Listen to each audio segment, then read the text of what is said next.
baby girl out here. It don't matter how bad you are. It took me a while to honestly just get into Mecha and stop being weird about it. I'm at the point where I'm not weird about it. I just haven't really since I think Iron Blooded Orphans, if I remember correctly. Yeah. I haven't really watched. Actually, is that did I watch that or Akito the Exiled for Code Geass last? One of those two I saw last, and I haven't really watched any since for real. I did read Mech Cadet U from I want to say Boom Studios. I forgot who made that one. The comic, the indie comic that was pretty good with like sentient alien robots, but yeah, I'm not that mecha initiated, but I'm always open to try some stuff. But I have a huge gaming backlog that I got to get through for anything else right now. Okay. I'm not against mecha, but my two favorite mechas are Gurren Lagann and Code Geass. So Yeah, that just shows you where I'm at. it makes me a fraud according to everybody. But all right, ladies and gentlemen, boys and girls, welcome. I need to take that light off behind me. This light's I don't like it. Welcome to episode 4 of the Baroque Works broadcast. I'm here with some very important people, starting with Big J in the building. Thank you for coming. What's up, everybody? How y'all doing? Happy to be here. We got Haku of the Tubes. Heyo, everybody. Glad to be here again. We got Never Come on Time Lizard in the building. Yo. You know what it is, man. What's up? We got the ultimate Pokemon trainer that ever existed, Big Allen, King Allen in the building. Yo, what's up, y'all? How y'all doing? Hey, don't respond to that. Say no. I'm joking. I'm here with King Nelly. King Nelly also here. What's up, guys? I'm glad to be here. And we got the Fleet Admiral himself. The Fleet Admiral. The best chef in the world. Straw Hat Pat in the building. Lady Order. Your mic absolutely peaked and did not pick up the end I of was that, about to say, did it but I know what he said. He also says the same thing. But all right, we got actually like a really good slew of topics I think this week. So I don't want to like meander too long, but I do want to just ask everybody what you've been up to, what you've been doing, playing, watching, reading, what's been going on. I just been on Sonic Racing and a few demos. That's all I've been doing. I haven't done shit else with my free time. As soon as I can race, I'm in that bitch. That game, I have not been addicted to a racer like that in years. Since 2008, which is Sonic Riders. That's the last time this happened. Love to see it. And the last two things I finished watching was Lord of Mysteries and To Be Hero X, but I haven't watched shit since. I know you were playing Yote, Pat. Yes. Listen. The game has been beat. Platinum trophy. It was an experience. It was like 4 nights in a row where I'm playing. It's 8 o'clock. I look at my phone again. It's 1 a.m. I'm like, bro. This game is so fucking good. Me with one more race, bro. One more race. And then I'm like, well, if I'm winning, I can't fuck up the win streak. I gotta keep playing. And I'm like, dog, I slept 4 hours today. Damn it, I played too long. So I feel that. Yeah, I had to go back and play Tsushima, and it really is like night and day. And I love Tsushima. Tsushima is like one of my favorite games, but Yote is so much better. It's one of those things where, like, as a sequel, it did everything better, you'd say? Yeah, I still prefer Jin more as a protagonist over Atsu, but I think the game itself is much better, like combat wise, and then also just the map. The map is amazing. I respect it. Anyone else doing anything, playing anything, watching or reading anything interesting? The main thing that I've been doing on is new Ginpachi season. That's really all I've been on. Oh yes, I've been watching that too. That shit, yeah, man, it's gas. Bro, when they was sitting in class taking a test, and then it's like, Yay! お兄ちゃん、peace, Yo, peace. shout out to Gintoki, he's a hard guy for subscribing with Prime. Wow. Like, you paid your citizen tax, as Simi would say. I appreciate you, big dog. Yeah, I've been busy, but otherwise, I always make time for Gintama. That's just it is what it is. But yeah, that shit is hilarious, man. Pat knows. I respect it. This shit's so funny, bro. Anyone So, else? I did a project like a year or two ago where I watched 50 anime from 2020 or 2022, and I've been trying to do it again for 2023. I've made I'm it through already 10 of them tired so for you. far. Yeah, I made it through 10, and I was like, I want to watch some old stuff too. So I started doing the same thing for 2000, literally the year 2000. And Yeet. let me say, it Yay! has some of the most Bonita. gorgeous, like, I'm watching like 10 Beast. different anime right now. The most gorgeous 2D animation with the most primitive 3D CG assets thrown on top of it every single show. Yeah, 2000s animation was that was the time. That was the time. I feel it. Nelly, Allen, or Jay, anything? Well, y'all good. Ready to hop into it? Oh, I've been reading Gundam, as I was telling y'all off the air. The OG Gundam, which has been an amazing read. I'm not gonna lie. I've never read it before, but I've always been curious. I've always been a Gundam kid.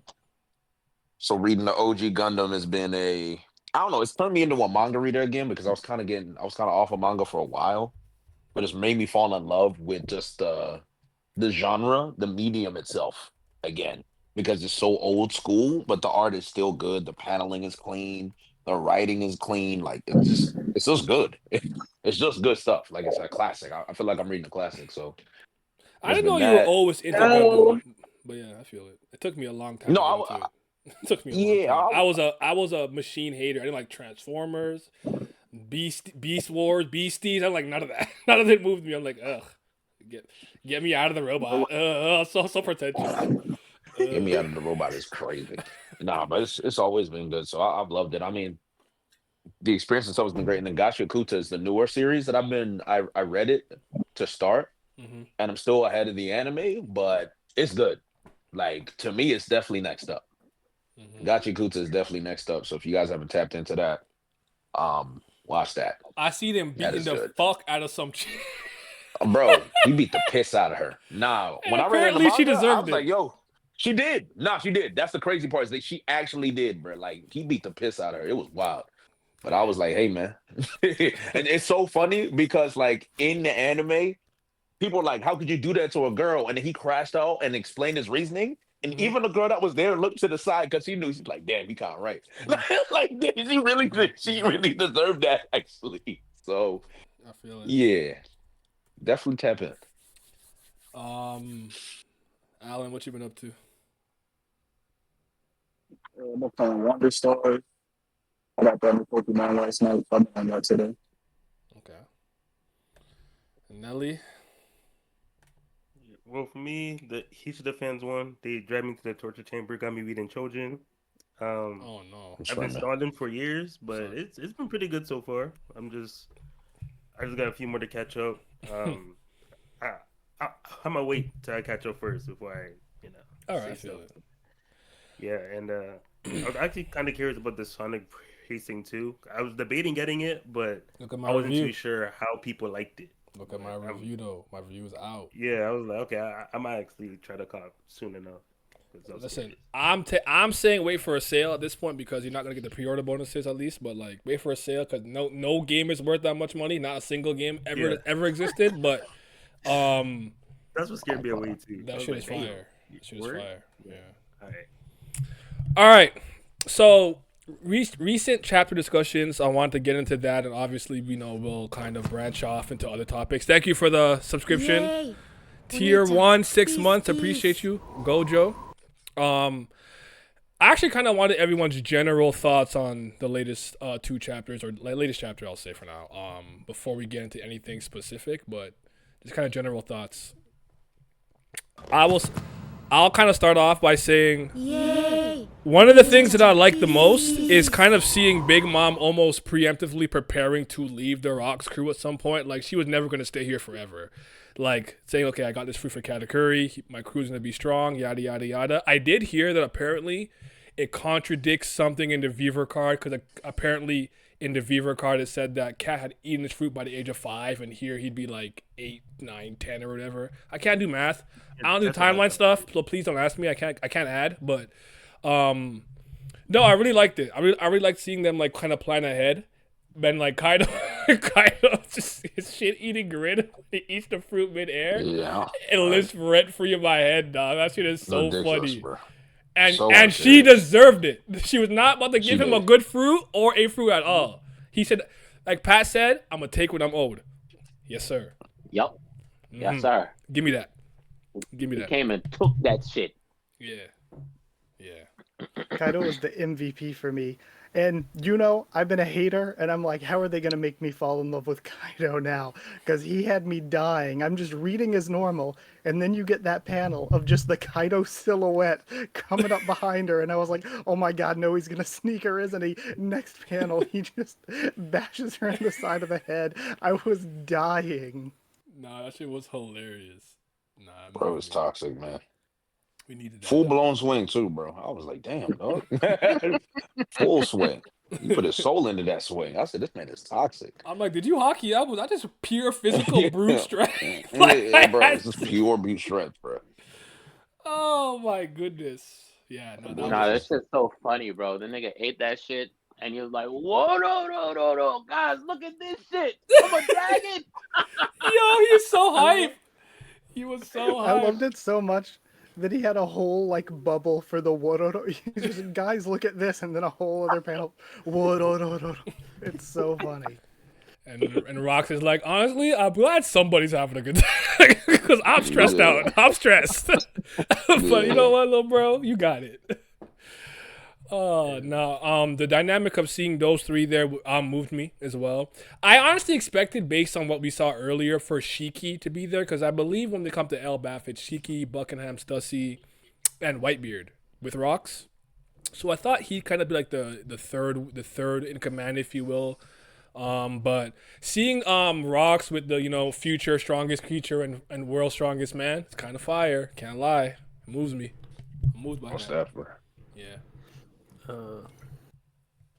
I can go next if. Go ahead. I like the chapter, man. Beautiful chapter. You know what made it beautiful? Hey man, the downfall of Garly. I've been saying those are bums. Eating a dead horse, bro. The downfall of who? Garland Knights. Oh, bro, they're trash. I'm with you. Oh no, it's Go ahead. up. It's up for them. It's up. Yeah, they stink. I've waited long enough. They stink, bro. Regen merchants. It's up. They stink, bro. We don't got time for regen merchants. I'll be the first to say I thought Garland was tough because his son is tough. He is not like him. Dog is clean to the flame. Rock is getting a power right now, bro. Bro said his son is tough, man. His son is average, bro. Which son? Excuse me? Shamrock, bro. We ain't see Shamrock do nothing except pull out that sword. Bro. Shamrock, nigga, I'm talking about Shanks. Oh yeah, nah. That's like saying Megumi is Toji's son. Pat, you begging it. Pat, can I ask you something on like a fake serious tip? Yeah. Listen, I didn't take the video seriously when my friend sent it to me. But they saying that Shanks is fake looking for Blackbeard because all he has to do is go to Hachino soon find him. If he's really that tough. Oh yeah. Can I just get a response? Because he run into Kid, all kind of people. Law, all kind of people. Hey, tell Shanks to go to Beehive Island. Yo, you're not wrong. I ain't gonna lie. It's obvious that he be there too. Look, bruh, Blackbeard don't be there all the time. That's scarring Shank's face though. Shank's scared. Man. It sound like he ducking. I ain't gonna lie. I only brought it up because I'm like, Garp did it. It's kind of fair. Like, maybe he won't be there, but you know where he stays. Just pull up to the home island. If you just camp out a couple miles, hockey sends him, and then pull up. I'm just saying. It made sense to me. That's all I'm saying. But he not that pressed over that nigga, bro. Use that Wi-Fi hockey. Speaking of Gordon, though, it killed me. His claim to fame was just that Shanks came out of his bones. Like, that's all he had for him. That's all he has, bro. He has nothing else, bro. G stream, bro. Begging it, bro. Nah, That's really all he got. You hate to see it. They got nothing else, bro. He a champion though. Okay. Champion of what? Yo, people were running with that title like that shit wasn't fake, man. He's a celestial dragon. Everything's He's a champion of what? Like Noah Lyles. The United States? That's Pat's favorite Olympian of all time. Really? Oh, hold on. No. I'm about to say, don't beg it. Let's not beg it. Jamaica Oblique Bomber Asclat. No, I think he said he's from the same area as him. That's why he reps. Oh yeah. I'm just talking. That's shit. why I support him. I'm just talking shit. He's DMV legend. One last thing. Wait, sorry. No, go ahead. Yeah, we'll talk about the other things. I just want to shout out Eva, man. They've been one of the best for sure. side characters for this whole arc for me. Like, Give it time. The way he keeps his spirits so high, like he's like, listen, even if you save one person, it's a victory for us. Like I honestly respect it. Like I've always liked Ivankov, and fuck it, like I said, you could catch me chilling in the Kamabaka Kingdom. I'll say it again. I fuck with them. They're good people. I'll fuck with them. All right. Give me some of that attack cuisine or whatever. But nah, it was great. And seeing him actually save all the people. Jay, if I can remember from what I've been watching from you, you really enjoyed that Kuma flashback. So like getting him to see him like 100%. save all those people, like 500 or whatever, that was awesome. So shout out to Kuma and Ivankov, man. Shout out to my goat. Now, I wanted to go into a little bit of Kaido and Linlin's relationship. I have seen some people trying to say that Oda is contradicting himself or retconning the truth. I actually just believe that they have bad reading comprehension. This is one of those ones where I don't even think it's really debatable. She said, "You owe me for the fruit that I gave you," or whatever. And he goes, "Whatever you say." That to me is an admittance of Big Mom kind of feeling that you took something that was mine, but like I let it go at some point, and thus this is a lifelong debt to me. Not that, hey Kaido, he's a little dragon fruit. I get, like, it wasn't like that. Like, I think some people are bad at kind of reading in between the lines if something's not kind of super in their face and explicit. But I can see how they have their relationship today based on this moment and some of the little small interactions that I'm seeing. Like, hey, Linlin, you're gonna get me a fruit, right? Hey, you lied to me. And he's like, you know what? I'm taking what I owe. Like, their little, like, big brother, little brother, whatever, big sister, little brother relationship makes a lot more sense to me seeing what I've seen. Even though they haven't done the most interacting, Oda has done a lot with a little, and I gotta give him credit for that. I know you guys. Yeah, I think those arguments have been really, really dumb because it's like, it doesn't have to be literal. Like, there are people who are like, what do you mean? It's a retcon. She didn't literally give him the fruit. And it's like, she doesn't have to literally hand it to him for like her to be like, you know, you got this fruit because of me, so you owe me one. I mean, in a way, it did leave her hand into his mouth. There you go. There you go. It's the idea. It's the idea that again, she at some point obviously had to like somewhat let it go, but like now you owe me a lifelong debt. You know? I get it, bro. So yeah, Shit. If I was Linlin, I'd be mad too. That nigga stole my shit. I was gonna give it to my kids, and then he ate it right in front of me, smiling and shit. Man, nobody want with those badass kids, man. We don't gotta give her nothing, bro. It's all right. Them Bebe's kids. No, you know what? You know what makes it even funnier to me? I know that shit tastes nasty. He just smiling to spite her. The camera fruits are disgusting. He's just like saliva and everything. Yeah, like what's up? Do something. Do something. It's hitting on pure hatred, bro. Yeah. That's it. Man, to Kaido, that shit probably was the best thing he ever ate. I'm so happy, bro. Yo, if you think about it, he like kind of low-key saved Luffy's life there because he was not going to survive a category with a dragon fruit and a whole cake. We'll talk about it later. I got a hot take. I think that actually, I can say this. That fight's easier for Luffy if he has that dragon fruit. I'm sorry. It's easier. It's an easier fight. I agree. No way. It's easier fight. It's an easier fight. It's easier fight for Luffy. It's a much easier fight. I think so too. It's the easier fight. Because it more Well, aligns with what type of fight Luffy is best at having, which is a brawling fight. Zoans are like I kind mean, of go ahead. Anyways, go ahead. should we get into it now then, I or? don't. I mean, I don't mind you getting into Luffy having a better fight against Dragon Katakuri. Leave the other thing alone for a little later. I think Katakuri having his like Mochi Devil Fruit being kind of a mirror match, copying a lot of Luffy's moves, was one of the things that gave Luffy trouble. So without that like mirror match going on, then it probably would be easier. Okay. The question really is just: you guys think he would awaken? Because I feel like he need advanced armament at least to just penetrate those skills. So, But I mean, if you guys think he based on can the get way it, the fight, yeah, it's like because hockey blooms in battle, right? So with Katakuri, when Luffy was fighting him, the biggest thing that was throwing him off was that he hockeyed up and started throwing punches, and Cat was just standing still, and he wasn't connecting. And he was like, "What's going on?" Like he thought maybe it was the devil fruit that was special because, well, I mean, it is a special paramecia, but still, he thought that it was something going on with the devil fruit when he was like, "I'm throwing punches, I got hockey, but I'm not landing them." So he didn't understand what was going on, so he's confused.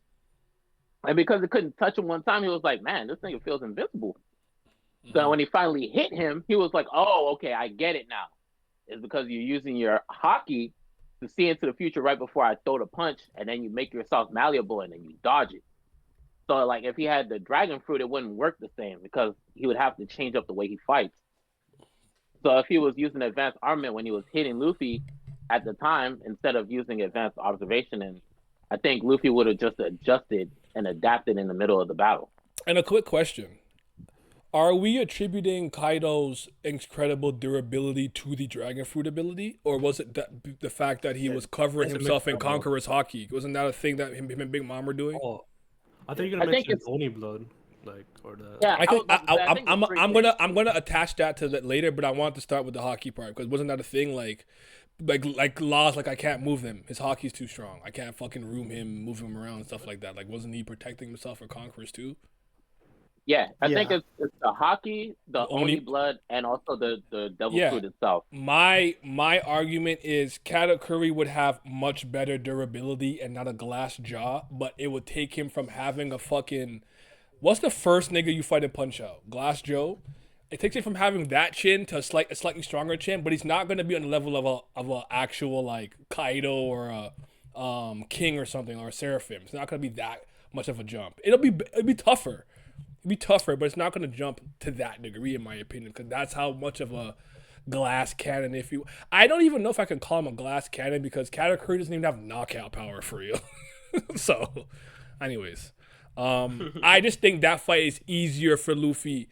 I'm not saying that he doesn't struggle and still have to pull out Snake Man and improve his observation hockey, but the Mochi Mochi no Mi, in my opinion, was the perfect fruit for Katakuri based on his fighting style and how he uses future sight. I think he got the fruit that made the most sense for him at the end of the day. That's just my opinion, though. So yeah, he's a glass pillow was hilarious.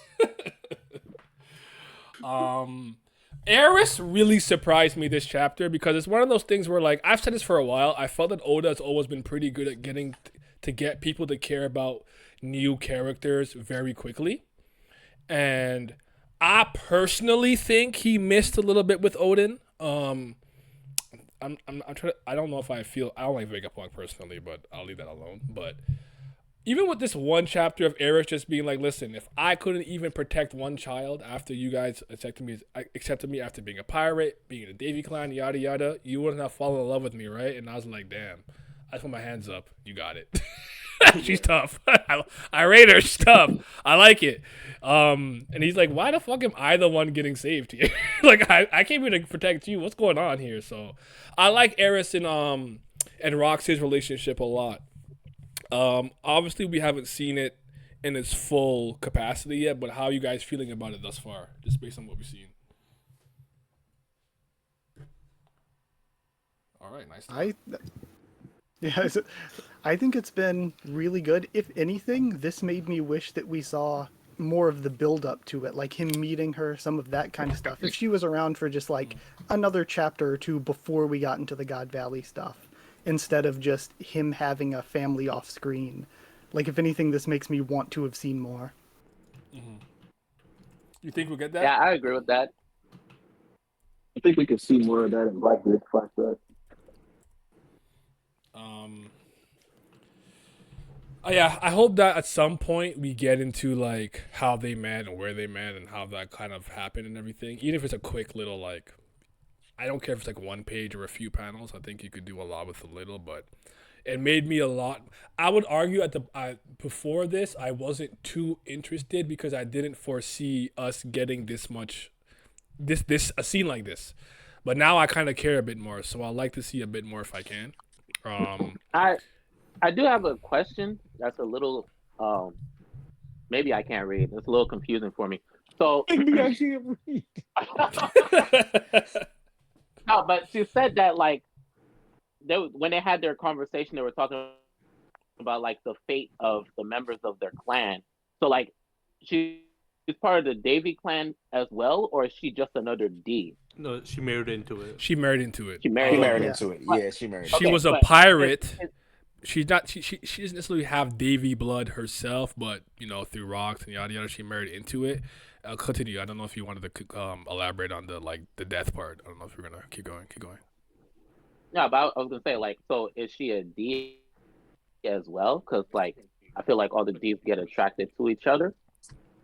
Like Portuguese D Rouge it's- and Gold D Roger. I feel what you're saying. Yeah, because there would be no reason for them to take her and Teach, you know, if she's not a Davy. I think Well, anybody. What if she's Marshall D Heiress or something? Maybe I don't know. I think it's also just because if you're like any relation to that bloodline, you're done. Like they're not gonna like care about like, oh, you're not actual bloodline. Like if you mingled with that, you're done. That's just how they run. Like the world government is ruthless like that. I like that, man. That's interesting. Because I was reading, I was a little confused at what I was reading because I was like, well, that I don't think they would be both Davy members because then they'll kind of feel special. But now I'm wondering if she's a D as well. Probably is. It's not impossible. Like what if it'd be interesting if similar to what Ace did, he'd been using his mom's kind of surname to hide, you know, more about himself. So his mom is actually. Well, then again, she could just be Marshall Heiress or Heiress Marshall, and the D just comes from his dad. I don't know. That remains to be seen. I didn't think about it that way. I was more concerned about the whole like if like you know you get captured, you'll face like a fate worse than death, yada yada yada. And she's like, yeah, I'll kill me and teach and then myself after if I get caught for real. Like there's no way out. And I'm like, That's crazy. is it that serious? Because to me, if it's that serious, why does Emu wait 2 years? You know what I mean? Like, is it that deep? Why? is. Yeah, like if it's that deep, why does Emu be like if Emu hears that, like, yo, hunt tomorrow, set it up, like you know what I mean? Like, so there's a lot. The world government does weird shit like that, though. Like they did that with Luffy's fruit and everything. Where it's like, why were you not acting or doing anything? I don't know. I have like two like my real answer is always kind of like Oda just didn't think that far because he thought this shit was gonna be 5 years and end with the warlords. So like things just expanded and he had to kind of tweak and change things. But because I'm one of those people who don't believe the idea of the Gomu Gomu no Mi was meant to be the Nika Nika no whatever. I mean Hito Hito no Mi Maru Nika. I don't believe that was in the plan from the jump. Oh yeah, I'm that with changed. you. I don't think that was a thing until like relatively recently. Even. Yeah. I don't think that it messes up too many things. I kind of don't like the forced Nika imagery that I'm seeing all the time now a little bit, but aside from that, I do think that's They do be begging it. They do beg it. Yeah, like even with Kuma's flashback, like I'm like, oh my brother. Cut it out. Like cut it out. I can't take that too seriously. But no, her being a part of the D clan moves me. I like the idea that she is similar to Portuguese D Rouge. I'm not sure though. I couldn't tell, but I would like to see more about their relationship. I also have to say I like how Whitebeard pulled. Whitebeard's honorable. I don't know why people thought he would be the one to betray Rox. Yeah, right? I was so happy that I feel very vindicated. I have so much to say about the people. He's just a good guy. I have so much to say about the Rocks crew betraying Rocks himself. Sengoku was a fucking riot. He will burn in hell for his Sengoku crimes. got a fucking he's fucking retelling this story based on tweets he saw Garp put out, bro. He doesn't right. he don't know nothing, bro. bro. Was not even there. I know what happened. It's like he's the one telling the story, and like Garp's over in the background, like, bro, you weren't even there. Why are And- you the one telling the story? And he was talking like he was there, bro. That's what really Bro. gets me. Like he was telling it. Oh, y'all haven't heard the story of rocks? Oh, y'all don't know the Yeah, story of right. rocks. Yeah. Oh, don't- y'all haven't heard of Rocks, bro? You never met him. The hero. This is how Gort became the hero of the Marines. They said the strongest men on the sea were at God Valley, and Sengoku was at home.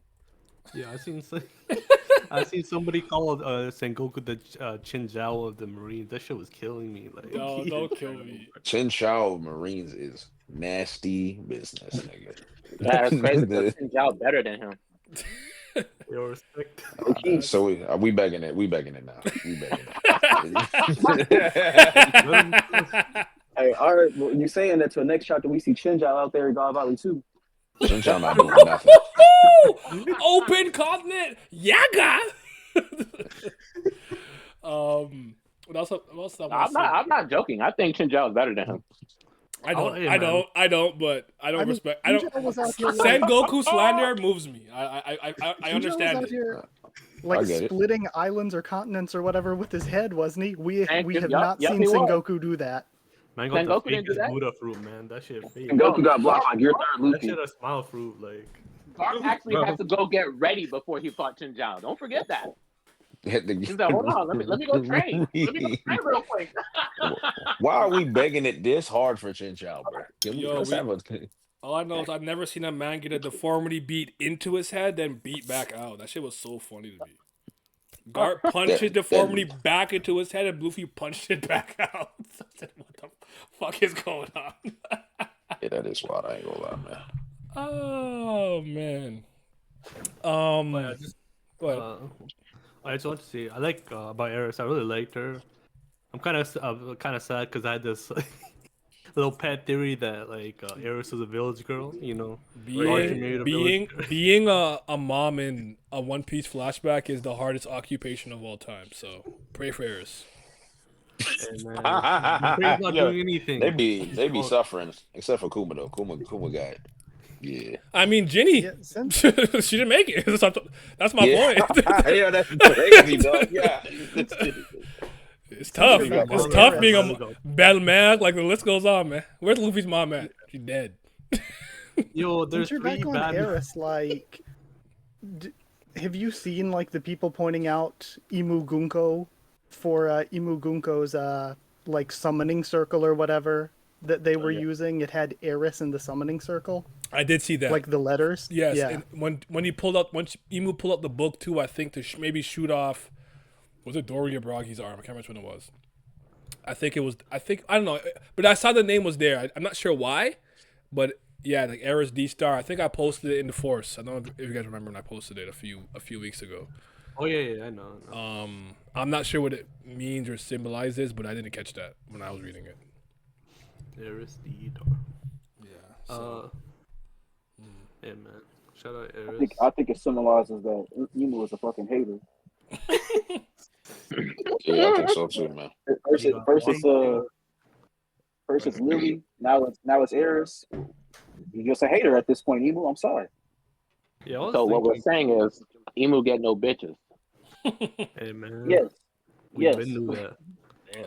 Are you saying that Joy Boy stacks more paper and gets more holes than you and is better than you? Holes Yes, than- yes, I am. Absolutely. Can we Gets more papers and gets more hoes than you, nigga? can we please make fun of the Holy Knights? I don't respect any of them. Not a single one. Yo, That includes I mean, Shamrock. I'm sorry. You got downgraded because of what everything I've seen from your father and everyone else. So until Shamrock gets Yeah. to take the stage for real, you're trash. Yeah. They're all Not regen even merchants. I'm not gonna lie. I genuinely wonder what, like, because at this point, before we saw how Garland got treated in God Valley, I've been wondering when Whitebeard said something about seeing Shanks' face makes his scars throb, and I'm like, all right, bro, he has to be talking about Garland and like the events on God Valley. You look like I'm Shane. like, bro, there's just no way. Nah, he doesn't have the score in the olden flashback, so it can't be that. Yeah. Yeah.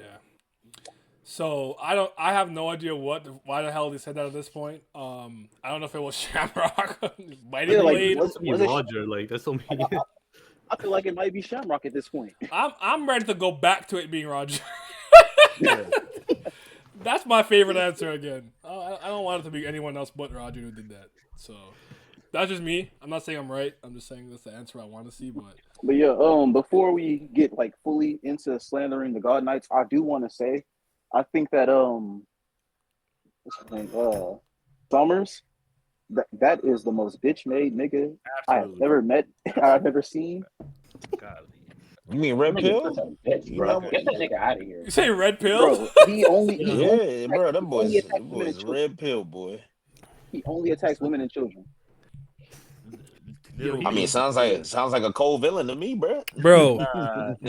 Sounds like he's taking He don't- fights he he don't can even win. get dubs. Robin He don't even get dubs. Robin had him on the ropes like he's not Robin? tough. Bro, he I'm don't not even get I'm dubs. not trying to diss Robin. I'm really not, but she's not tough. He's not tough. She's Like, not. He's You're not. not dissing her. You just being real. Yeah. He said a woman who knows her worth is the worst. Psh, I said dog. all Yo, right. that had me Bro. crying, bro. I said, yo, this That's- guy on Fresh and Fit, bro. I love it. The whatever podcast. What's the other one called? Oh my Yeah. goodness. You. Oh yeah. That boy, he's a red pill podcaster, bro. I was like, all right, man. Yeah, he on That BS. nigga need to die. He needs to die.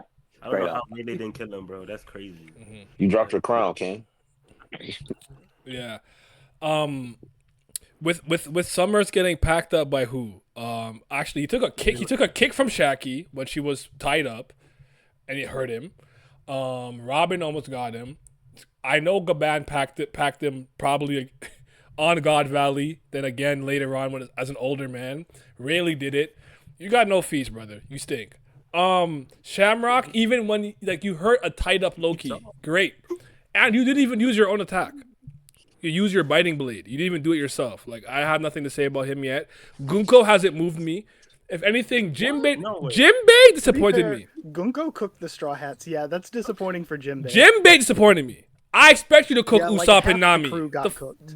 They're not fighters like that. Like I expect that. Jimbei disappointed me. So I don't think about him. But the power she's displaying now is through Emu's possession. So I don't really know how to grade her. Killingham is the one that honestly kind of has the best portrayal to me so far. I'm like, he's just kind of making dream demons, I guess. Yeah, he gets shit done. I ain't gonna lie. But You like kilograms? think about it. Garland pulled up with another Holy Knight, and then Davy D Clan Domi reversing people and got packed twice off screen while this nigga's running away with his wife and kid in his hand. You're trash. I'm done with them. Enough time has passed. There's no way out of this one, buddy. You're done. Like, I think I will give Gunko some slack. I think her ability is very tricky to deal with, so she has that going for her at the very least. She had to use And a she's hostage. She would have devious, smoked. too. So it's like, bro, I think Lizard said it in one of the last streams where he said you know that Garland has to be terrified of Rayleigh because bro does not come to Saboidi at all. Exactly. That's funny. He's scared. Again. See, to me, to some degree, I feel like it makes sense why they're not strong. I don't know, or that strong. I don't know if you guys agree with me, but I was saying how much real action do the Holy Knights really get, and who really trains them? I don't know. Do they do CP9 training? Do they practice Rokushiki? Were they being deployed? Them kind of having the emu buff and regeneration kind of gimmick kind of makes sense to me. I don't even find the girls say that impressive. They're not. The only one to me that's kind of tough, I guess, is the one that Luffy could have hurt with his punch, with the durability. Oh, top man, top one. He kind of was the best. I know people like to say it's the bald dude who was slashing the pacifistas. He's not moving me. Pacifistas are fucking mid. I don't fucking care about that shit. Yeah, Luffy that was was one lucky shot of though. them once he came out of his time skip training. Like that doesn't move me. I'm sorry, it's not enough. Yeah, yeah. The most impressive thing about him to me is the fact that he has Shodai Kitetsu. That's pretty much it. Fair I enough. mean, swords don't mean nothing Yeah. in the story no more. So is that really impressive, bro? I think Oda don't. No, honestly for I'm me, saying like I think it has a little bit of significance because Zoro has Sandai Kitetsu and then Nidai Kitetsu was on Wano. I think So he's So, more an end game Brook opponent, like Brook, being the so skeleton You're horse not, and bro. stuff. You're not. Brook is a crazy take. I ain't gonna lie. I ain't gonna Bro, lie. You yapping. You're what? yapping. You're I'm yapping. here Brook, for it. Nah, man. don't diss I'm here I get for it it. Brook. though. Don't I diss You're don't No, know. Brook. right. It's I'm It's like not putting him about down dissing there. I Brook, am putting him down there. This is end game Brook opponent. and we're begging it. I'm with See, you. this is it. We're Nah, begging nah, it. nah. We're begging it. Haku. We're Haku. begging I it. co-sign. No, I co-sign. I We're co-sign. I'm begging calling it, Here it. bro. for it. 2 week for Zoro. This, 2 week. 2 week. Not yo, strong this enough. is Where we are. Yeah. beg central, bro. What is happening? Yo, Big Brook. They are not tough. They're not like that. That's funny as hell. is it? I'm not even mad at the take. I just think it's funny. Like imagine he gets packed up by Brook. I'm gonna be laughing my ass off. I saw Brooke put in work against Big Mom and them homies. You know what I'm saying? Yeah? He didn't do nothing. MVP of Whole Cake. He got them pony glyph rubbing. That's my man's. Brook was the MVP of Whole Cake. That's my man's. Yo, Go ahead. are we gonna start slandering Holy Knights? Oh, If you There's a want. lot I gotta say. Oh, go ahead. Go ahead. Let it off. Let it off your chest. Get off your Let's chest, start brother. with Garling's introduction, where you said anybody who protects a scum is scum himself. Hey, why didn't you pull up a Fujitora then, huh? Like, I don't Oh, know, like oh, all that oh. talking, and then he just never Uncomfortable. fucking emoji card. All that begging. Uncomfortable conversations are being had. I'm squirming. Hey, I'm man, squirming. they're like people like the raw like the. I'll admit they had better designs than most celestial dragons. It tricked people to forgetting they're just celestial dragons at the end of the day. They don't they get shit handed to them. They're weak and like I think Naya pointed it out. Like they're not battling anybody. Like hockey grows in the hockey grows in the midst of battle. None of them are battling people. Like they're sending out admirals and marines for everything. All they're hunting are all they're like Or fighting are, cipher like, pole agents. they're like they're fighting like innocent grannies, man. Like that shit not moving me. Granny. Like, let's talk about Garland tried to sneak his own wife, and she still survived long enough to give her babies to dragon, man. Like how you Bro sneak was a somebody? failure. You couldn't even kill your baby mama right. That's crazy. Smoke and like they're so arrogant. Like also it just kills me. I'll post it in the VC chat for this thing. Like all these panels kill me. You have the girl on the bottom that says, "Yo, no, if you're a pirate or a townsfolk, no Oh, yeah, will that escape." one. And she only goes to the townsfolk. Like she not moving. Yeah, she said said Tyler just killed when he she killed going for Townsfolk. that. And or like Summer's like anybody that comes here to save Ishaki, I'll just kill them. Like dog, you're not that guy. Or the girl in the last one where with Garling, where she's like, "Oh, we found the David clan. All we have to do is just beat Xebec. Like it's some easy thing to do." Like these guys are so arrogant. They don't get shit done. They have no feats. They're not cool. They're just celestial dragons with more drip. You know what they say, man? You can't. Just because you get money doesn't unlame you, man. Like. You thought the money, power, fame will make you go away? Kendrick, I was listening. This was about Garland. So He's still a lame man. Like they stink. They're basically like I'll put it the easiest way to put it. They're like Logias in the grand like the first half of the Grand Line. They just running with a gimmick that nobody can stop. That's it. Like as soon as you figure out they're bombs. Like shit, Smoker was running Log Town. They went to New World. Like dog. Smoker running. Not like that. I think that's Go I ahead, think Haku. that's kind of my take on the God Knights is one thing that it doesn't surprise me that they're not the strongest fighters here, just because the way that One Piece builds up villains usually isn't that they are like the most top tier fighters or whatever, but that they're either fighting unfair or they're just doing evil shit. So when we see them going around doing evil shit, it's like that's how One Piece usually builds up its villains. I'm not surprised that they're not portrayed as strong as the characters that, you know, Oda wants us to think are like cool good guys and stuff. Like even looking back, sorry, Naya, I know you love Crocodile, but it's like Crocodile was good and all until you find out the weakness to his devil fruit and everything. Everybody thought that Enel was untouchable, but then you find out that he's just using observation hockey, and once you counter his devil fruit, he doesn't really have much of anything. So this is kind of how the villains are built up.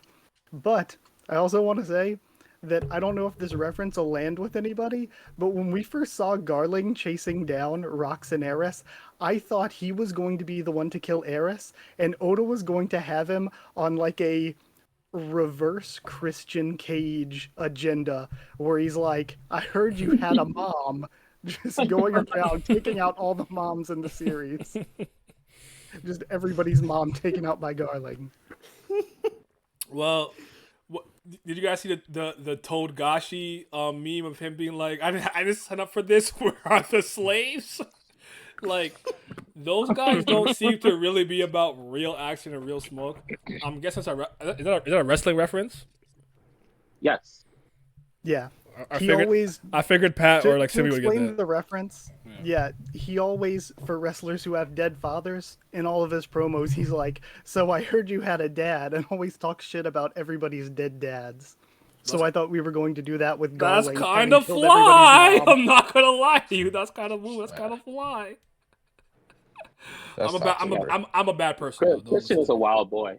I'm not a good human being, so don't expect me to be better than what I am today.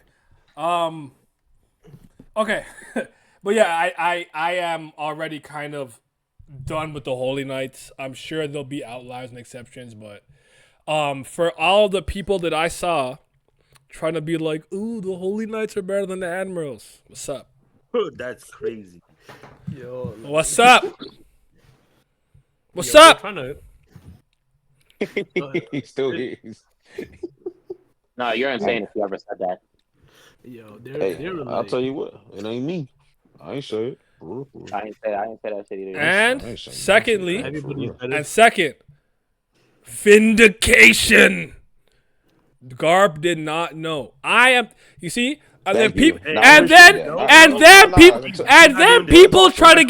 people try to get cute, with it now. Oh, but he's still in the Marines. This and that and the other. Whoop-de-whoop. That was not the argument that was being had. You guys said he was an oppressor. He knew there were slaves there, killing regular civilians, and didn't care until he heard Roger was going there. That was the only argument I was attesting to. Not that Garp is a perfect man or a perfect Marine. Because he's not. Never has been, and that's why I like him. Because he's complex. He's a human being, multifaceted. But the part where y'all was saying he knew them slaves were getting killed, what the fuck is up? What about the next God Valley though? What's up? I want to hear it. I don't want to hear. I don't want to hear about a potential next God Valley. Do we know what happened again after this? Yes or no? Do we know for a fact? Until then, I don't want to hear it. I don't know hypotheticals or what ifs. What is? IS period. IS period.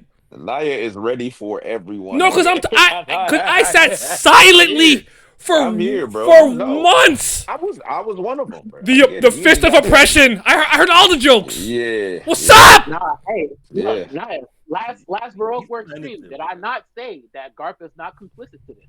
Did I not say that? Exactly. Niggas didn't want to listen. They didn't want to listen.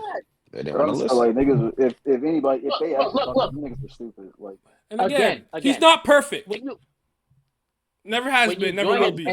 Anyways, when you join an entity, right? You have an ideal in mind. You understand what they're supposed to represent. Us as the reader know that there are things that go on behind the scenes that make this particular organization, the world government, slimy and genocidal maniacs and like just full on oppressors. But the idea behind the Marines is people that protect them from the pirates that go out, loot, rob, kill, steal. They do all this crazy shit. The Marines are Hmm. supposed to be the barrier for the lawlessness that goes on in the world of One Piece. Garp is a representation of their best. That's what he is. Obviously, they have fucked up shit with the Celestial Dragons and stuff, and then that's why he never took the promotion to the Admiral, because he doesn't want to serve them on any level. Even here in a flashback, he scheduled his vacation on purpose so he would not be involved with what they got going on. Hmm. I just want the same Talk to energy I these was niggas, hearing. Pat. That's what the Y'all better same listen energy. to him. I don't want to hear no what ifs, this and that and the other. What about the actual topic at hand we're talking about? I'm tired of what about isms. I hate what about ism ass nigga. You funny, man. I'm critiquing this player. What about Allen Iverson? Are we talking about Allen Iverson? I can't fucking stand what about him niggas, man. I want the same energy. That's all I want. That's all I want. So anyway, shout out to Garb. Keep that same energy. Y'all looking like Stephen A. Smith when Serena Williams' fucking husband pulled up. Oh yeah, that was awkward. I was like, yeah, No, yeah. he's actually a bitch ass nigga for doing that on his show, on the show though. Like I'm like, dog, are you kidding me? That was kind of a sucker move, but anyways. All right. That all being said, let's get to the next topic. So, how do you think Rox dies in God Valley, and what will his final words be, and to who? Or does he talk to like everyone there in general, a la Whitebeard? The One Piece is real. Like, what do you guys think? I think most people think he's gonna get Domi reversed. I don't know if you guys agree with that, but let me know. What do you guys think he goes down ultimately? I think, yeah. Sorry, I'll go. I'm gonna say I think I like the Domi reversey, but I think he'll like somehow like he'll live long enough afterwards that like he's gonna die obviously, but he'll be able to give off the he'll be able to give off like his dying speech or whatever. Like I don't think. I actually had an interesting thought. Do we think he's going to have the epic death or send off? Could it end up being more of like a pathetic, like realistic death? Just out of curiosity, I'm not saying it's gonna happen for sure, but like, what if he just kind of gets packed and like that's it, like no final words, whatever. Like, No, I think at this point he's been too grand of a character, like ambitions wise, and also like portrayal wise, to have a whimper of a send off. okay, I think it's gonna be something monumental. I think Oda just. I think he'll have one because Kaido said he did it the right way. okay. Did he? So yeah, like when he was mentioning people who died, like who had great deaths, he mentioned Rocks as one of them. Okay. He was like Rocks, Roger, Whitebeard, like they all did it the right way. Yeah, I mean, I'm not surprised. He like, you can tell the kind of characters Oda likes and like the way respect he gives them, and like he's not gonna let a character like Rocks die without like he'll give him a proper send off that's worthy of him. I think he'll give it to like I think his. See, this is something else, but I think the person he'll give it to would probably be like the main character, like it's probably Roger, Garp, Whitebeard, and Kaido maybe, like all those people there. Like that's who I think. I think Gorosei will be gone, and I think everybody like I think will be gone. And yeah, I think he'll just die like they'll like basically have to beat him up, and then like he'll just die with it. And yeah, that's really it. Actually, you know what? You know what? I'm thinking that whatever Rox does in his final moments is going to be something that cripples Emu for many years. Oh, that'd be. Oh, yeah. I also want to add, like, I don't think he'll say the One Piece is real. Like, Yeah. Well, I mean, of course. He didn't even know before. He doesn't know what the One Piece is. That's Rogers. That's Rogers' world. No, that's the Whitebeards.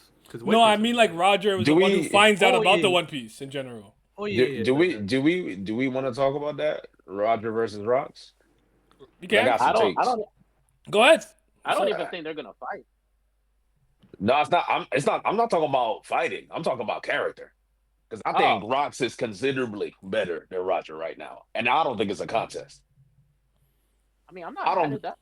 I don't know if there's anything Roger can do at this point that would make me be like, yeah, nah. Like it's just it's kind of like Oda. What is it really? What's really cool about this man Roger besides the fact that he found the One Piece?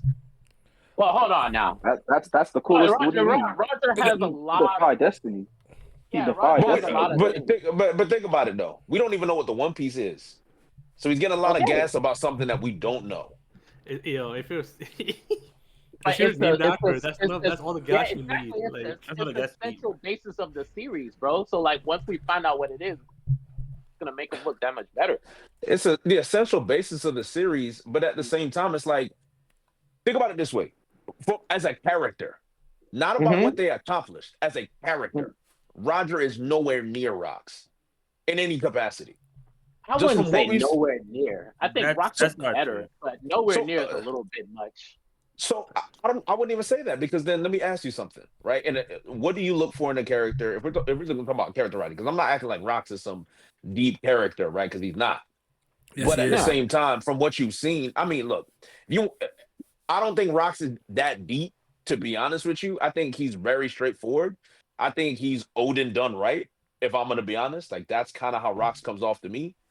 But in terms of like what we've seen from Roger, right now, Roger kind of just seems like, a background pirate that's well known. And it's not his flashback, so I don't expect him to do anything. But even in the Odin flashback, we didn't really see much of Roger besides, okay, this guy loves adventure, he's a little strong, he's a little stupid, and him and Whitebeard are rivals, right? So like what do we have about Roger that we can really hang our hats on and say, man, like I really like this character compared to Rocks, where we have so much. You want me to? You guys You want got me to? character. You want me to go first? oh yeah. I like Roger. Always have, always will. I think some of the Roger hate that's been happening lately is kind of forced and lame. But I do think Oda has done an absolutely great job in executing with Rox D. Xebec in terms of what we've heard and what we got. I've always thought that One Piece has been good at kind of having the idea of perception versus reality. So like Rox is this bad dude, terrorist, yada yada, and those things are true. A lot of it's true. But like he's a family man. Like he's here to save his fucking kid and his wife. He's a bad family. You know what I man. mean? Yeah. I'm not saying he's perfect, but he's here for that, right? And I do think that Oda made him very cool and very endearing very quickly, the way that I always said that he's always been actually really unlike what he did with Odin, like I'm with you with that. He was always been very good at making you care about a new character very fast. Roshinante Corazon is my best example. I mean, Dolphy's Right. brother, who is this guy? Oh my god, I feel terrible. After this flashback, I'm like, that's my dog. I've mostly, when it comes to the two legends in the One Piece world, I'm a Whitebeard and Garp guy. So I've always liked them more than Roger, despite maybe their legend not exceeding what Roger necessarily did. The thing where I think is happening with Roger is that people are seeing. I had this take a few weeks ago where I said seeing Kaido getting kind of bitched and kicked by rocks shows me that everyone started somewhere. Even the mightiest sapling, mightiest redwood starts out as a mere sapling. And I think with characters like Roger, you're just kind of seeing like the in between phase before he really became the Don Dada head honcho top dog. So yes, we know he has a lot of overlap with Luffy, so he's gonna be goofy. Yes, he got tripped by Scopper Gaban and trampled and stuff. But for like the simple-minded readers, that's minus aura. That's not good. That's not. I don't. Why is Roger? You know what I mean? Like they're so simple-minded with how they kind of analyze and come into the story where like that bothers them. I think he's still done a good job representing what Roger is and will become. It's just not his backstory right now. Until maybe he takes the torch from this moment and becomes like the number one pirate. But I think Oda has absolutely done a great job with Rocks and executing with him. And I'm with you where I think he's more interesting already, immediately. Even if you add the Odin flashback with Roger fighting the One Piece, but that can change down the line. But for now, I'm with you. I think Rocks is more interesting. Yeah, I mean, I get what you're saying, Jay. So like, I'm not mad at you saying that like you think Rocks is a better character. But I only have a problem with you saying that Roger is like uninteresting because it's like this is a character that has nothing special attached to his name, but was able to find out the secrets of the world. He was able to rally men behind his cause. He sailed the entire world twice, you know, which is like people can't even do it one time. So I think that's pretty impressive. So I just like in terms of so I agree with what you're saying in terms of like what he's accomplished, right? Which is why I emphasized as a character, I don't think he's interesting because it's like it's the same thing as Odin, right? Odin has all these great feats of all these crazy things that he does, but ultimately he fell flat. And that's what I'm worried about with Rogers. Like right now, he's feeling a little flat, and it's not his backstory. So I'm not canceling the fact that oh, he's just a flat character. It's over. But I think when you see someone like Rox, who we thought right, a lot of people did not think. Um, a lot of people think like Rogers the goat, right? Understandable. He found the One Piece. It wouldn't be a hot take for people to start calling Rox the goat, regardless of Roger finding the One Piece or not. That's kind of my point already. And we're talking about just from the fact that his accomplishments are insane because he pulled up the emu first and foremost. Roger's not even done that, right? Maybe he sees him here, but Roger didn't do the pull up. Like he did not do that. Like that is insanity. So you have that character moment for him in general, and then with Roger, you're still kind of waiting to see who the man is rather than what the man has accomplished because a man is not his accomplishments at the end of the day. A man is his character. Mm-hmm. yeah, but that's what I'm saying. His character was somebody that was able to draw people to his cause, like a la Luffy. Like if Roger he though, knew he wanted, but that's the problem though. That's accomplishments yet again. I'm talking See, about who is Roger? Like who is he? Can you tell me you know who he is? What does he stand for? Uh, Getting shit done. That's not, but that's just you might as well just go on the Fresh and Fit podcast then if you gonna do that, dog, because that's all they say. Get shit done, be a man. Like, no, nigga, give me something, bro. He's What do you care about? he's here no, for but I he's think here for Roger's Shaggy's best coochie. I That's what he's about. Roger's best moments as a character comes within his conversations with Whitebeard and Garp. I feel. But that's way later down the line. Like after he matures, understands that his life is coming to a close, and he lives his life with no regrets and stuff like that. I'll do Lizard's job by saying that I do believe that one of the most interesting things that Roger did was, I would say that him finding the One Piece was actually a defiance of fate and destiny. That Yeah. was not something a mere pirate was supposed to actually figure out. Where he's like, I've been to Lodestar, and I'm telling you, yo, dog, there's another like something's off. I need the poneglyphs or whatever, and that's why he begged for Odin when he was like on his deathbed or had a disease, was gonna die or whatever. And I think that's impressive that he ended up finding the truth about the world or whatever happened in the Void Century, Joy Boy, whoop de whoop, blah blah blah. I think that's cool. I think that's fly. I think Oda has a problem with his most important legendary characters and top tiers of holding them back for too long.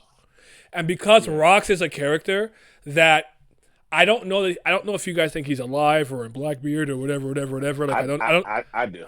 I don't know. Okay, I don't know what you believe, but Rox is a character that's already come and gone, and thus he can pour all of his focus into making him as understandable as humanly possible with this one backstory. Whereas with Roger, I wouldn't be shocked if there's more to tell later on, whether that's through Scopper, Rayleigh, fucking Clover, someone else, or just some other thing he did later on, or even Garp. Right? Like, there could be more to Roger that we'll get later. I just think it's like it's like Mihawk. Like, him just sitting on these super strong characters, just not doing anything with him is an Oda problem, and with that weird like it's not the character's problem, it's the author. Even though the author is everything, I kind of hate saying that, but you get what I mean when I say it, though. I mean, yeah. But I'll just say it's Rox over Roger right now for me, and still Whitebeard and 100%. Oh yeah. I'll tell you know. I'll go. You want to go? Sorry. I was just gonna say I do prefer Rox to Roger, but I think the thing is, like what Jay said, we just haven't seen Roger as a person yet. In my opinion, to me, all we've seen of Roger is the idea, like, okay, this guy's either the Pirate King or the future Pirate King whenever we're seeing him. So we're seeing like the idea of him, just the general, idea that's who Roger is, but we haven't really gotten into who he is when interacting with other characters, when talking about what his dreams are or anything. We haven't really gotten into the depth of his character. And the issue is we are so late in the game, and it's like, okay, eventually we'll probably get it, but when at this stage? And that is also kind of a Mihawk thing where we've gotten the idea of Mihawk, oh yeah, this is the world's strongest swordsman. But basically all we've gotten is this is the world's strongest swordsman. We don't know who he is in terms of anything deeper than that. And we have Mr. Look Eastward. Mr. Ellipses. I don't do shit but look east. Potential dad. Hey, Potential dad's actually been getting some stuff in this flashback though, so I can't keep talking shit. He's getting shit done. Hold on now. You I said mean, you yeah, were going see, backtrack a little bit. Dragon had the same issue until recently, where you got some character stuff, and I'm like, all right, well, and you know me, I'm the #1 Dragon slenderer. I've made a career out of it. I'm like Skip. When it comes to Dragon, I am Skip Bayless, bro. That's it. Skip Bayless to LeBron. That's me and Dragon right now.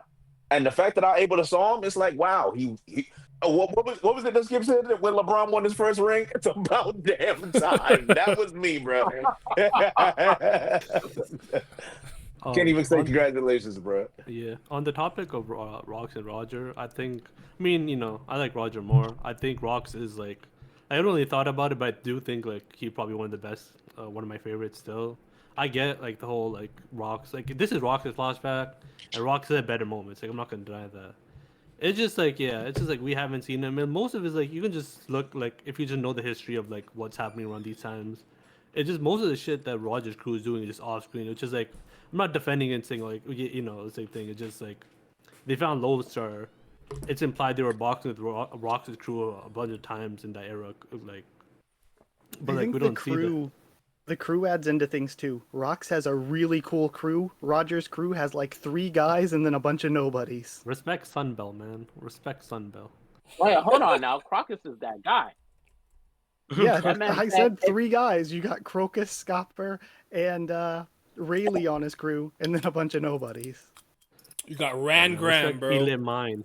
Peelit Mind, the torture.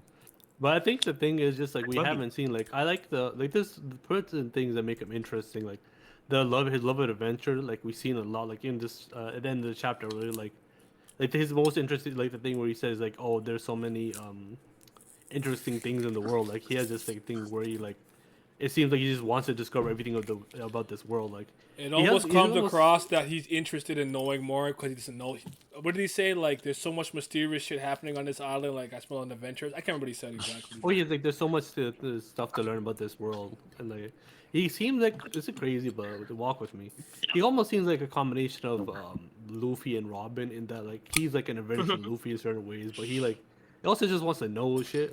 I'm not sure how much Luffy wants to know shit rather than just going there being yo, this is a cool island. I'm gonna go to this island, check it out, and then go to another island. But I like that. But yeah, we haven't gotten really into who I'll admit I'm not sure because in the Odin flashback he just seemed more he has great moments there, but and he also seems like a myth more than thing. But that's also just because it's told through Odin's line, and Odin just sees him as this myth of a figure. Yeah, I think also the biggest thing is that right now they don't really they don't really have a purpose for sailing the seas. No, not exactly. I'm talking about Rock.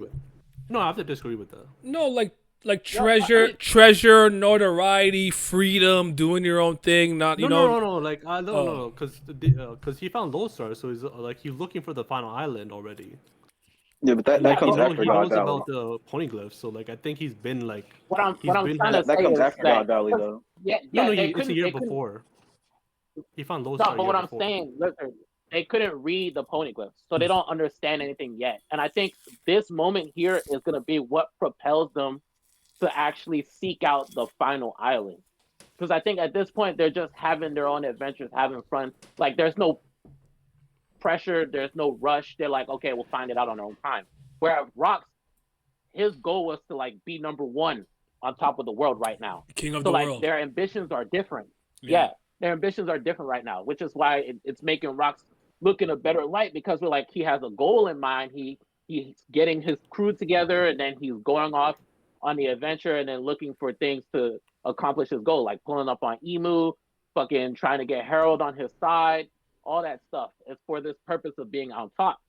But like right now with Roger, it's like, okay, we're sailing the seas, but like there's no pressure, you know?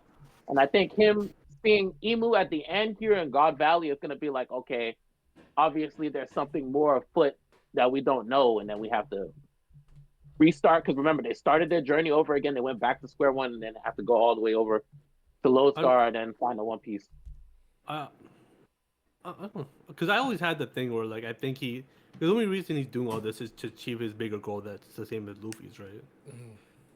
And I think he wanted to find the final island, which they thought was Lodestar, because he thought, yo, if I go to the final island, I'll be the greatest crew. And then he like learns about that, because he learns about the whole point glyph. Like you need the point glyphs in Lodestar. Like you learn, like that's where you learn about it. We'll have to see exactly how it happened. I don't remember. Maybe they shortened that flashback. I can't remember exactly how he learns. He needs like especially the real poneglyphs or whatever. But I'm not 100% sure exactly what about Roger isn't resonating with a lot of people. But I just think that what you have to give him Oda credit for is that he's executed very well with Xebec. Like he's done a great job with the future. Like even his introduction was raw, and like and then just kind of seeing the kind of crew he amassed, the terror he instilled, him and Harold's relationship, him being with Shaggy, and then moving off of that, having Teach, like all of it just kind of culminates in making him really cool to the point where like, you guys know me, I have a primacy bias problem, where the characters that I've liked or things that I've liked years ago moves me more than recency bias. Last week I had to move Rocks to number 2. No one's coming for Crocodile. I'm sorry, that's my nigga for life. It's Crocodile over everybody. I had to slide Robin. Down to 3. I'm just like, yo, Rocks is him. Like, Oda built him up. I was interested in knowing, and he exceeded my expectations as far as I'm concerned. I thought he was gonna be like a reckless demon. I just want to fight and kill and destroy. And I'm like, yo, he's like Teach, where he knows things that I don't think he's supposed to know. What made you go up to Mary Joie to the flower room and be like, Emu, I killed these 5 kings, what's up? You can't extort me with that. Okay, but it put the Holy Land in chaos. I'll be back, nigga. I'm back. I'm like, bro, who are you? What are you doing here? What do you know? Like, he's tough. And it's like, there's a lot of characters that I like in a lot of series that are not traditionally cool or raw. I've always said, I think a big reason why Doflamingo resonates with a lot of the community is he's traditionally cool, raw, and dope in the way you usually see it. Not like goofy or nothing. Like Dofi's like a pretty serious, no nonsense, cool looking character. Not that he doesn't have like his quirks or eccentricities, but my point is that like he's traditionally raw. Like you take another like villain, they might not be traditionally raw. Like Big Mom's kind of weird looking and goofy and fat and old and gets hunger pangs, but she's still dangerous. You acknowledge that she's dangerous, but it's a different kind of like way of going through the villain pipeline. I think Rocks is a little bit more traditionally cool and raw, but Oda just did a good job with it. And I think that's why he's resonating so hard with the community.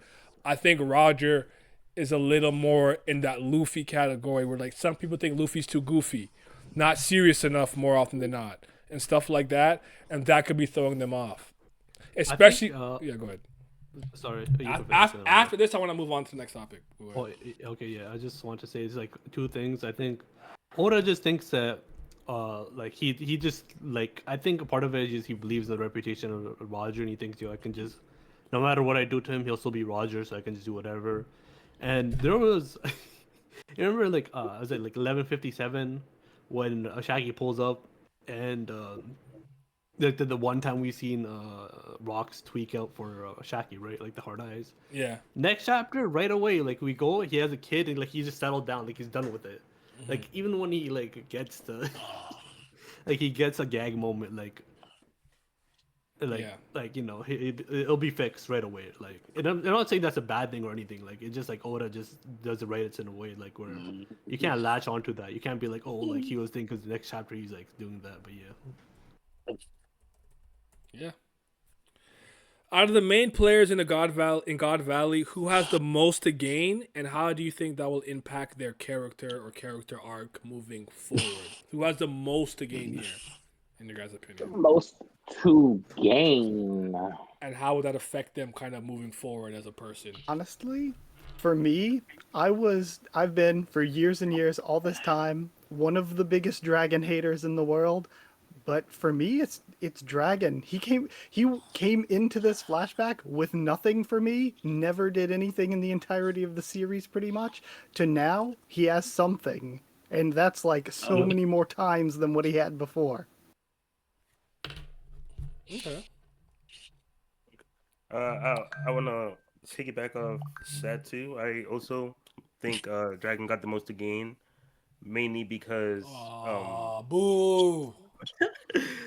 mainly because of course he didn't Boo, get. I mean, Dragon. I disagree that he had nothing, but I get what y'all mean. But I really like that what Dragon was pissing was to just get like the origin story of like the Revs and like why he did what he did. And I feel like after we learned that he used to be a Marine, that really changed like my perception of him because of course having his dad being Garp, he would just assume that the Marines is like the go-to. Surely this will be like a great org, and I'm gonna be a hero just like him. But then seeing what's happening in God's Valley, he's realizing, oh, that might not be the case.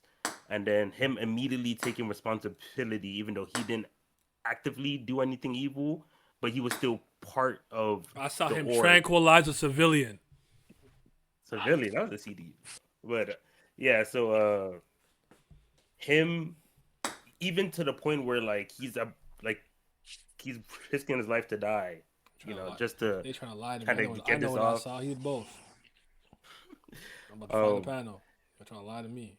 I remember what I saw. And then so we know that he already said that his version of justice isn't what the Marines stand for, and then now we know that he leaves them, creates the Revs, and then the Revs actually become very successful in screwing over the Marines in recent times. So just kind of seeing the origin story and then seeing what more that he goes through that makes him like get disappointed in the Marines versus his dad Garp that like he stayed true to the Marines, but Dragon didn't. So I want to see, and they're both here.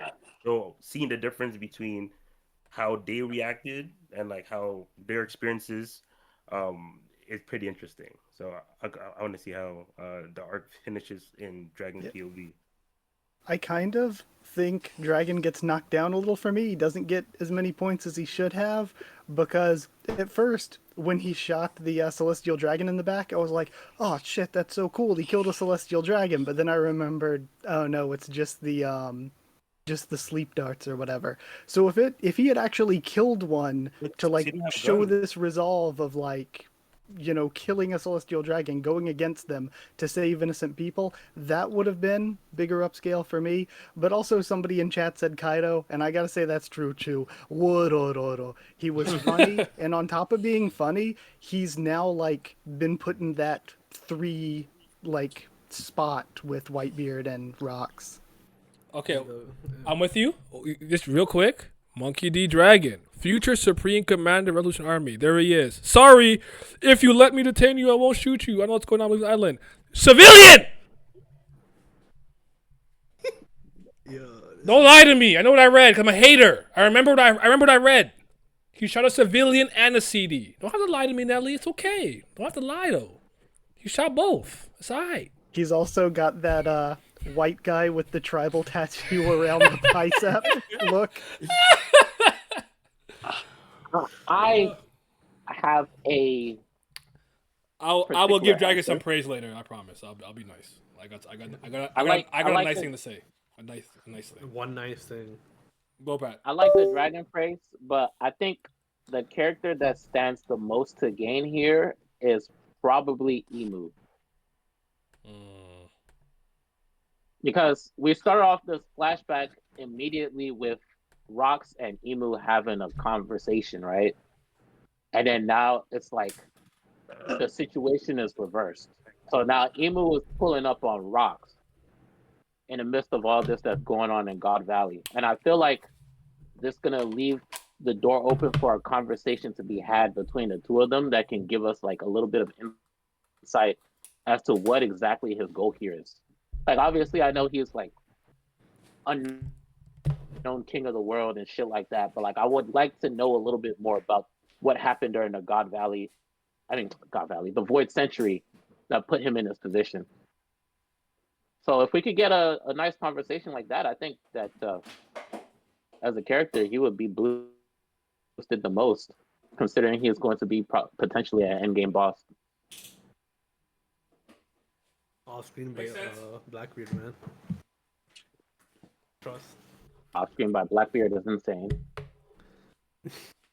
I got two answers for the ones who I think I had like two and one other one, which is I don't think they gained, but I think they lost the most. Which I think Roger and Garb probably gained the most. Like I think in a way it helped them out. Like I still think that Roger was set on his journey, but I think he Rocks might have helped him along, or like he might have said something or whatever. Like it might have changed him in a way. I'm not gonna deny that. And I think Garp will be affected. Like I'm just like how. Like I'm just interested. Like how is he gonna take this? Like if he bought. It's Emu sir. What is he doing, man? Is he gonna if he pulls up on Emu, like how does that work, man? And then I think Kaido didn't gain the most. I think he lost the most. Like I think he just part of the reason he probably is so like like I think that what happens in God Valley is what changes him into being the guy that jumps off islands for fun, sky islands for fun, if that makes sense. Like I mean, the whole betrayal thing. But yeah, he'd just be drinking, bro. hey man, I be drinking. I don't be doing that. Like, He'd be drunk off his ass every single day. It's like we're like 2 years old, bro. alcoholism, man. Like I don't know. That's a sign of something. Like, and then yeah, I also yeah, those are the big ones. I think Roger and Garp are the ones, and especially since they're probably the main players of that era. Besides, I mean, Rocks is number one, but like those are the three big ones. So I think those two will get the most.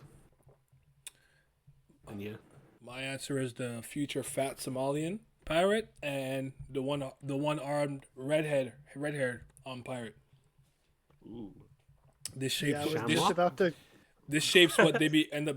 I had to go because Glam was spoiling my answer already. Yeah, you're good. I was just about to cut in and say Shanks because he got stolen away, so he doesn't end up a God Knight. He ends up a Yonko. There you go. He did end up a fucking scumbag, and I think these events shape Blackbeard into like what he is today and the goals and aspirations that he has, and kind of following in his father's footsteps.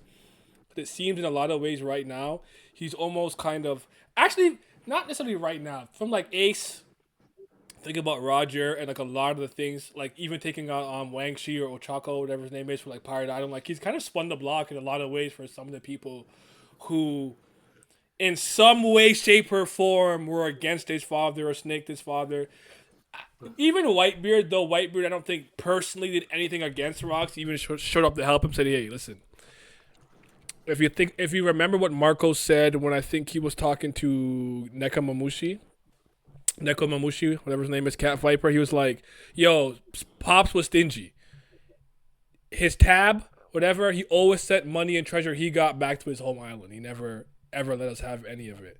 And this is still consistent with that. So, like, my answer is kind of Teach and Shanks as a duo, a tandem. And I think their destinies are pretty tied together. I really like the scene of Dragon running away with baby Shanks and then Eris running away with Teach.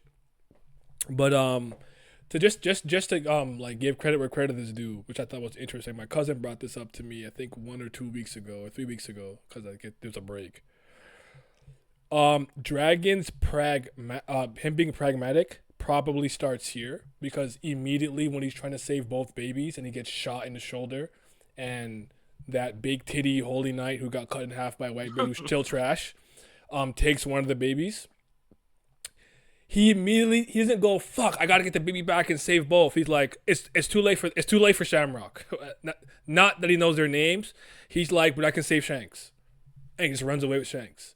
Like, he thinks, my cousin thinks that him being very pragmatic starts from this moment. I'm like, that makes sense to me. If that's the lens you want to look at it through, like, because of what he is and what he represents and how dangerous he is to the world, and him getting captured is bad, he has to be extremely pragmatic. I'm like, all right, credit where credit is due. But yeah, my answer is teaching Shanks, though. Kaido's an interesting answer to me. I like it. Because you have to think about what Garling was... not Garling. Garcia... Saturn was saying about feeling like something new was going to be born here. Like, what did he really mean by that? Is that Roger becoming the Pirate King later? Is that Rock's inspiring Teach somehow? Is that Whitebeard's rise? Is the Yonko system? Like, what does that really mean, you know? So I think what he meant... Oh, you can go if you want.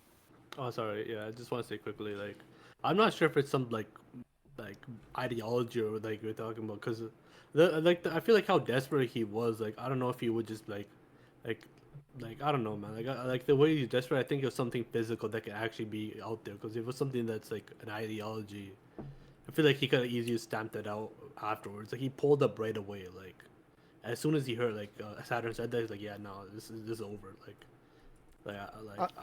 Yeah. I think what he was talking about was ideology. I think it was like anti-world government ideology, because he's like, okay, if we don't shut this shit down, something more crazy is going to be born. And he was kind of right. It's the Revolutionary Army. Like, you think before this, the world government didn't have an actual dedicated revolutionary force fighting against it. And now it has the Revolutionary Army. But even on top of that, you have a bunch of pirates and people with connections to pirates who were here at God Valley, who got away and now know what the world government was doing. And all the people that Kuma freed, all of them, to random places around the world, wherever they got sent to, they can say what the world government was doing. And I think that this is a big information leak that we can see decades down the line did affect the world government negatively.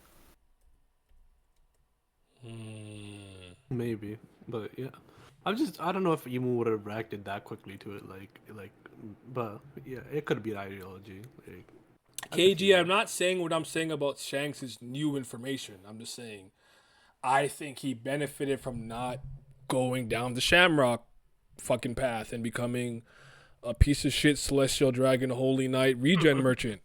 Yeah, he lost an arm, but he's traditionally strong. He's a great swordsman. He used to duel with me, Hawk. Like I think that's a much better life for him. That's just my opinion. I don't agree with that. And he's a child of destiny, as Scopper Gaban said. So Nerona Silver's Mihawk, like the goat. that is a real thing that a lot of people think, that he's from the Nerona bloodline at the very least. That's a thing that I've been seeing a lot. So yeah, what if Shamrock ended up on Roger's ship instead? He'd be the go-to. What if Shamrock was locked in with his be a CD? I don't know. Yeah, it's also, are we gonna bring up how did Roger's crew know Shanks' name to name him this whole just time? sewed into his thing because they're twins, right? They just his mom probably sewed it into his clothes, right? Yeah, that's usually what he said, "You give me a look of somebody." Like a UK man with a knife trying to shank somebody, I'm gonna call you Shanks. What, is it stabs? No, it's not stabs. Not stabs. Slice, no. Slice doesn't work for me. Shank? Shanks. Yo, add a S. You're right. Add a S to that shit. Do you think the next chapter is the best opportunity we have for the Emu face reveal, or do you think Oda will push it back? Keep pushing it back. I think he'll push it back forever. If he doesn't push it back, if he doesn't show here, it's gonna push it back to the final fight, man. Like the last page, bro. Yeah. Yo, guys, I gotta. Ooh, my bad. I gotta bounce. Guys. All right, I appreciate you coming through for the time you can give us, brother. Absolutely, man. Thanks for having me, bro. Yeah, have me on your channel next, bitch. I got you, bro. You just pull up, man. I'll be on VC. Like I said, I'll be in the same VCs all the time. Niggas don't pull up. That's hon- all I'm gonna say. Glenn knows honestly, what I'm talking about. honestly, that's fair because I never open Discord except the post. Fair enough. I'll be there. Exactly. If I'm streaming and I'm on Discord, you slide. That's it. You don't need an invitation. All right, say less. Was there anything about any of the other topics you wanted to just get off quickly? I mean, my main thing is the end of series. I mean, Blackbeard should be the final villain. Like I've been promoting this. I think Blackbeard I'm with you. has so much reason to kill Emu. I don't know if Oda would do it, but when Rock said I'll be back, it's almost as if it's like if I'm not coming back, my son will. Right? I Inherited need him to will. face I need Blackbeard to face Emu, especially with everything that's going on, especially if Rock dies and Blackbeard sees it, and his motivation is not only just to rule the world, but to get the run back for the Davy clan. I don't know, man. Like there's too much that Oda can do with Blackbeard for him to fail. Like I don't want him to I do it. feel that. I feel that because I need Blackbeard to kill Emu and Shanks. Both of them. I want them gone. I'm with it. I've been saying it. I Out of got here. old videos 6 years ago. Look at it. Why Blackbeard's gonna pack up Shanks. I got the video. Need him out of So here. if it happens, just know Take- I figured out about Bitcoin. Y'all should have bought Bitcoin early. That's all I'm gonna say. buy, Ah. buy Bitcoin. That's it. All right, G. You be safe, brother. I'll text you. All right, take care, y'all. Yes, sir. All right, peace. Have a good night, bro. Good night. I think I believe until it's really time to properly. Actually, I have two ways that Oda reveals what Emu looks like. Through the Void Century flashback with Joy Boy, X, Y, and Z, maybe Davy D. Jones, or when it's actually time to properly face Emu, that's when like the quote unquote mask comes off. Yeah, whichever comes first. Go ahead. No, I was just gonna say whichever comes first. I was just co-signing. Haku, this was kind of Haku. What were you thinking? I think this is maybe not when we get it, which is why I said, do we just keep pushing this back? But I do think of all the times that we've had Emu scenes so far, this is the best setup for us to see it so far. Like Okay. we end with Emu kind of getting summoned, and it's right there with, the three that were involved in the main, force of the God Valley incident and everything. So if we did get the face reveal, and it's important because we're like, oh, Roger Garp and Rox actually saw what Emu looked like. I think that could be big. I think it's our best setup with the way the chapter ended so far, but that doesn't really mean we're going to get it. Okay. What if we never get it? What if Emu just looks like that? This looks like it's always shaded. Emu is always a shadow. I've had that thought actually, but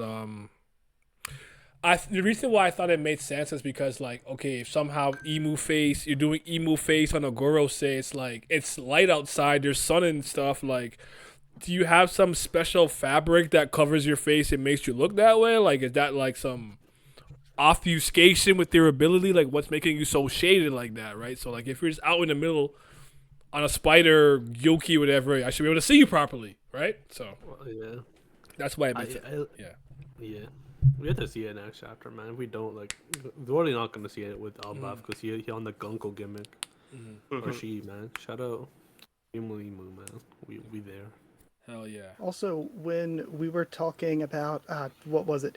I just got reminded by what Jay said, and what we were talking about when they were like, when Saturn was talking about something else being let out, and I was like, oh, the anti-world government sentiment and all.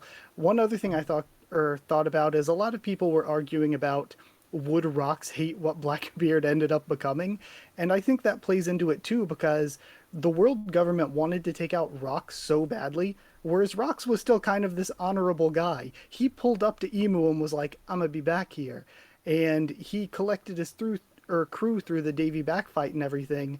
But again, I hate to relate this to Attack on Titan because I'm not even the biggest Attack on Titan guy, but it's like when the one general was looking at Eren and was like, he's marching our hate back towards us. Blackbeard is the villain that the world government created. It's like they were dealing with more honorable pirates, and then they killed Blackbeard's family and destroyed his home in front of him. And now Blackbeard's out here just doing the most shady pirate activity, and the world government brought that on themselves. Blackbeard to me is such an interesting case because like I love talking. I love getting to this bag. Give me a second. Walk with me, all right? Let me land. So Blackbeard to me is I think I deleted I have since deleted the video. I'm gonna remake it better on my new channel because I know what I want to say. But he was a cage beast that was unleashed after he got the one thing he thought he needed to dominate the world and bring it to heel, which was a yami yami no mi. He went through a tragic childhood. Not sure what happened through his pathway through like God Valley to like the Shade Port or Lucia, whatever, but like lost his parents, all of that, and spent how many years on the Whitebeard crew up until he was like 40, right? Like 40, kind of a veteran pirate. He's been around. He's been with one of the strongest crews of all time, or at least of the era, just amassing knowledge, just waiting for his moment. Thatch has a yami yami no mi, kills him. I need that. And immediately starts his crew and starts to go on his adventure. And while it wasn't perfect, the moment he gets that, he just immediately bears his fangs at the world. You want to take out Luffy? Damn, knock upstream. All right, you got away. Not bad, kiddo. Takes out Ace, becomes a warlord, breaks into Impel Down, frees some of the most heinous, disgusting, vile criminals, so vile and disgusting they were erased from history. Gets packed by Magellan. I forgot about that. Don't think I forgot about that. That's Magellan's my guy. That's my man's, right? And I think even though we got it in a montagey sense, what I always really appreciated about Blackbeard's story itself too is that it wasn't perfect. He didn't win every fight. He didn't challenge every challenger head on. He ran. He's lost. Got poisoned. Whitebeard almost killed him. They jumped him. And he's like, "Let me watch this. Watch this. 2 devil fruits. Yeah, I'm different. I'm him. My era's coming. It's here now." Shanks pulls up. Not time. It's not time yet. I'm out of here. All right, I need a battleship for this big, fat, big ass, giant motherfucker, San Juan Wolf. I'll carry you on the ship. Nah, not time. I'm out of here, right? Like, what I actually like about it is, to me, it parallels Luffy in a lot of ways. Does Luffy win every fight? Does Luffy not run away sometimes? Does Luffy get captured? All those things happen to Luffy. It's also happening to Blackbeard. Even though Blackbeard is supposed to be a little more experienced and he's older, I like that. I like when the antagonist is building or kind of on a similar tier as the protagonist, and they're kind of like coming to that eventual clash. I'm not interested in I'm already at the pinnacle. Come to my level. I like the Garo path. I'm training. I'm Garo. I'm training. I'm getting better.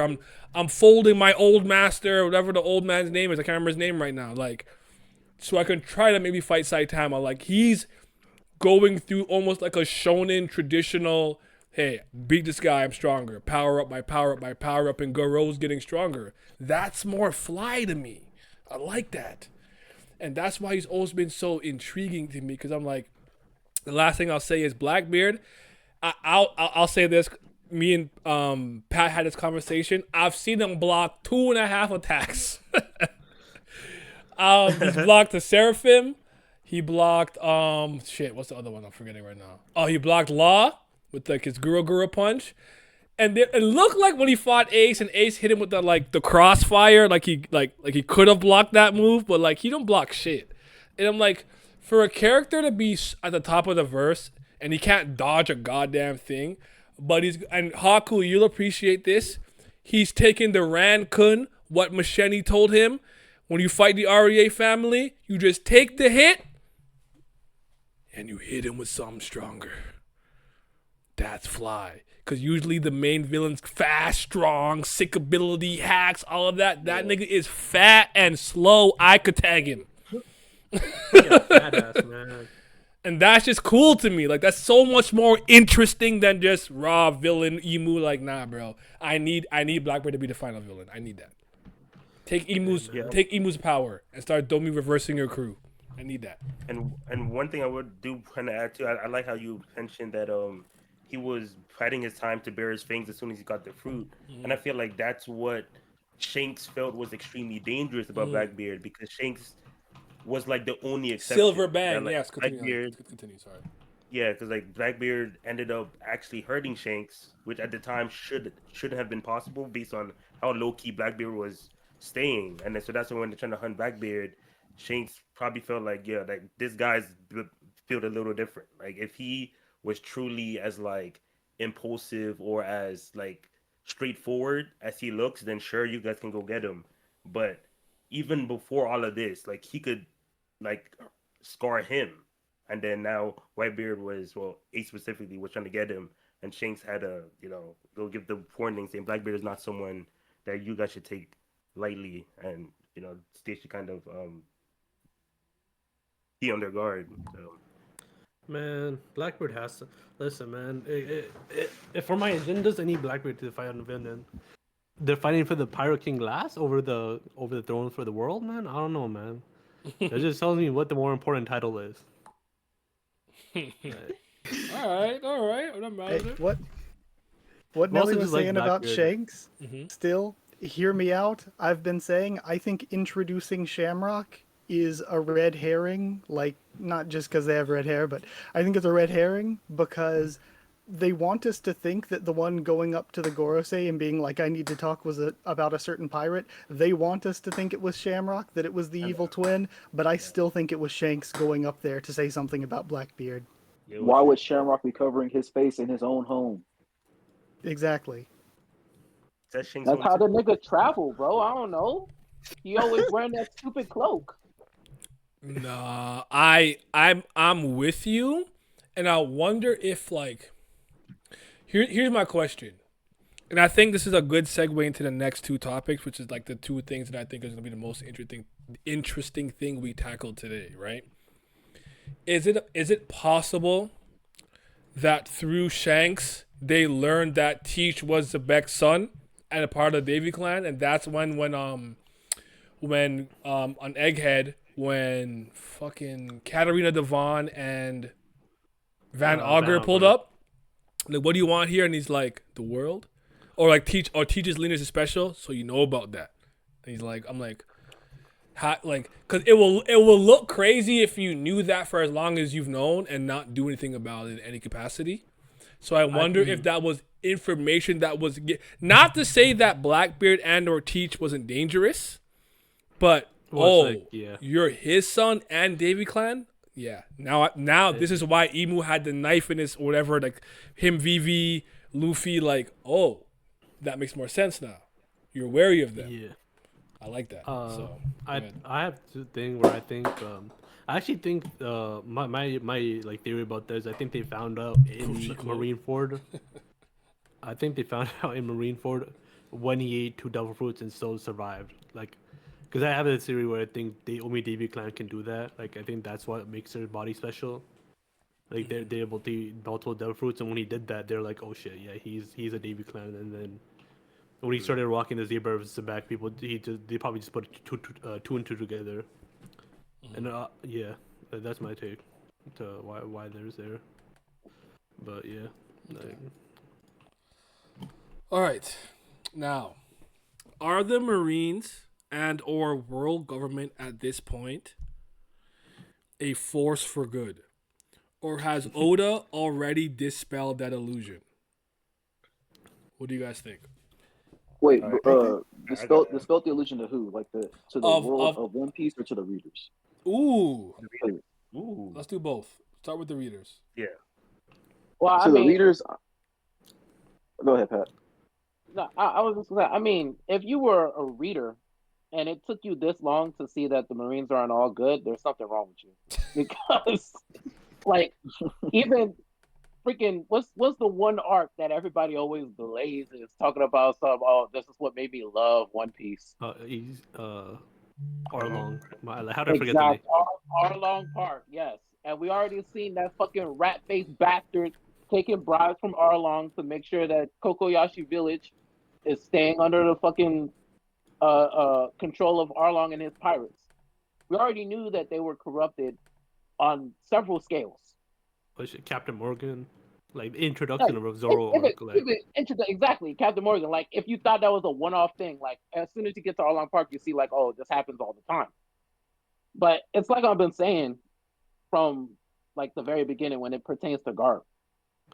They are an entity that are supposed to, keyword supposed to, represent the upstanding of the law and goodwill for the people. They're supposed to protect people from pirates. That's what they're supposed to do.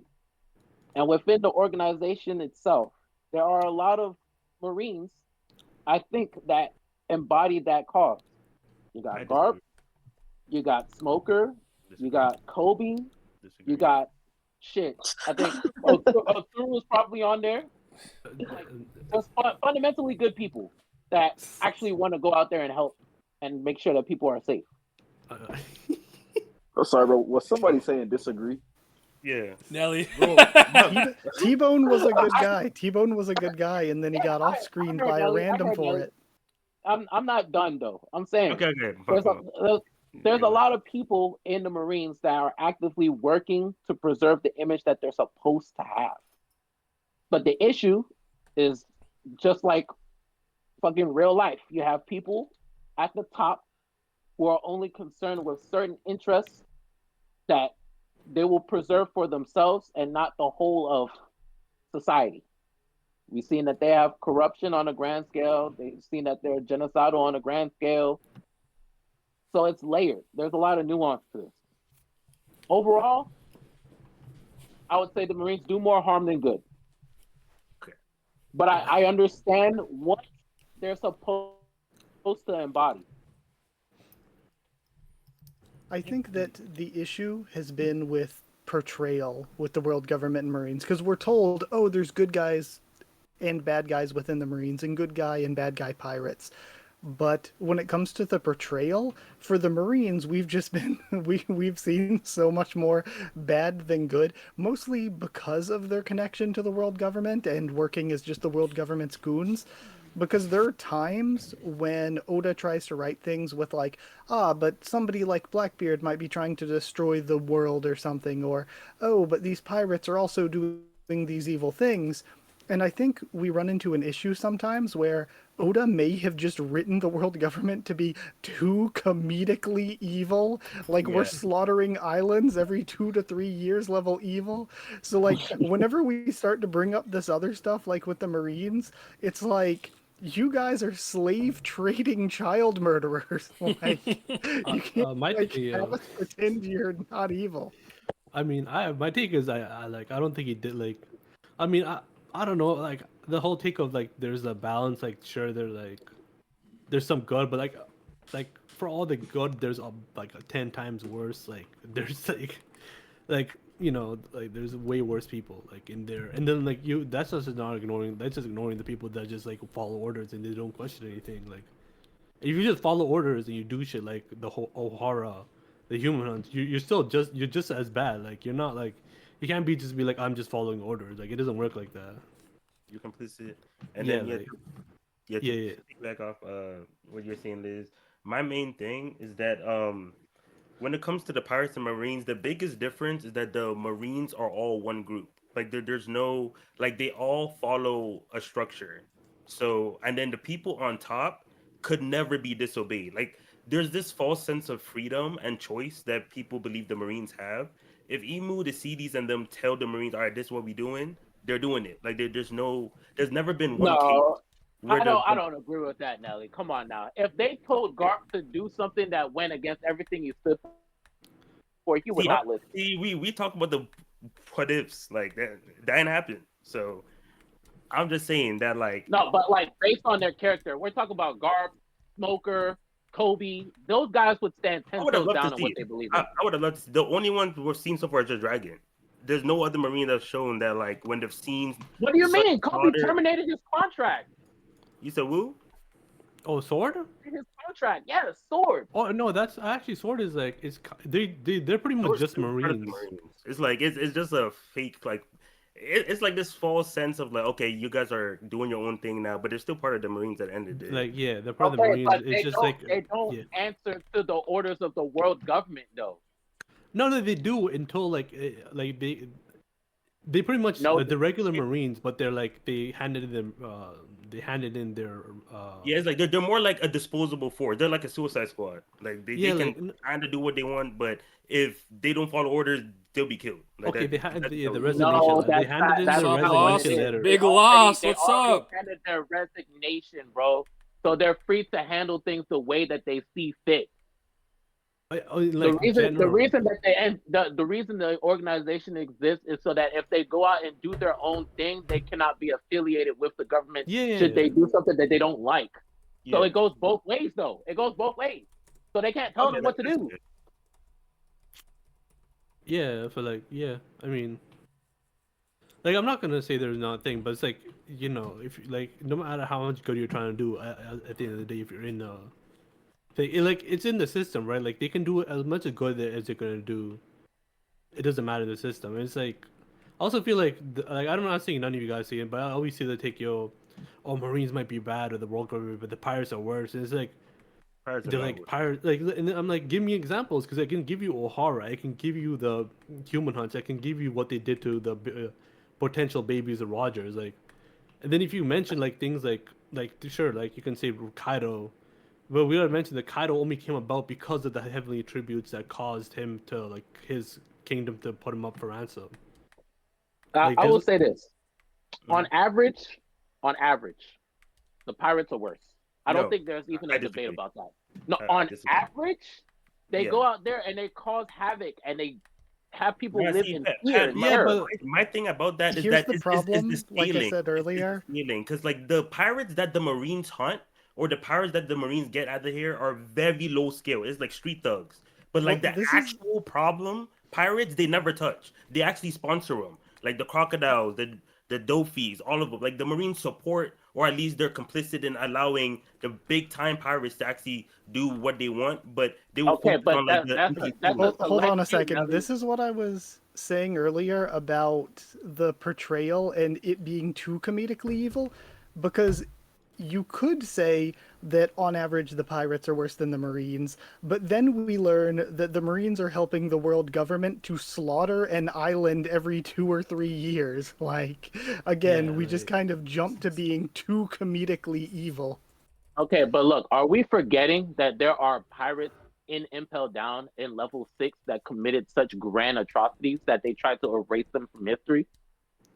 I But mean, the thing celestial about what dragons he's do saying that with and they just go home, man. portrayal Like too, like he was saying, was that like we never get what they did though. Like, but with the CDs, we see everything that they do, and then they get defended by the Marines. No one can touch the CDs because once you do, the Marines will come in and stop you. So it's like, wow, like this is the good force that's supposed to defend the world, and yada yada yada. yeah, It's there's not. also It's not Marines in general. It's the admirals. no, I mean, like yeah, yeah. I mean, if they were if like the marine, no, besides guard, like a few of them, like if they ordered like a random marine to be like, yo, just help this celestial dragon out, they would. Like it wouldn't be like something they can deny. I think, but that's just because it's just what they are. But also, I just think it's just like the difference between like I'll take the heavenly tributes. I think the heavy tributes is versus like the pirates like banditry is like cold terror versus hot terror, or like there's like a blazing terror that's right in your face with these pirates. It's so obvious. But then you get these heavenly tributes. Like how many countries and islands have been destroyed like financially because of these horrible tributes that force people into these like things, like these families that are probably forced to like starve or like make these hard decisions just to finance them. And it's like you can't really like she can point at the world government, but it's not like as obvious as pointing to this one crew and be like, "Oh, this crew did this to us." It's just something a fact of life they had to accept, and it's kind of like, and it's like not as obvious, but yeah, like I could argue the heavy tributes have done more damage to the people of One Piece than anything that pirates have done because they had like the amount of shit they had to do to get that shit for them is insane. Like I'm not disagreeing with that take, but that's why I said on average, I think the pirates commit more day to day atrocities that make people live in fear. But like obviously, if we're looking at the grander scale of things, then yes, you could say that the Marines have done more damage. Yeah, I agree. I agree that that like should be the case. I just think that from what we've like gotten to see, it just doesn't come across as well from what we actually see. No. Also, But just I a think Yeah, that's really how I'm we I'm not should I'm not take mad it. at that. But again, like we have we're not gonna sit here and act like we don't have good people in the Marines. We got I mean, yeah, Boogie it Thor, we just. got Garp, we got Smoker, we got Kobe. There's some good guys over there. T-Bone. I mean, Relatively, in my opinion. did you say emo? T-Bone. The guy who Or got T-Bone? sneaked by the T-Bone, random Oh yeah, civilian. T-Bone. He's a good dude. Yo. Yeah, Buggy remember got them all his shooters men on got him. taken That, out and he my was thing I ripping would his say coat apart too to is give that to like them? I feel like there's also a line that like the quote unquote good Marines that as long as that line doesn't get crossed, they're fine. But that line is very loose, and they also never really ask why certain pirates need to be arrested. They just kind of like if they tell somebody, "Hey, go arrest this person," they're a pirate. They just do it. Like they don't I really have I care have too much I have about the one reason. pushback to that, Nelly. I would argue that a lot of people who became Marines because they felt injustice from pirates on their own island or wherever That's they fair. came And then from, right? yeah, and So, then that's why yeah. yeah, keep going. No. Go ahead. I just wanted to put that Okay, in. yeah. That's why I was saying that one thing that would really help me understand Garp a bit better is if I could understand what he went through to make him believe pirates are like his thing with pirates. Right? Why it's such a high priority given like everything. But we've already kind of talked about it. But when I was trying to get this with like for example with Kobe, um the day before they established the Seraphims, Hancock was on like the good books in the Marines just because she's on the payroll. Not really a problem, yada yada yada. Now so we got the Seraphims, we don't need them no more. All right, go arrest Hancock. Day before, you know, she's not a problem. Day after, now it's a problem. Let's go get her arrested. And we already know the terrible history Hancock had with the Marines and yada yada yada. And he just sent people there to go capture them. And then, so when it's like pirates do day to day bad, I feel like they don't really focus on the crime the pirates does. It's just if you have the label of pirate, that's just good enough. And there's not enough people that actually care about or ask those kind of questions. So I feel like a lot of them are more complicit. Like they're definitely better than the average Marine, but if they don't have like a super strong reason to disobey the world government, they're just gonna follow whatever they say. So I that's hear you, only bro. But like again, like you have to take it into account of the viewpoint as the reader and then like in universe. So like as the reader, we know that Hancock is not a fundamentally evil person. Oh, I wouldn't say she's a great person, but yeah. she's not like mean, crude, She, like gonna hurt people for no She reason. does kick puppies she's and done Well, kittens like as soon as she's she's done introduced. she's done nothing wrong. That puppy she shouldn't have kicked been in her puppies. way. Yeah, why was it in her But way? what I'm getting Who at put it in her is path? we know we know Hancock is not evil, but she is a high profile pirate at the end of the day. So Kobe has to follow the orders like, hey, look, this pirate has a bounty of 1 billion. They have no idea what she's capable of if she gets Okay, loose in the seas and okay, starts Pat. going to I different have a places. slight pushback for you a little bit. Okay. She was a celestial dragon slave. World government. But they don't know that. That's what I'm saying. Okay. I also want Yeah, to they don't know. We say know that as the reader, but they don't know that. Kobe doesn't Okay. know anything about Hancock. See, my this thing is that is if Kobe did know, would he not arrest her or would he like support her? I don't Like, think he would. I don't think he yeah, would. like my thing is that info is kind of irrelevant because I don't think that would change the overall, scheme. That might be like a seed that makes him kind of want to either change them even more or whatever people want him to go the reform route. But I don't think that knowing, because a lot of people bring up the they didn't know, but I don't think even if they didn't know, they have the power or even the desire to really go against the entire or just off that information. I think another issue, and this comes down to like the writing of the series and the portrayal again with the pirates Fuck. doing evil things on like the day to day. One of the issues with the pirates doing evil things on the day to day is that when we do see super evil pirate stuff going down, the Marines aren't the ones to stop it. Like, Yeah. they're either the Shichibukai, so they're working alongside them, or they're the Yonko, so they're leaving them alone. And that kind of goes into why the Shichibukai is a bad system and everything, like Fujitora was preaching. But then you look at Fujitora and Admiral, and it's like, okay, you're spitting, you're right when you're saying that the Shichibukai system is bad because you're letting evil people like Doflamingo do what they want, but you're hanging out in Mariwa with the Celestial Dragons. Hiding the revs and the. That's a fact. I mean, yeah. Like, the but, evilest we know pirate what stuff we've Fujitora seen stands for. is like what Crocodile did to Alabasta, That was what bad, Dofi did to Evo. Come on, Dressrosa, what guys. Big Mom does in general. Yo, you're Like, they did the dirtiest like Lord up, pirate man. stuff, and the Marines did not step in for any of them. But a lot of that stuff was like going on behind the scenes. They were abusing their power without the Marines' knowledge. So once it comes to light, they get their position stripped. Yeah, but that's just because or like the warlords, right? Like, I mean, Yeah. I don't know, man. You can't convince me they didn't know. Like, they for sure know about Doflamingo.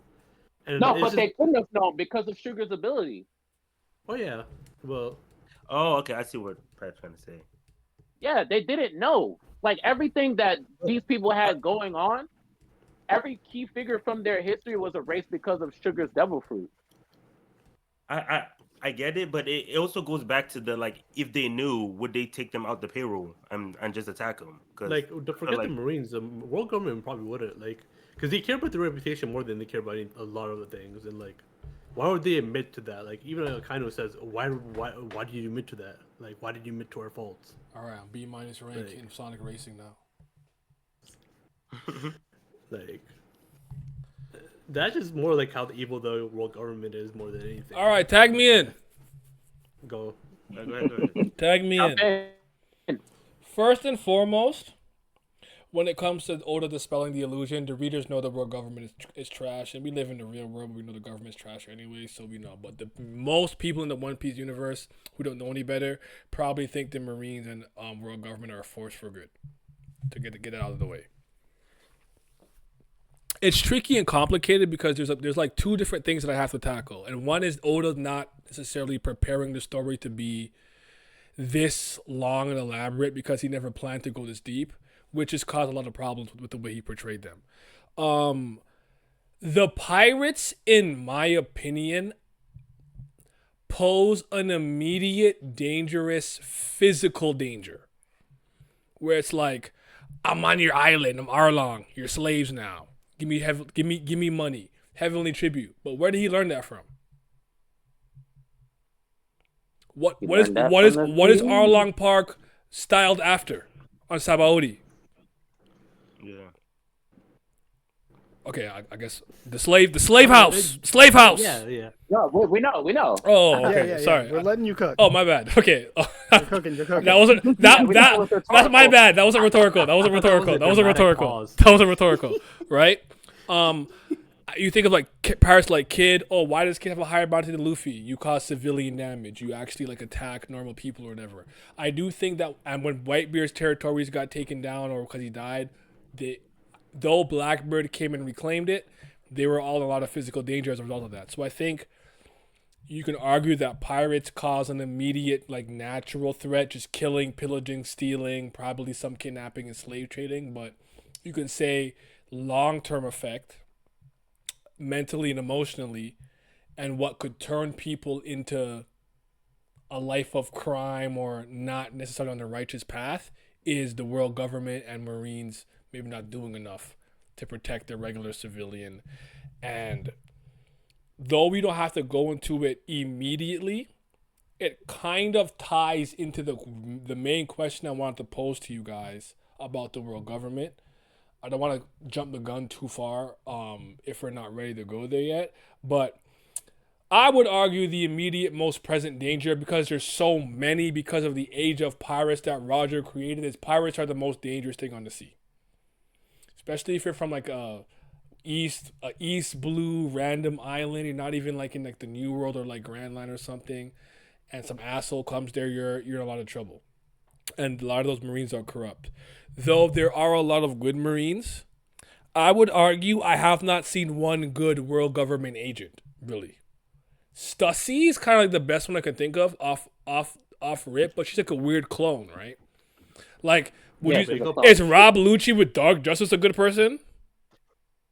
Fuck no.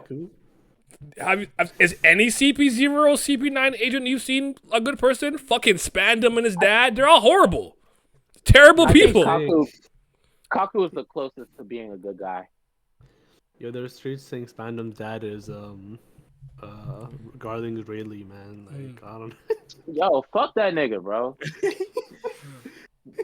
fuck that nigga and his son. Oh, sorry, hold on real quick. This is for me. Okay. Let me answer KG real quick. I gotta pull up the chat. I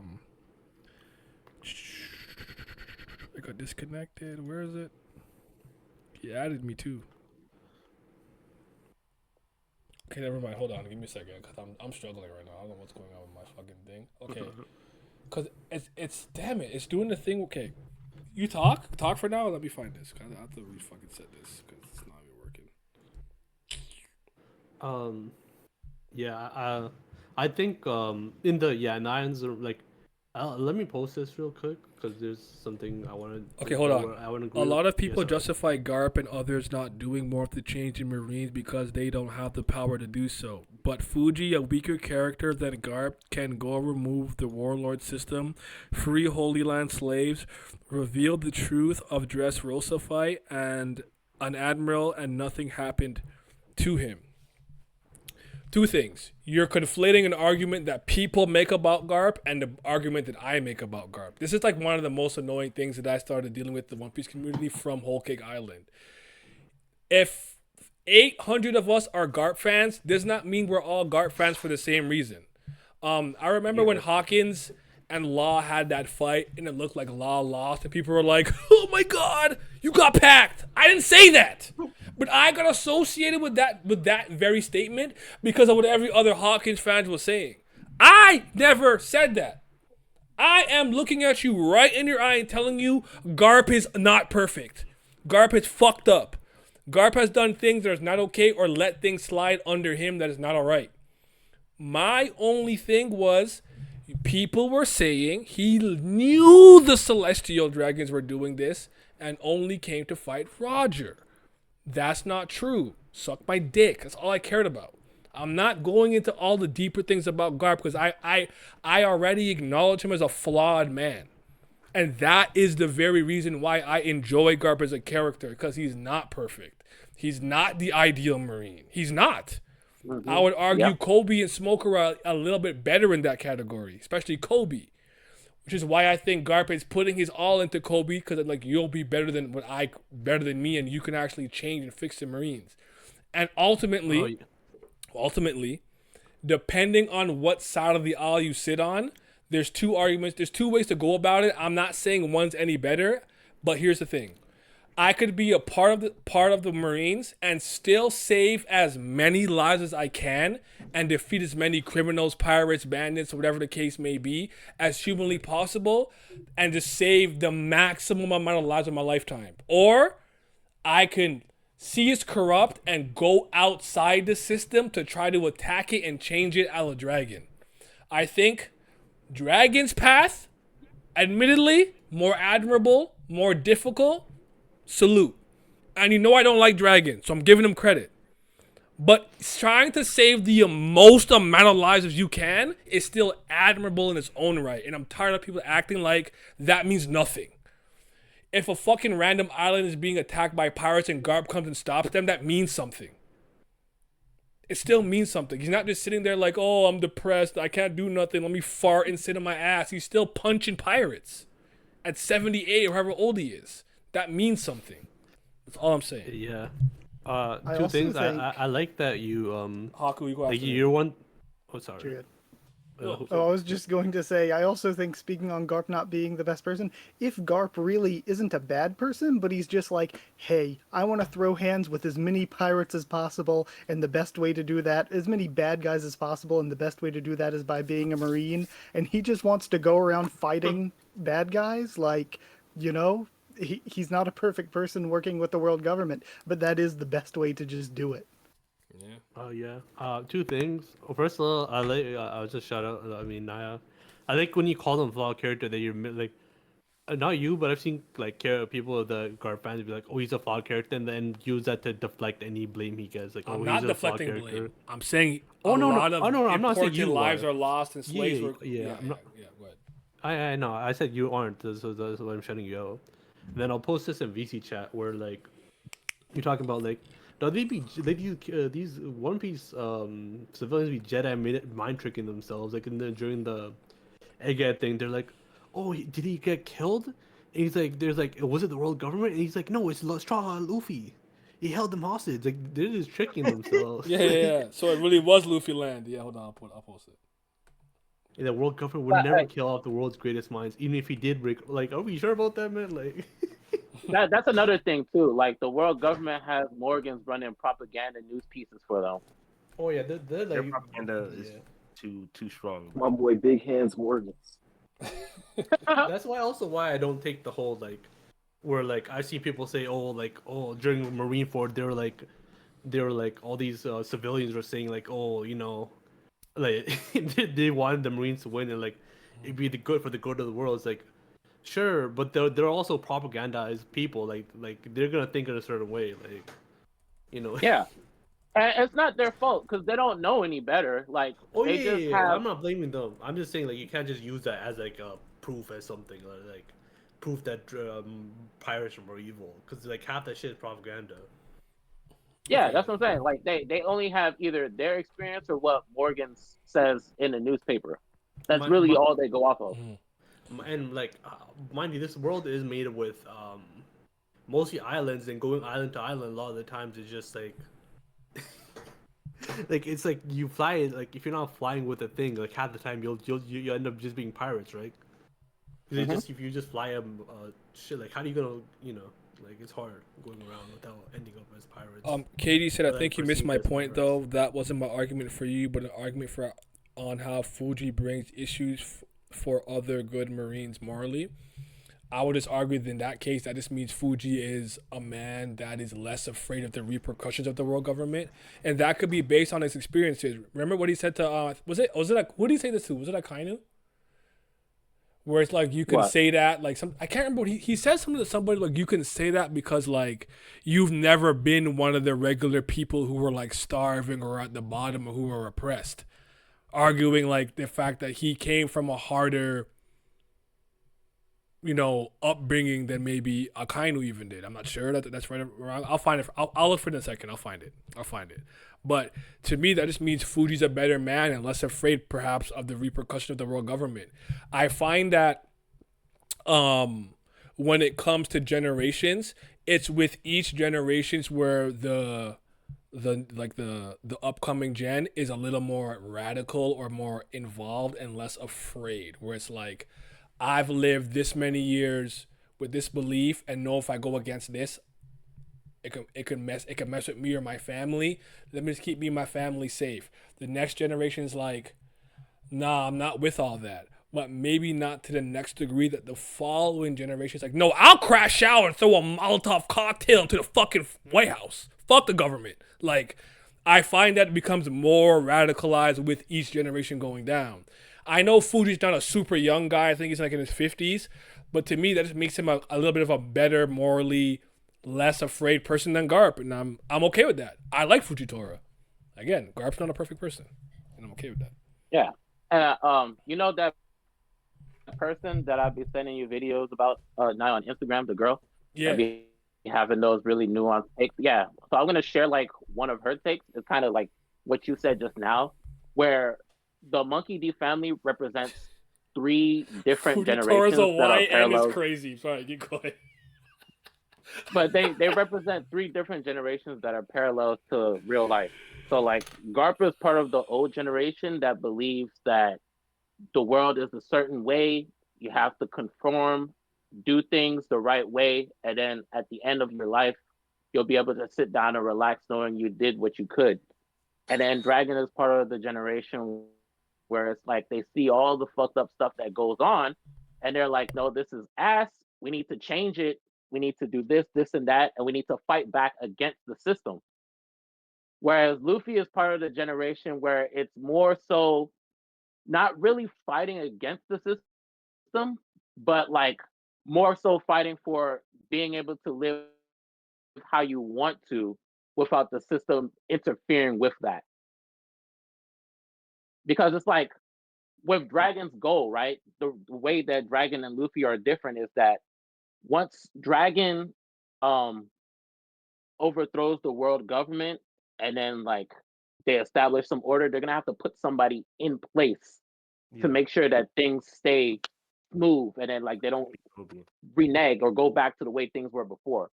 But with Luffy, whenever they go to an island and they liberate the people, he's like, all right, I came here, I did what I want to do. Y'all good. Y'all figure it out. Maybe I'll be back, maybe I won't. I don't know. But he's just like, I just wanted the people that gave me some nice food to be good. They good? I'm good. I'm leaving. Yeah.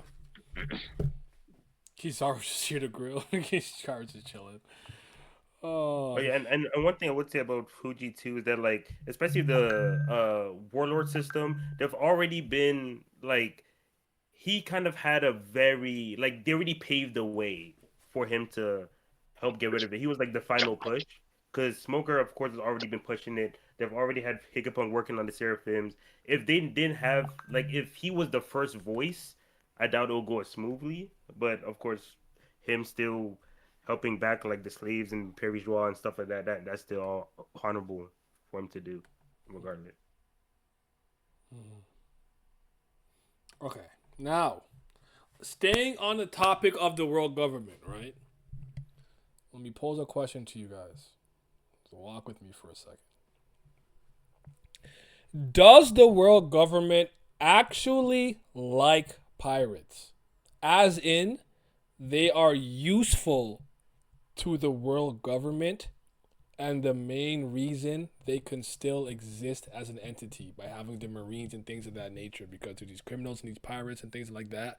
So actually, the main reason they can exist as a force and is because of the very pirates, which is why you see them make deals, create the warlord system. Oh, we already know And Xebec. Seraphim. Xebec fucking pulled up on Emu, but oh, here's a deal for you to go get Hachinosu. You know what I mean?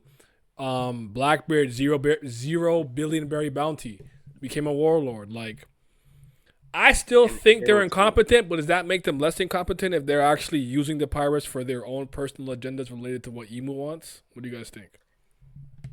I think that's a good Yes, I take. think they yeah, they enjoy the presence of pirates because it allows them to do things behind the scenes without the general populace's notice. So they have something in place to deflect from whatever they do. They can also use it to like put down criticism, like when you have people like the revolutionaries coming after them, they can be like, citizens, do you really want to like stand against the world government? Do you really want to stand against the Marines? There's pirates out here. The pirates could attack you. So like the world government can use the threat of pirates to justify their own existence. Yeah. And I do Exactly. I agree too. I think it's more of like a twisted love for the pirates because like y'all mentioned with the like the warlord system, all of that, creating all these deals, and also the seraphims. Like they never use their own like their own forces. Like it's almost like they admire how strong pirates could be because they model all their things after pirates. But I would say that pirates are definitely I would say it's more like they're forced to make a deal with them. Like they're not strong enough to actually take control of the entire world. They're stretched too thin because like they know where Pele is and stuff like that, but they can't go after him because the amount of forces that they need to actually take him down.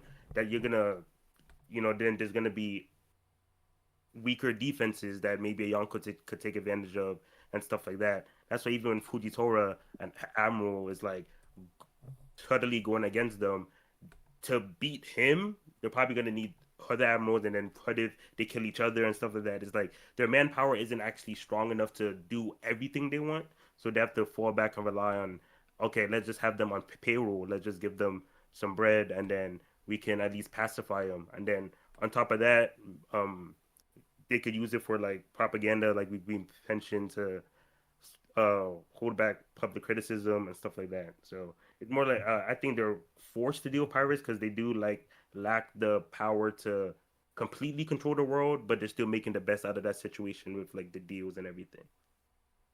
Yeah. Actually, yeah. To add, I agree with you all what you guys all said. To add to that, I think they love it. I think Emu, especially, I think he likes. I think they like balance or stagnation, where like I'm not sure it's the right word, but they like it where like there's no X factors happening around. Like pre like when it was like the old Yonko system and the old Warlords, I think he loved that because all the top tiers were pretty much locked in together. Nobody was doing anything, and then you just had you like all the other like all the strong war character other strong pirates without any allegiance were on their payroll as warlords. So all like the top tier pirates are out of the way, and then I think I think they like the whole concept of uh pirates, and because I'll bring up heavenly tributes again. Like, you know, what's the biggest reason people pay heavenly tributes is because like, oh, and we get the world government protection from people like the Yeah, the pirates. pirates. Yeah. Mm-hmm. So like it's just a thing where like it kind of circles back because it's better for them if in a way if like the worse the pirates are, the more that people are willing to pay it and be desperate to join the world government, the more they can do, the more they can ask for, and oh yeah, it's like it's just a continuous circle they can just continually doing. And so yeah, I think they love them, and I think it's kind of interesting because we know Joy was the first pirate, right? And it's Yeah. kind of interesting how like Emu was able to take that and like use that against use the concept of pirates to his own Like agenda. to her own agenda, and like how she like thing. But yeah, I think she likes it. Like I think having them like the whole like three power system, which really just you know, like it lets them do anything, and like you know, like they don't really have to do anything. It like it really just took the only reason change happened was it's two people. It's Blackbeard and Luffy. Because like every like think about it, Dragon. Midge. Hey man, Dragon was thing, but he was like I'm talking about like, the people that made the change right away. Like Oh, right they don't, away. Okay. yeah, like they don't play by the rules. They don't like they're gutting doing things like other pirates care about the balance of the world or like all that. Like they're taking plans. You guys are just gunning for the top. But yeah, that's besides the point. But yeah, I think they love the pirates. And one thing I want to add to the heavenly tribute point is that people, I think when Dragon pointed out that when like the tributes are so taxing to the point where yeah countries become destitute, and to the point where when they can't even pay them no more, they just get destroyed. So it's like the power, how much they prioritize these tributes, because like taxation has always been a thing, but most when like the taxing gets too high, obviously you pull back. But like world government never pulls back. Like they just keep going, and then if the country that gets destroyed, it doesn't matter. There's a lot more countries we could keep taxing and stuff like that. So they definitely prioritize that far more than people expect. And of course, like you said, with the pirates, um, keeping that system going since they're scared of them, they're just getting more and more bread, and also they also get like a cut from a lot of the pirates' crimes, like with like Harlem Park, and then some of the Oh yeah. underworld dealings, slave auctions, stuff like that. That Stofio's helping with too. It's like they're all linked to the Marines in some way, and they're also getting a cut. So yeah, they and then they also control the media and the propaganda too. So no matter what happens, they can just say, "Oh, we solved the problem." So it's like with Alabasta and stuff like that, where it's like, okay, Smoker won, Team Marines, Marine victory. Now everyone's like, oh, now they love the Marines even more Yay! because the Marines helped solve Alabasta when that Peace. wasn't the case. Lost. Yay! They don't Thank you do for it the to each other. subscription. Peace. Big lost. Sorry, keep going. No, no, it doesn't. Yeah, it's also like who you gonna trust. Like if you're civilian, you're Can not I gonna trust interject for a them. quick second? I Yeah. found what I was looking for. Took me a while. Sorry about that. How long that took, but right here. So it says Navy HQ, New World. You must be happy, Isho. You always wanted the seven world system gone. I was against it, but I can't overrule the king's decision. And then Fuji says, you talk about necessary sacrifices to keep the warlords going. You only say such a thing because you'd never been one of them. The necessary sacrifices. Where I think Isho could have come from a harder reality of having to deal with like maybe a warlord or a pirate or something that ravaged his home. Which is why he became what he became today.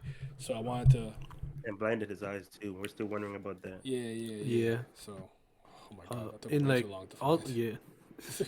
Also, yeah, Akaino's been a Marine longer than he's been anything else because he joined like he's in his 50s. He joined the Marines in his like early 20s.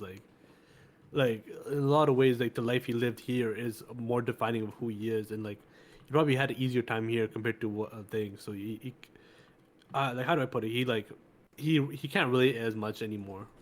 Versus what's his name? Isho or like Fujitora. He like what he joined like a year, like 2 years ago maybe. Like he's been a regular civilian longer than he's been a thing. That's true. So like he knows now, and I mean, we still have to see what exactly has pushed Sakazuki to this point because this absolute justice is pretty fucking Yeah, nuts. it's nuts, bro. The I think nigga he's blew up the also whole suffered. fucking ship. Yeah. I'm not saying he suffered. I'm just saying like in a way like the life he lived as a Marine has been a bigger part of like in like just the amount of years, right? Like he spent like 30 years in the Marines. To answer the question, like- by the way, my turn. Yeah. I believe that yes, the world government essentially needs pirates and uses pirates as a means to exist and to exact certain types of justice and retribution and do certain things. And it can always blame the pirates and lie in the paper. Luffy kidnapped so and so, and oh, it was Luffy land. Like, I think they use that to their advantage for sure. And I think if the pirates didn't exist in abundance or to the same degree that they do right now, the world government wouldn't have the same level of justification for existing as they do now as the entity that as they are. So, it's interesting to me. Like, I still think they're incompetent, but ultimately, I don't think the world government's role or like what they care about doing deep down, let's say within the Gorosei and Imu, is the protection of lives. It's the eradication of all of Imu's enemies, the D clan, being able to amass like the three ancient weapons and things of that nature. And then with that have true, proper, absolute control and dominion over the entire Blue Star world or globe. So Yeah. I don't think their general role or goal is to protect people. They don't care. As you can see, oh, celestial dragon, do you want to just slaughter the whole island? Here you go. Like, the protection of lives is not their priority. They do not care about the lives of these insects, if you will, as Saturn would say. So yeah, yeah, fuck the government with all my heart and yeah. soul. Yeah, it's just like it's easier to play the hero than it is to play the villain, right? Yeah. Like if you want to get shit done, if you're the quote unquote hero, you easier to get shit done. Yep. Not saying yeah. Shout out Blackbeard, shout out Luffy. They weren't here. The pirates would still be talking about the three world balance, man. I will be Yeah. right back. I will be right back. Hold on. Do your thing. Is there anything on this topic or on the latest chapters or anything related to what we've spoken about already that's on your hearts and souls or minds? Oh yeah, I have one thing. I sent it to a few people here, but there's a theory I really like about. I'll post the picture of it, the panel in 1096 when we see You putting in the group in the same chat? yeah, the Soul King. Okay. And this line where it says hold it rocks, you're in my way, Roger. And we're like, I think everybody when we first thought that was like the way it was portrayed in 1096 it seemed like right as they landed, they clashed for some reason, and then something happened. But then we learned in the in this current flashback that was the last chapter, like the 1161, where we learned that like they enter from opposite sides of the island, and they haven't met yet. Mhm. And I had this like I don't have this. I saw this theory that's really liked, where it's just like I think we haven't seen this moment yet is because this moment comes where like there's two things for that. Sure, with I think Garling isn't out, but I think he's such a scum that he's gonna try to go and save, try to go and kidnap Eris and teach because he's like the only big like character that knows who these two are and like what they mean to rocks. I think he's gonna try capturing them and like he's gonna bring them back and use them as like a trap. Like he's gonna try to give a trap to use them to like what was it like trap no rocks. Rocks. Yeah, yeah. Like he's gonna trap rocks with it. And so 1 second. Yeah, he's gonna use it to trap rocks, and he's like, rocks are gonna see that, and he's gonna start crashing out. He's gonna be like, what the fuck, when you like, like or like, and he also sees like Emu's there, and like I think Garland or Emu's gonna force him to make a tough decision. Maybe this is where we get the uh Dami Versi, but I think this line comes where he says, "Hold it, rocks." Is because Roger kind of sees like, yo, this is a trap. You can't go there. Like, this is a trap. You're gonna get fucked over. And then I think Rox knows, but I think Rox probably might know, but he has to be like, yo, this is my family. I can't like not go. Yeah. So yeah, that's my theory. Like that's where we get the It's dialogue where he interesting tells that us to stop. if Roger's trying to stop Rocks from falling right into an easy fucking trap, that's interesting. Because one of the things we've been saying is like, why would Garp and Roger stop a family man from getting his family out of God Valley, right? But Yeah, this could, right. you know what I mean? So like, it makes So I think it's interesting. I'm confident that Yeah, Ace met Eris and Lucia now. I think Oda's gonna bring back that idea. Really interesting. Oh yeah. Also, yeah. Also, like in this chapter, it kind of dispelled the fact that the Roger was like that obsessed with stopping him. Like he literally says when some one of his crewmates is like, "Yo, there's a rocks right there." He's like, "Yeah, we have different other shit to deal with." Like he wasn't that pressed like where he had to crash out and find like rocks right away. That was just a lot Okay, of that, like hear me out. that fan Maybe this line is because Rox just immediately tries to jump Emu when Emu shows up, but it's a trap to go into Domi Reversi or something, maybe whatever. So Roger gets in the way. Maybe Roger can tell something is up with Emu because of a voice of all things or whatever. And this is like what they're speaking here is Roger trying to, or Rox trying to attack Emu or something, and Roger trying to stop him, perhaps, because that's also something that we talked about, like Roger and Rox earlier. That might also be something that Roger has that Rox doesn't, is the voice of all things stuff. Also, I think like this could be just a simple thing, but Roger Rocks could be telling him to get out the way because Roger's telling him to stop so he can learn more about Emu in the moments. Like what? So, Similar to how Whitebeard's like, what exactly are we fighting? And he said, "I will call it the world." Like, what the fuck is going yeah, on?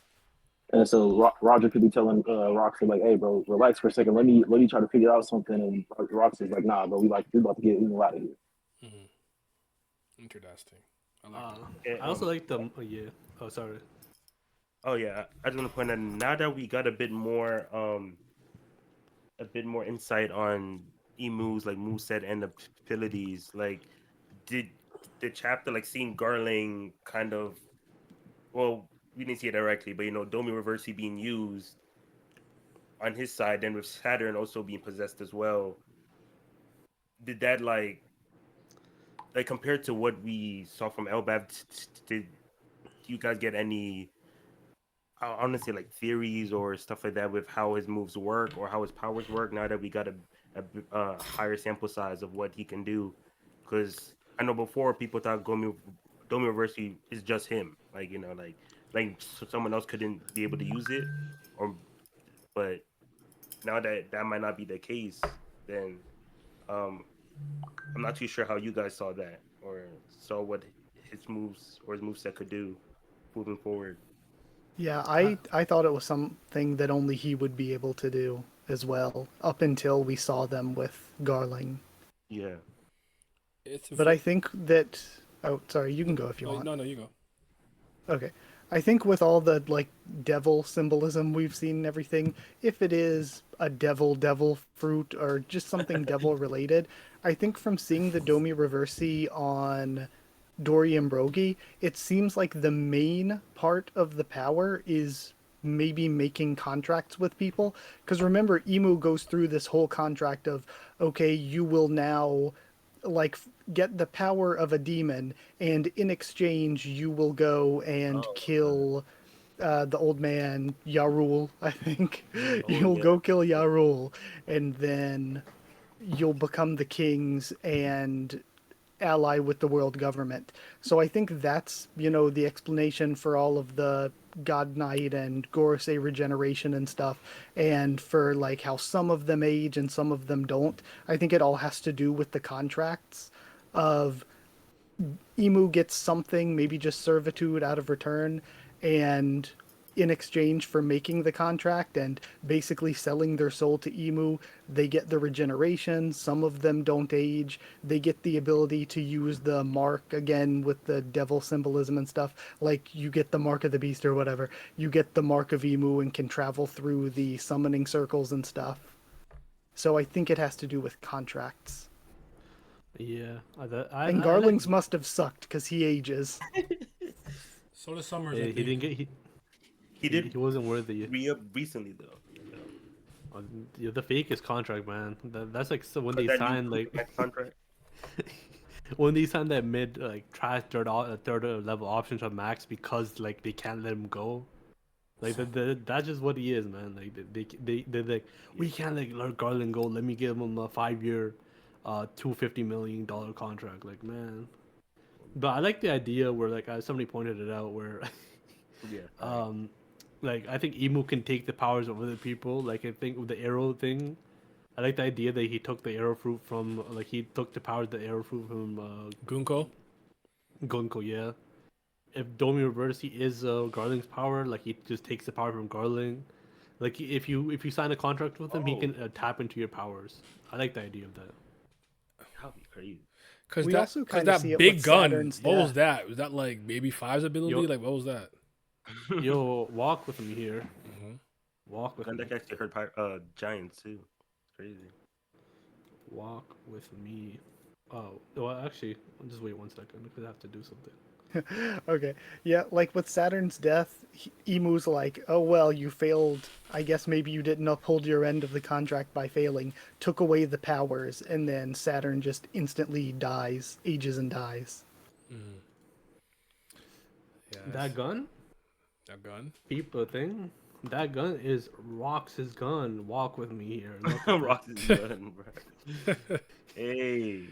It does look that like Emu does like kept like Joy Boy's hat and like Rox's sword, almost like treasures of the enemies that they defeat. So I It's a grave digger? Crazy. yeah. Yeah. Hey, So, Castle wins, man. That's how you know he a bone. Yo, yeah. All right. any? Go ahead. Oh, sorry. Is anybody a Katakuri fan here, or no? Well, a lot of people are. I But, like yeah, Katakuri. Fan would be a Yep. far. Yeah, I would be like far. him. I like him, but Did this Yeah, shit he's kill not for that me, high man? ranked Like, for me, but I like him. Yo, peep, this people would kill you. let me see. Let me see. Let me see what we got. One Piece ages do work like that. 2 years younger than Kobe. Oh no, not like this. That's funny. Hold on, I'll put it on screen. I think the prime ages thing actually makes sense when you think about the fact that One Piece character is a human supposed to live to like 140 on average. So I think maybe that 40 to 50 range would be like your technical prime, as opposed to like a 26 to 30, 27 to 32. Whenever I see Katakuri fan talking about he will become much stronger in his prime, I remember that he's 2 years younger than Cobra. Damn, Daniel. That's tragic. Oh, shout out to Cat, man. 48 living with his mom. Speaking of Katakuri. Speaking of Katakuri. Munching on donuts. No hoes and none, bro. Now, y'all gotta walk with me for a second. I'm walking. Okay? Lead the way. I want to make it clear that I think that Ivankov and Katakuri both got the fruit that best suits them, their fighting style and personalities. However, I think Ivankov would be a better dragon than Katakuri. That's my hot take. If Ivankov got the Azure Dragon fruit, it would go harder with Eva than it would go with Katakuri. That's what I'm saying. Now, first of all, does anyone agree with me? I kind of agree. We were inches away. We were inches away from Queen of the Queers, hee-haw dragon, like Ivankov, which is hilarious. Borowinka! So close. Like, and that's the thing, too. The wink stuff isn't really a part of Ivankov's power. And Ivankov is like death winking and destroying all this crazy stuff. So imagine that with the dragon fruit on top of it. SM Okama Kenpo. You know what I'm saying? Bordeaux Wink beat me to it. Yeah, that's the first thing that came to mind. Now, who disagrees? Just offer it. All right, I guess no one disagrees with me, which I don't believe. I think someone disagrees, but here is why I'm saying what I'm saying. You got the dragon with the big ass head and the purple afro. I genuinely think that Ivankov is one of the most kind of creative, expressive fighters where their fighting style isn't particularly practical more than it is creative and true to who they are as a person.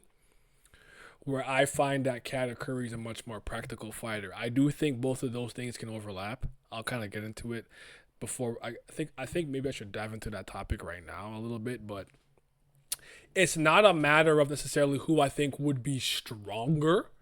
That's not what I'm saying. I'm thinking that the fruit would better suit Eva and Eva's freedom of ideas and abilities. Because I'm even thinking of what Katakuri was fighting against Luffy. And it looked like all the things that Luffy had come up with his Devil Fruit ability, Katakuri was like, oh, is it like this? Like, you never thought to make a big mochi fist, nigga? Oh my god. I'm lying? Seriously, am I lying? Based on how their fight went, didn't it seem like he was kind of copying what Luffy was doing? Or like matching it but doing it better? Yeah. He's not that creative. Copying Luffy's. I'm not saying he's not a great Devil Fruit user because obviously he's awakened, but he's not. His mind is not creative like that. Like, I don't think he would go that hard with the Dragon Fruit. I think his future sight and having a special paramecia that lets him turn his body into mochi was kind of the best thing for him. And while I still think the hormone fruit jives way better with an Okama, someone who transcends gender, whoop-de-whoop, works better with the Ivankov. But as it comes with Dragon with Eva and Katakuri, I think Eva would be a better. Let's say somehow Katakuri got the fruit Momo got. I think Eva-chan looks a lot more competent with the fruit. That's what I'm saying. That's just me personally. Any counters? Any other thoughts? Pushback? Anything? I feel like I mean, I think it's Katakuri, but it just. I'm just basing off. I think the whole awakening thing. I think Katakuri would have the better chance of awakening especially if it's like the whole protector thing.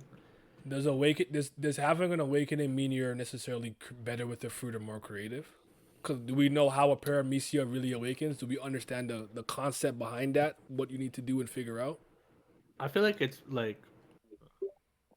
I feel like that's just the highest level of mastery, though, right? Like once you awaken it, you're like. I'm back. We're on the dragon fruit with Eva and Katakuri. Oh, good. I'm glad I came back for this.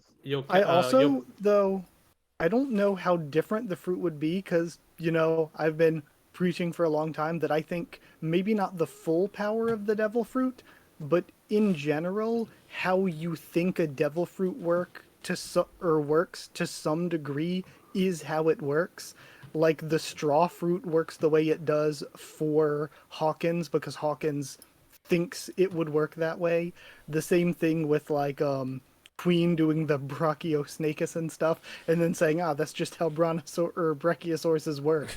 And a lot of Kaido's crew doing that. I feel like to a certain degree, the fruit works how you think it works. So compared to Kaido, how different would it be if Ivankov ate it, and what Ivankov would think a dragon's moveset would be? Or an Okama dragon. Okama dragon. Yo, Yeah. Pat, peep. Wait, real quick, peep. The sound VC SoundCloud VC. Okay.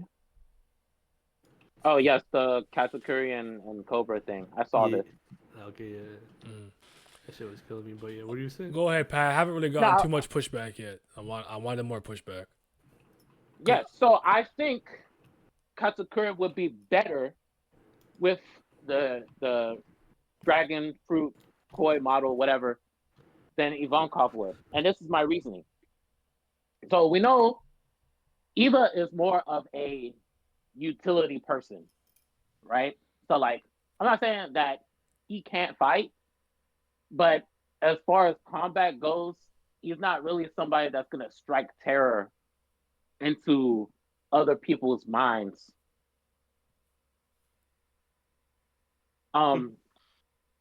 But the reason I'm saying that is because like when he uses his fruit like Hell Wink, Death Wink, it's more so like to put some distance between the Hell two of Link is them. not a Devil Fruit ability.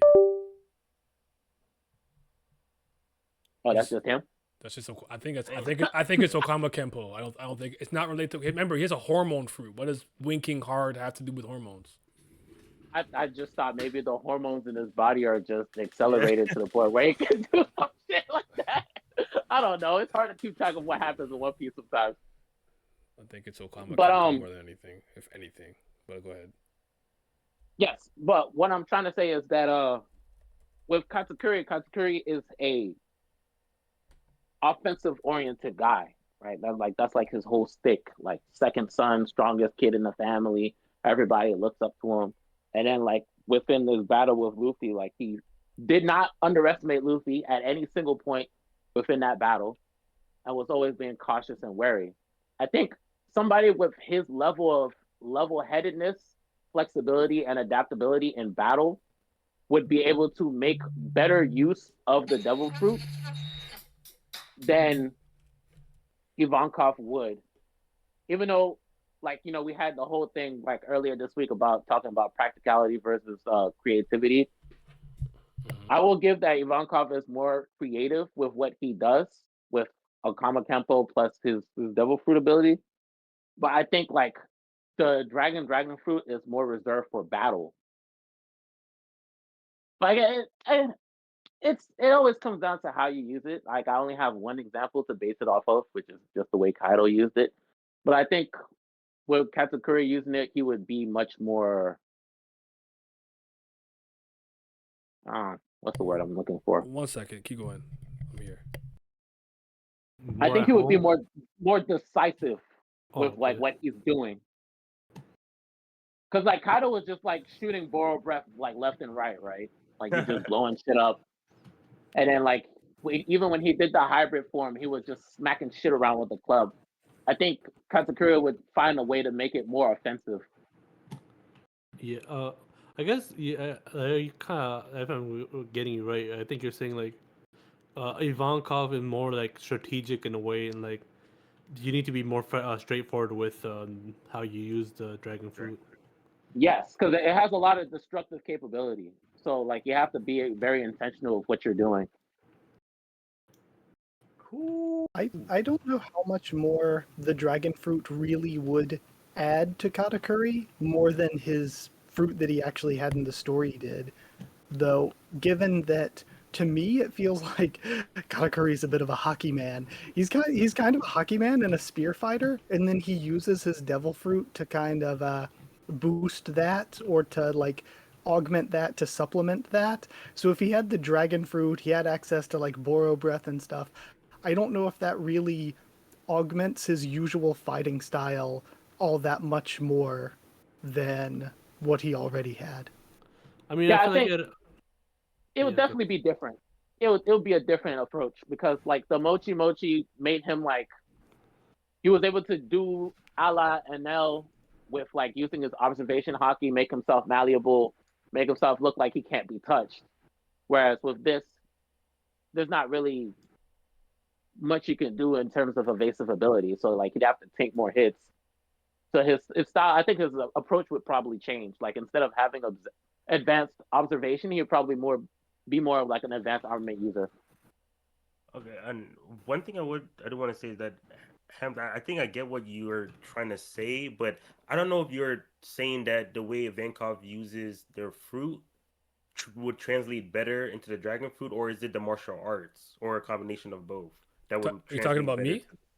Yeah, because when you Okay. mentioned Vankov using the fruit better, is it due to the hormone fruit usage, like the creativity behind it, or is it the martial arts, or a combination? Let me get into my practicality versus creativity bag and real quick. And I want to make it very clear that practicality and creativity can absolutely overlap, and it overlaps in many ways. I'm gonna start off with the same question I asked Pat a few days ago. Right? You are my other camera died. You're a pirate in the sea. Okay? Just bear with me for a second. You eat crocodile's fruit. What do you think you would come up with in terms like be don't be like be for real. Like what attacks do you think you would be able to come up with if you had Sandfist. eaten the sand fruit? Like what would you do? Like sand constructs. Okay, I'll make a big sand shield or something. Like you know what I mean? Yes or no? Or give me your ideas real quick. Like some sand burial, Large Kappa sand Zara. monster. Yeah, giant Sand sand castle. hand. Sand monster. Sand bullets. I don't know. I'm surprised nobody said Gara shit, the sand burial. Yeah, that makes sense. Yeah. I don't. Mm-hmm. Okay, the reason Just grab them with sand, then squeeze. Yeah. like I'd probably make like a sand construct, a sand golem, a sand shield, a sand sword, a sand gun. Okay. Are those things on top of like the Logia like natural like abilities and defenses or whatever, right? That's not bad. That's practical. That makes sense. That works. Do you think realistically you would come up with an ability that directly counters your fruit's weakness? Moisture absorption. I put my hand on something and dry it up. To this point, if you spit literal water at me, I can no. Doesn't work. Mizu Luffy, I'm sorry. Are you coming up with that? Yes or no? Probably. Be for real. No. Okay. And I think, yeah. And, Are you sensing water ravines under with your ability to create a quicksand that sends you directly into the fucking water and underground rivers? That one Yeah, I could think is more likely than the other one, but you're not. Most people aren't coming up with that, and the reason I point that out is because I think crocodile. By the way, so an example of practicality and creativity working in tandem is Law. Because Law is a doctor and he has the fruit that he has, he's maximizing the ope no mi to its absolute limit. If I had that fruit, it's not to say I wouldn't be a problem, but I am not getting active like Law. Nigga, I can barely do multiplication. I'm not getting active like that. I'm not. Yep. That's just the truth. Even Kizaru, a character that I really like, what has he really done? Laser beam, clone, Yeah. light sword. Let me hit the James Harden step back, get into my ready set goal stance, and just kick you with pure speed.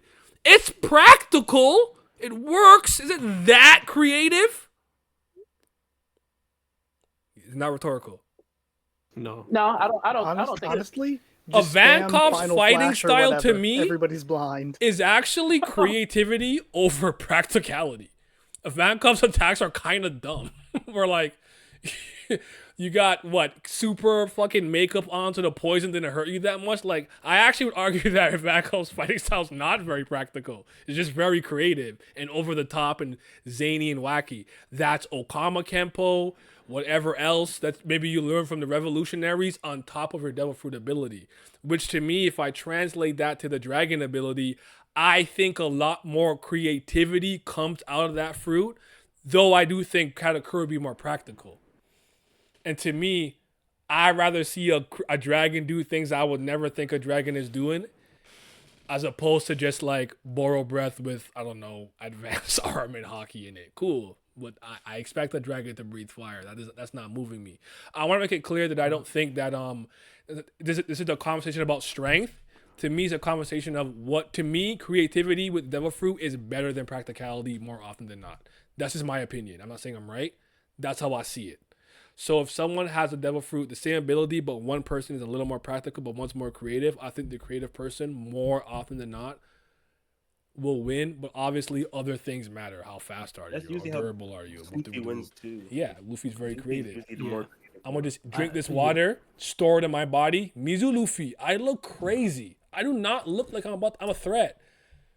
But I'm always serious. Shimata. Crocodile's like, fuck, he got me. Bazooka to the chest. Pay attention. I think the practicality versus thing also depends on like the level of the pirates they're at. Or like if it's at a lower level, I think the more practical one will win. And we're like also like when you were asking about the whole what do you know what the weakness? And I think it plays into like how many of these pirates are facing off the weakness, like or like examples in on like.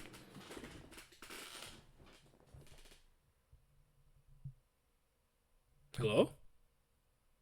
You're Loki in a certain place, like you're Loki in East Blue. You're chilling. You're not gonna most likely go up against anybody that can harm you. Nobody has hockey. Nobody has anything. I think Enel is a bit of a tougher situation just because he is from the sky and not from the blue sea. So the idea, I don't think, did he not know? Didn't he not even know what rubber was? Yeah, he had no clue what it was. So that's a little different. Your point is still well taken, like in the grand scheme. But I think Enel is not the best example to use because he's like, I'm from the sky. Like we got dials. Damn, it died. Damn. Couldn't handle the gas, man. God damn. Y'all's hacky too strong, man. That's crazy. Hey man, I'm talking, man. It came back. Monkey D Pat and Rocks D Naya, like demons. It's back up. Yes, back for me now. Okay, good. Scissor Yeah, D but and my Loki, that's argument, the practicality versus creativity conversation was that I think there are a lot of devil fruits that are very rigid in nature. So like there isn't enough room to be creative with like the ability. So like for Kizaru, for example, I think with light there isn't really much you can do with that besides making shit bright and moving really fast. That's all you need most of the time. Yeah, but like with like Gomu Gomu no Mi, like there's a lot of room for creativity with that because it's like, yeah, you can stretch, but then like you can create things while you're stretching. So it goes as far as how creative you are. So like I know with me, if I that's a great point. That's a great point. Yeah, that's a great point. That's fair. Well, I mean, I have this hot take about the Luffy's fruit. I'm not sure if it's hot take, but I would be trash with that shit. I'm not gonna lie. But Yeah, give me the Marimaro Mi. You can't give me the Gomu Gomu no Mi. I don't know what I'm just gonna fail. I don't know there, what bro. It took a battle genius and Luffy. Yeah.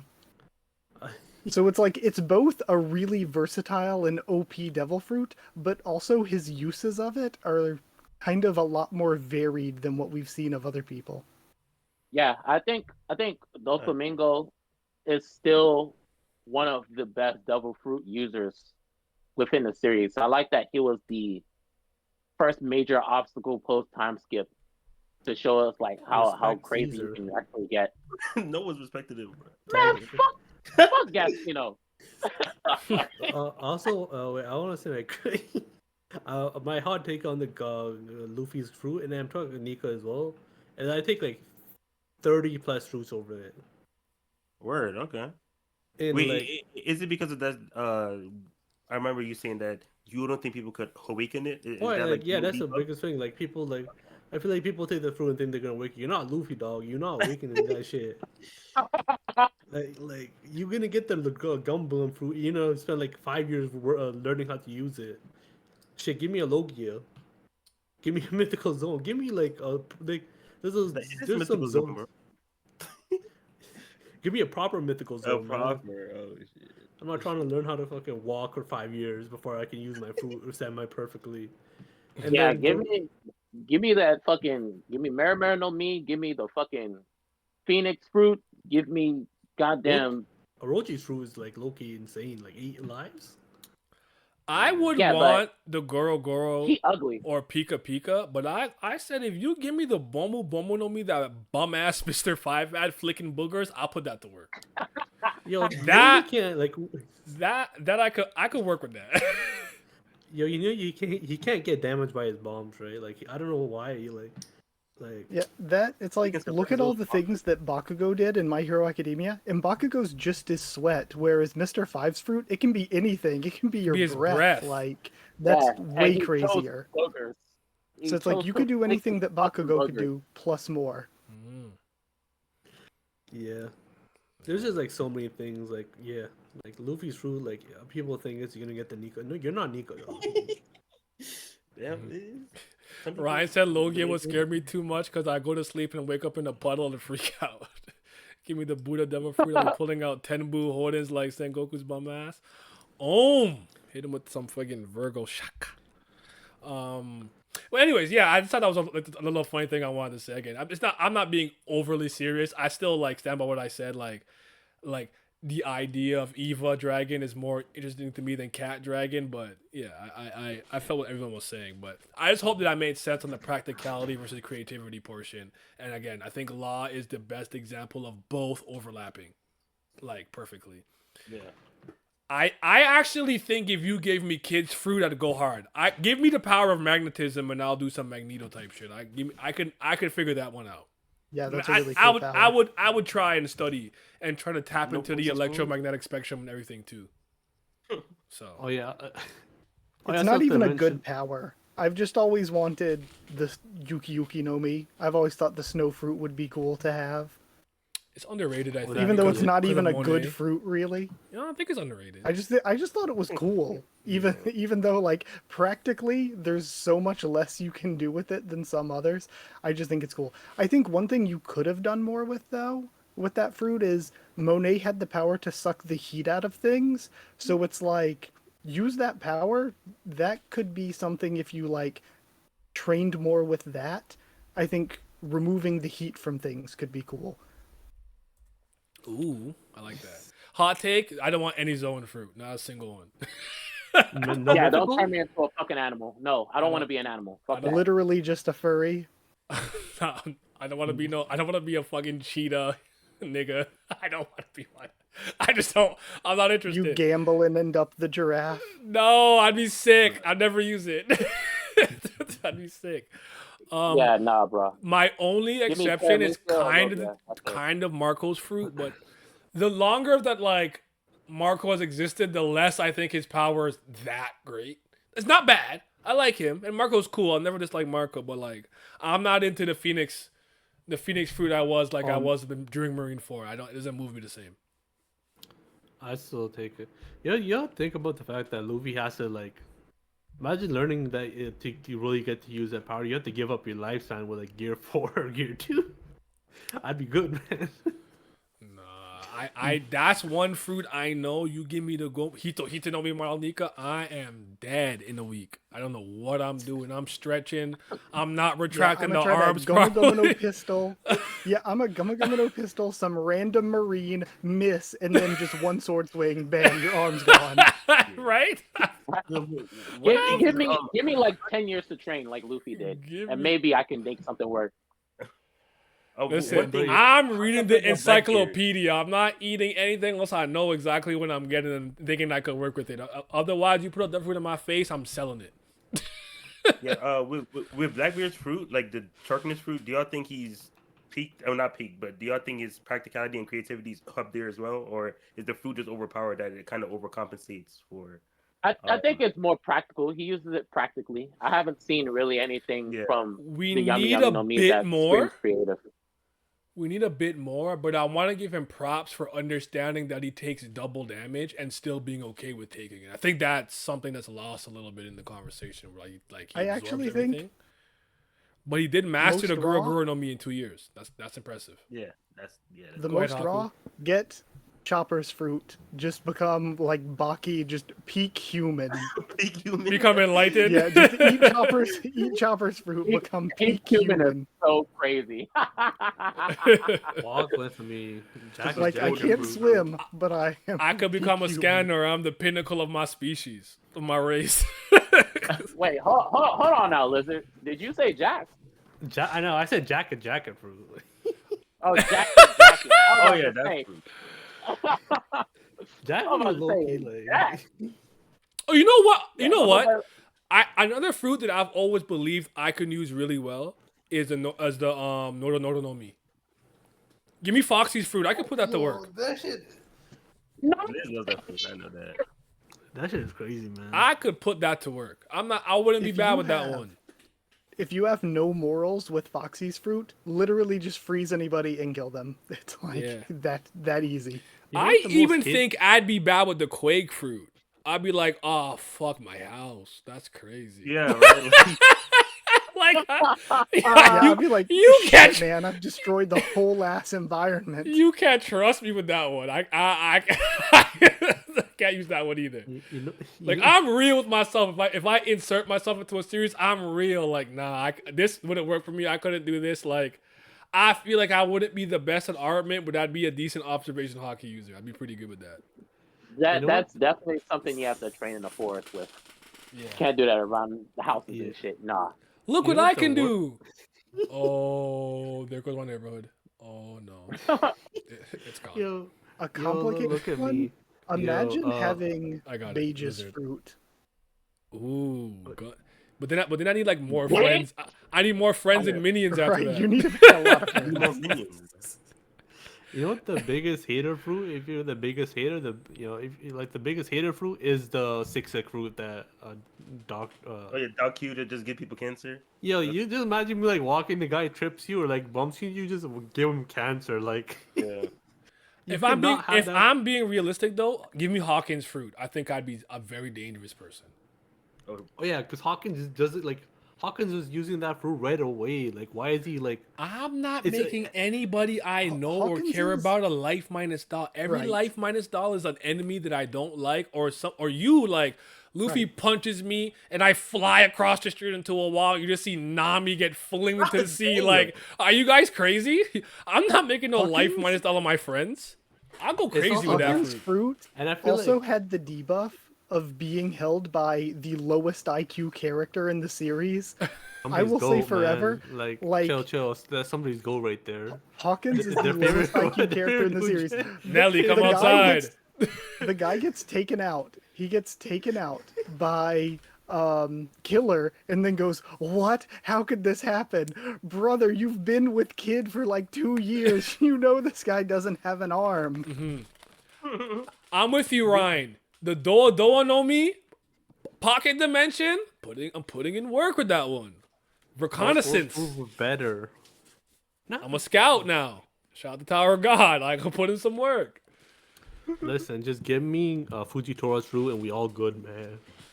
Now that I can't be trusted with gravity either. I know. Yeah. That. I know better. You can't I trust feel me like I'm with gonna gravity. choice. You can't trust Yo, me with that one. I'm losing a fight to a chore boy Marine. I just nuked the whole city.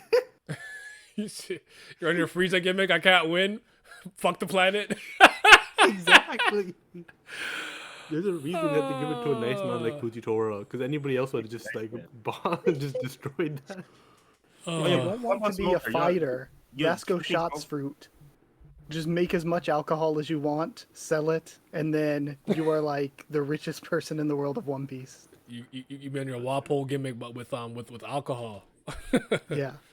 I'm with it. What are you Okay. saying, Nelly? Oh, sorry. Yeah, I was saying that I'm not sure like when it comes to Smoker, his smoke powers. I don't know if y'all got him with the practical and creativity because I feel like he could do a bit more with his moves. I feel like he uses the same He a kind of bomb, moves. man. Yeah, I think he's very practical with his. He hasn't Yeah. done I, anything I crazy with that fruit that I think is like truly unbelievable. I think his GT with the sea stone prism tip is kind of the most dangerous thing about him. If I'm being quite Yeah, honest. the DC, yeah. Yeah, I definitely feel like there's a lot of untapped potential within his fruit in particular that he can utilize for sure. I would definitely love to see Smoker come back and then make some waves because I really like him. Yeah. Yeah. Too bad, man. His hour's over, man. His But arrows again, over. I do think a lot. Just to say this, and then we can tap into the last two topics. I know people are probably tired and hungry and shit, but C's like I think just like your general level of knowledge and experience and IQ will impact and how much a fruit affects you immediately when you eat it. Like imagine you're a scientist with a very deep understanding of the periodic table of elements. Of course C's is gonna be like, oh, I'm a gas user, no oxygen. Can't breathe, bitch. Like that's smart, but that makes sense for him to almost immediately know how to do something like that. Granted, we know Caesar did actually enhance and alter his fruit or ability to sip similar to what Chopper did a little bit with the Rumble Ball and stuff. But I do think that also is a major importance. So like if you get a fruit that's almost tailor suited to something you're extremely knowledgeable about, I think you would go crazy pretty quickly, all things considered. Like, what if you knew everything about bees for some reason? Oh, they're pollinators. Oh, wasps. Oh, like you got a bee fruit, you might go crazy immediately. You know everything about bees, so I think that matters. I think that matters too. Wait, hold on. By that logic, Kaku Kaku waking his fruit in 2 years. Is he a giraffe fanatic? Like, Yes, he is. He said he said I like giraffes. Yeah. Yeah, he did say That like that that. nigga was lying. I know he was. He was. I know he was capping. He was hurt. Zoro's like, that's trash. He's like, I like giraffes. They're cool. Okay. Actually cool, but sometimes you just gotta lie to protect your. Your image. I feel it. All right. Given the timeline right now, do you think we'll finally learn anything at all about the Vankov and Crocodile's connection? Oh yeah, about that theory. Mm, We know they're connected. Yeah. mm. Do you think it's not I time think yet? I think it's cross guild. That's cross guild thing. Yeah, I think that's cross guild and rest. Yeah, I Like, Not God Valley stuff. yeah, it's in a way that ties the two. There's there's two factions that really don't have much connections in certain ways, but like you mentioned that, so I think if he brings like that's a perfect way to be like, oh, there's some connection and dive into it. Because I don't know how Crocodile would play into the God Value thing unless he pulling up, man. well, I don't think he would you he didn't- would have you been didn't- like a little kid. You didn't see it? I think more Oh my bad. with this yo, flashback, not There was sand not on the God island, Valley, bro. Stop. because Stop. Go ahead, Uncle. like we have to remember too that this is the Loki flashback, so we're going to be getting aftermath of God Valley stuff since it's going to be something that's important for Loki. And if so, I do think that getting into Crocodile stuff later makes sense for Crocodile, but I don't know. I'm like, when are we going to have more Ivankov focus like this, you know? Maybe when the revolutionary army really gets active, because I got a second hot take, which is related to another thing. I don't necessarily think it was created this way originally, but I think ultimately, if a Vankov gets another combat showcase, a Vankov will come off as much more impressive in the category. That's fair. Just because of how I power think cliffing Ivankov works. is one of the strongest Yeah, with power of cliffing, Revolutionaries. Yes, I'm with you. the revolutionaries. Yes, yeah. I'm with you. So. I would actually, this might be a hot take. I would say Ivankov would be third behind Sabo, but above the other commanders. Oh, that's Because If I- Kuma's still there, I might knock him down one more, perhaps. I'm not sure yet. Yeah.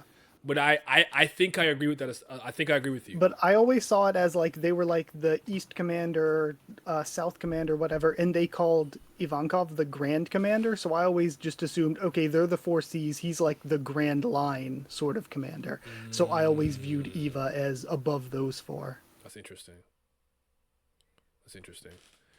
I'm interested to see the Ravs and Crosskill meet given their relationship with the status quo. It'll sound crazy. 7-year-old Marco was bodying Silver Axe. Why can't 9-year-old Crocodile pull up the... Yeah, it wasn't Marco. It wasn't Marco. Yeah, that's what I was reading that. I thought it was... I'm like, who is this? I said Marco, and I kept moving, and then I had to double back. I was like, wait, Marco, that's not Marco. He would... I don't even know if he would be alive yet. Yeah. I saw this interesting take. Okay. About this situation with this Marco and there's another character. I'll post to the thing. The first one is when Shaki first pulls up to Pirate Island, and on the side you see this character and this guy. He looks like a young. If you remember how young Jozu looked, right? Mm-hmm. Like when you saw young Jozu, he looks. Wait exactly a minute. like Are you drawing the Rocks crew like Gloriosa? Okay. No, right. Yeah, on the on the left side. Yeah, like he looks like a young Jozu, and then you see like Marco. I think I think Marco, Jozu, and a few of the other Whitebeard pirates were the sons of pirates that died of God Valley, and I think or Nepo piece. Okay. Hey man, you a Nepo piece because you pull. I'm not. They're not strong. Like I'm talking about bum ass things, and I think Whitebeard ends up taking them in as orphans, and like if he did care about the family and sons and stuff. And if this is a concept of like there's a theory where it ends up that like the literal sinking of God Valley happens because of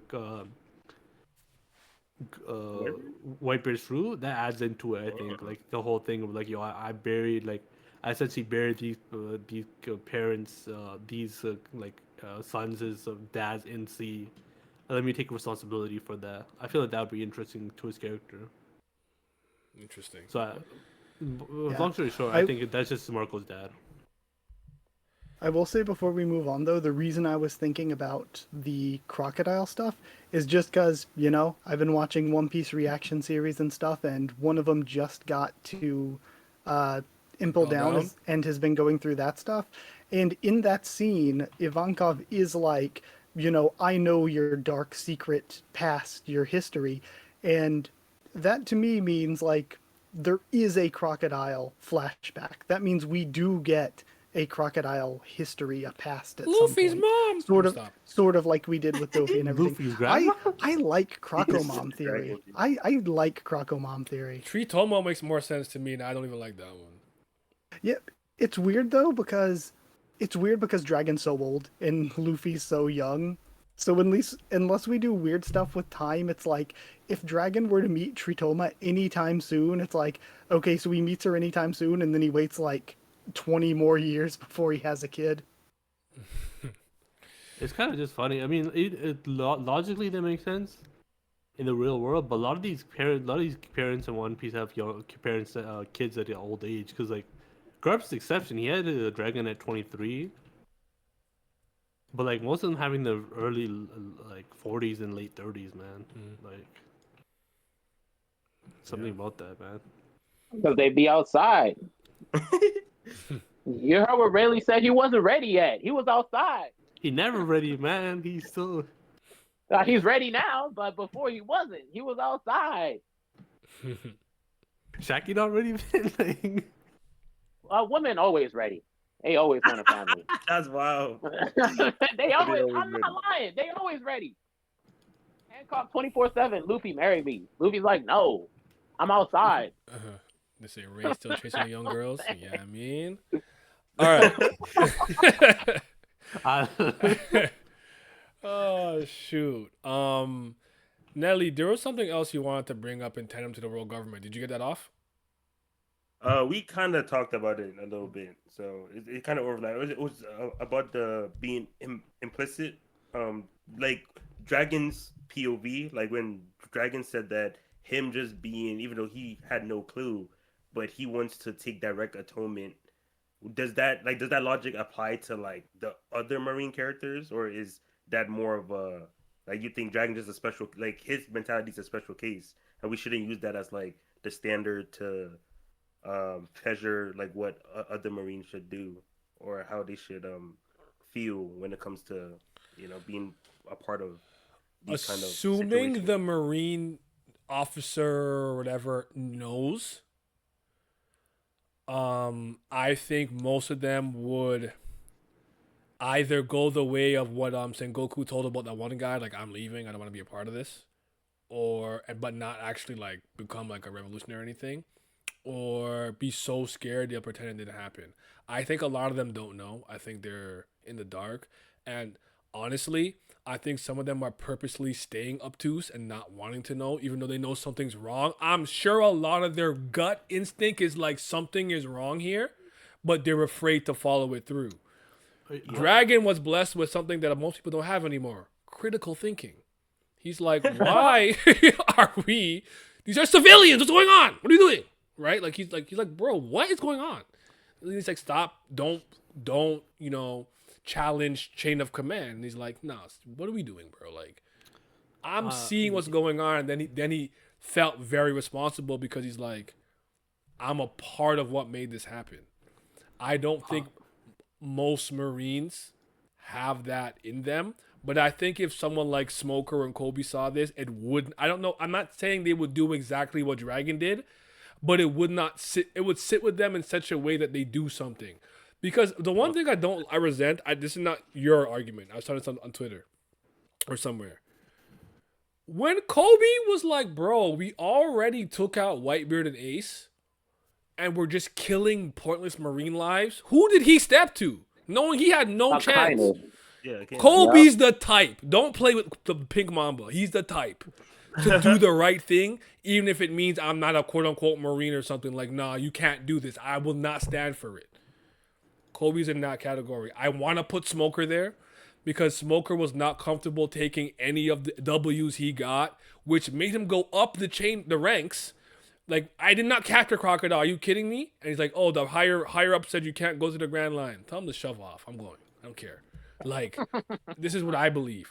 And what did he do after Luffy saved his life or told Zoro to save his life? He followed his sense of justice, saying it's not right to capture him right here, right now. So I want to give Smoker that level of credit too, but I've definitely seen it with Kobe. So it's a great question, Nelly. I think it's a great question. I think Dragon is different. He has critical thinking, which not a lot of people have. Smoker also burned the dance powder to stop the fighting in Alabasta. Yes. Because remember, the rain is what stopped the fighting from happening. Good point. Oh yeah, there's two things I want to add. Like, I think with the whole point of the Marines is I feel like remember like One Piece world is isolated. So let's say a Marine sees some corrupt or evil thing, right? Like, let's say Arlong Park, right? You know, a Marine working there. And, like, obviously you're complicit in that, but you might be thinking, yo, this is just might be a one-off thing. Like, maybe he's just evil. Mm-hmm. And, like, but the actual Marine, like, they try to trick themselves into thinking it's just, like, a one-off thing. Like, they don't have that scope that's really there. And then, listen, after this flashback, I know people say, like, I don't get it wrong. I think, always think that Kobe is the next Garp. But I don't think it's tied to Roger or Luffy. Like, I don't think people say he has to be like. Most of his character arc is just how whatever. It's like it's not tied to a thing. I heard you mean. But then people say he's not gonna be the Garp to Roger necessarily.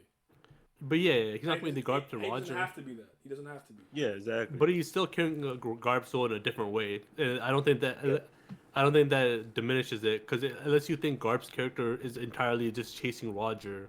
Shit, he make it sound like Hey man. But my hot take really is just that I don't think that connection to this. I don't think the same thing applies with Smoker. Because I know people say Smoker chases, but like, does he really? Like, yo, Garp was pulling up anywhere for some Roger. No, come on now. I'm not Smoker putting. was willing to chase Luffy all over. I'm not putting. I think Smoker's personality makes him different from a Garp and a Kobe, but as Ryan said, he also reformed the G5 soldiers and Marines gave up on. The Marines gave up on and formed them into people with codes who see pirates beyond labels. Like, Smoker has done a lot of very subtle things. Even as, even as like, sorry, this is not an argument against you per se. Just like, oh, I look scary. I bumped into a girl. She dropped her ice cream. Here, get double scoops. Like, he's not a bad dude deep down inside. And I like how he handles Tashigi as well. Like you gotta like do what you think is right and stand by it. Like like you gotta follow your own code, and if get stronger, yada yada. Yeah, keep he was her moving. babysitter. Absolutely. She really did nothing at Hachino, so that shit was killing me. But I was just more we're talking about like I feel like he kind of I'm not sure about Garp, but I feel like Garp's priority list is like Roger was like up there, like one or two. Where I think even like afterward, even Alabasta afterwards, I think for Smoker it shifted away from Luffy into being more about um the warlord system, like other things like that. And if I'm not mistaken, like most of the times they meet, is it like Punk Hazard did he like chase? Wasn't that a coincidence? Like if I'm He pointed that like Luffy should cross here sometime. Didn't Like they he didn't had they an idea. wiretap them? Didn't they get wiretapped? Am I tripping? Oh damn. see, Sorry, no, it's I could been be no, like it's been a while. I could be tripping. I could be But tripping. I know Smoker was definitely. I won't say Luffy wasn't necessarily his highest priority, but he did have the concept that he would meet Luffy if he did went this path, like I or did what he was currently doing. I thought for Punk Hazard there was some kind of like distress call from the island. I don't remember who sent it, but the Straw Hats went to the island because they heard the distress call, I thought. I thought And the log then post, right? Smoker's group also went there. Like the log post was just going like when Nami asked Luffy which log post should we follow, cut it to three, and Luffy picked like the worst one. Or am I remembering that wrong? Yeah, there is the log post, but I really remember before they landed on the island, or maybe it was something like the first half of the crew goes off onto the island, like the Luffy, Zoro, Robin, Usopp group went off onto the island, and then the ones that were left on the Sunny picked up the message. But I definitely remember there being some scene of like them getting some kind of distress message or something from Punk Hazard. Oh yeah, there was, yeah. Maybe Yeah, like you're right. You're right. Like I forget who it was yeah. that sent it though. Would it have been Kinemon? Kinemon group or was it the babies? The big babies? I feel like Yeah, it might have been the kids. Yeah. I don't remember who it was. I am gonna find out. Just give me a second. But with that being said, I think the last question is a great question to send us off with.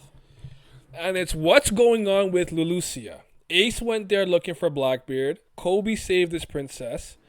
Blackbeard allies tried to take it over before being stopped by the revolutionaries. Sabo was leaving it when Emu destroyed it, and now we learned that it was going to be the meeting spot for Xebec and Eris.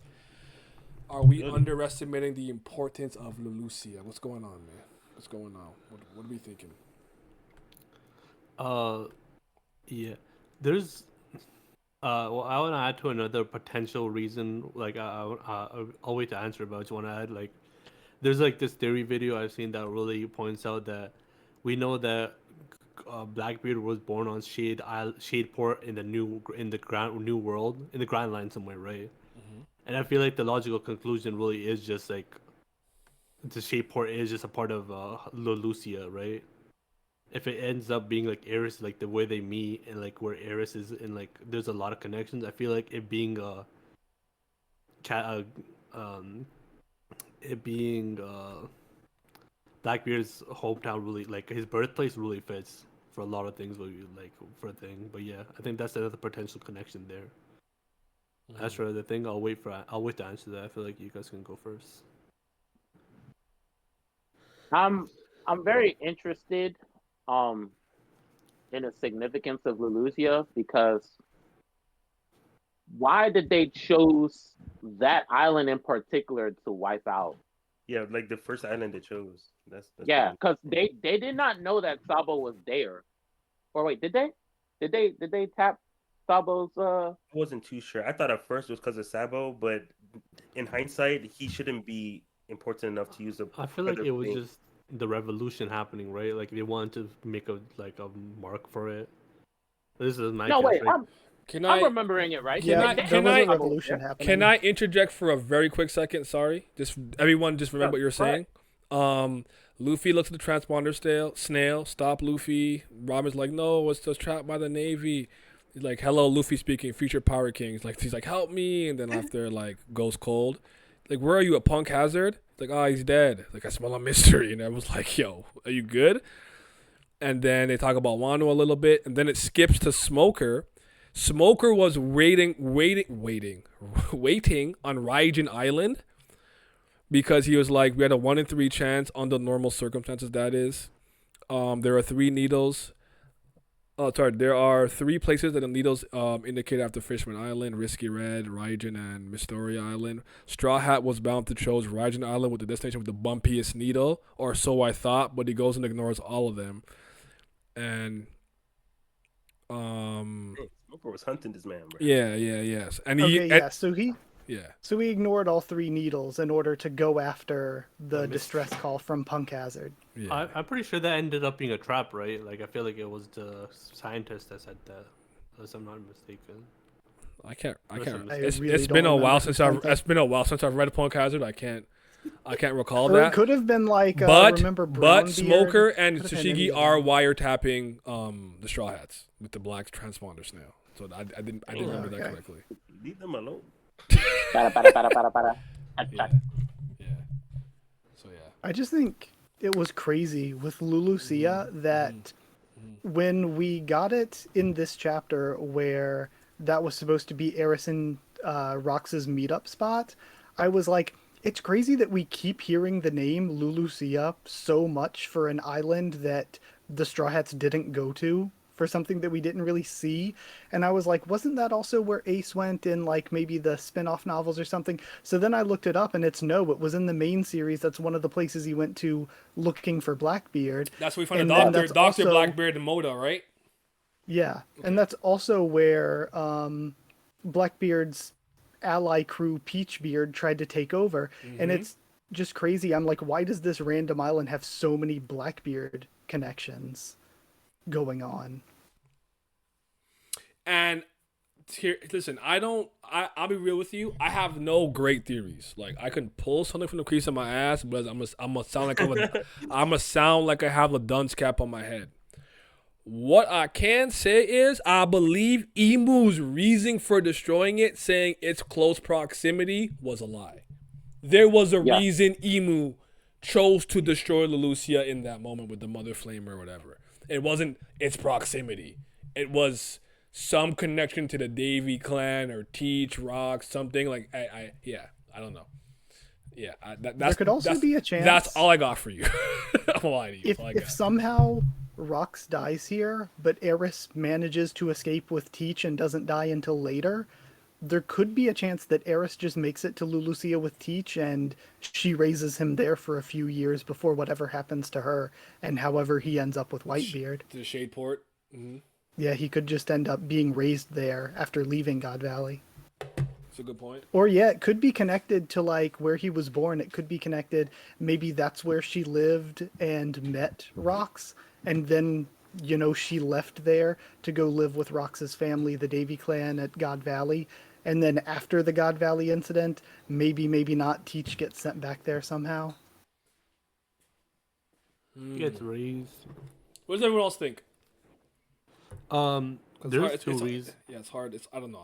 My brain's not working. I'm tired. I'm hungry. I have 2 things where I think like you guys mentioned the biggest ones being the Blackbeard's connection there is massive. The Salvo's connection there is revolutionaries, and then I think Naya pointed out. I'm like, how did I forget?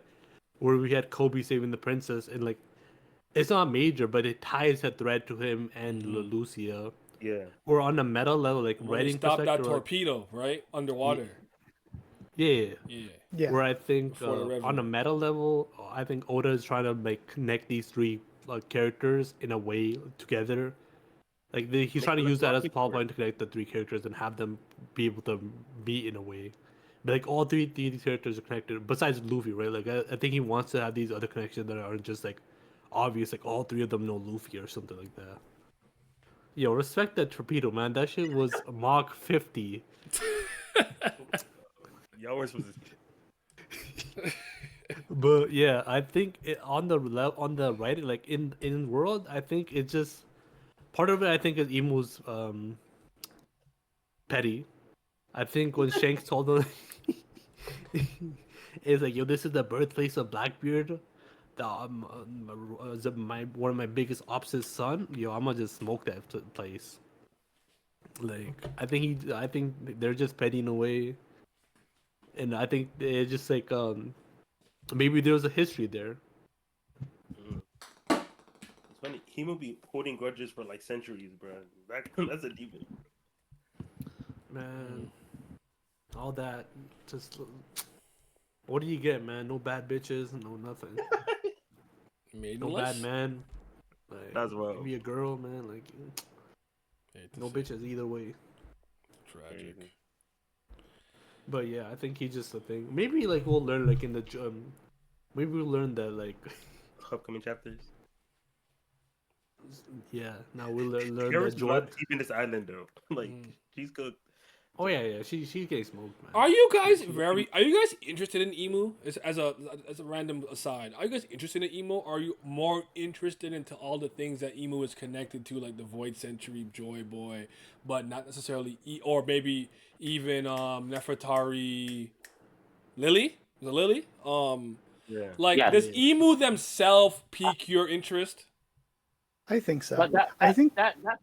Oh, go ahead.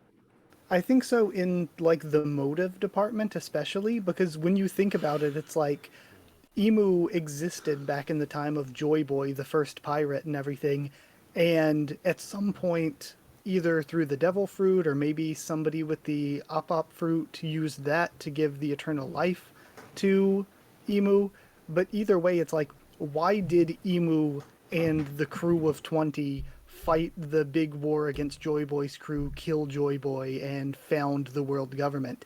And why has emu just been doing this for 800 years since then? So I am interested with the like Joy Boy flashback and the motives behind it a lot. Yeah.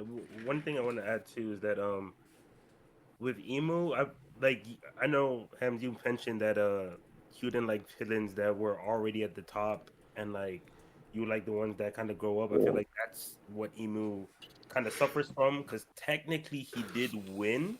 So all like knowing his motive and stuff is very interesting. But I feel like when we get that, that might not like last. Like after a few volumes after that reveal, people might get off the emu high or stuff like that. Like I don't know if he's gonna go down as people's like top fave character. Of course, we have to see, but from with the 800 years, we can pretty much guess he's trying to either maintain because like, it's either he has a 800-year long plan that, for a goal that he has yet to achieve, or he's already like achieved, but he's trying to like maintain his like control over the world. But the world's obviously just getting more chaotic because we've heard bits and pieces of him cleansing the world a few times and stuff like that. So we've seen him like he keeps forcing or trying to like maintain that position. So I feel like that kind of character, it's hard to like really like be top of the cast given its the position it's in.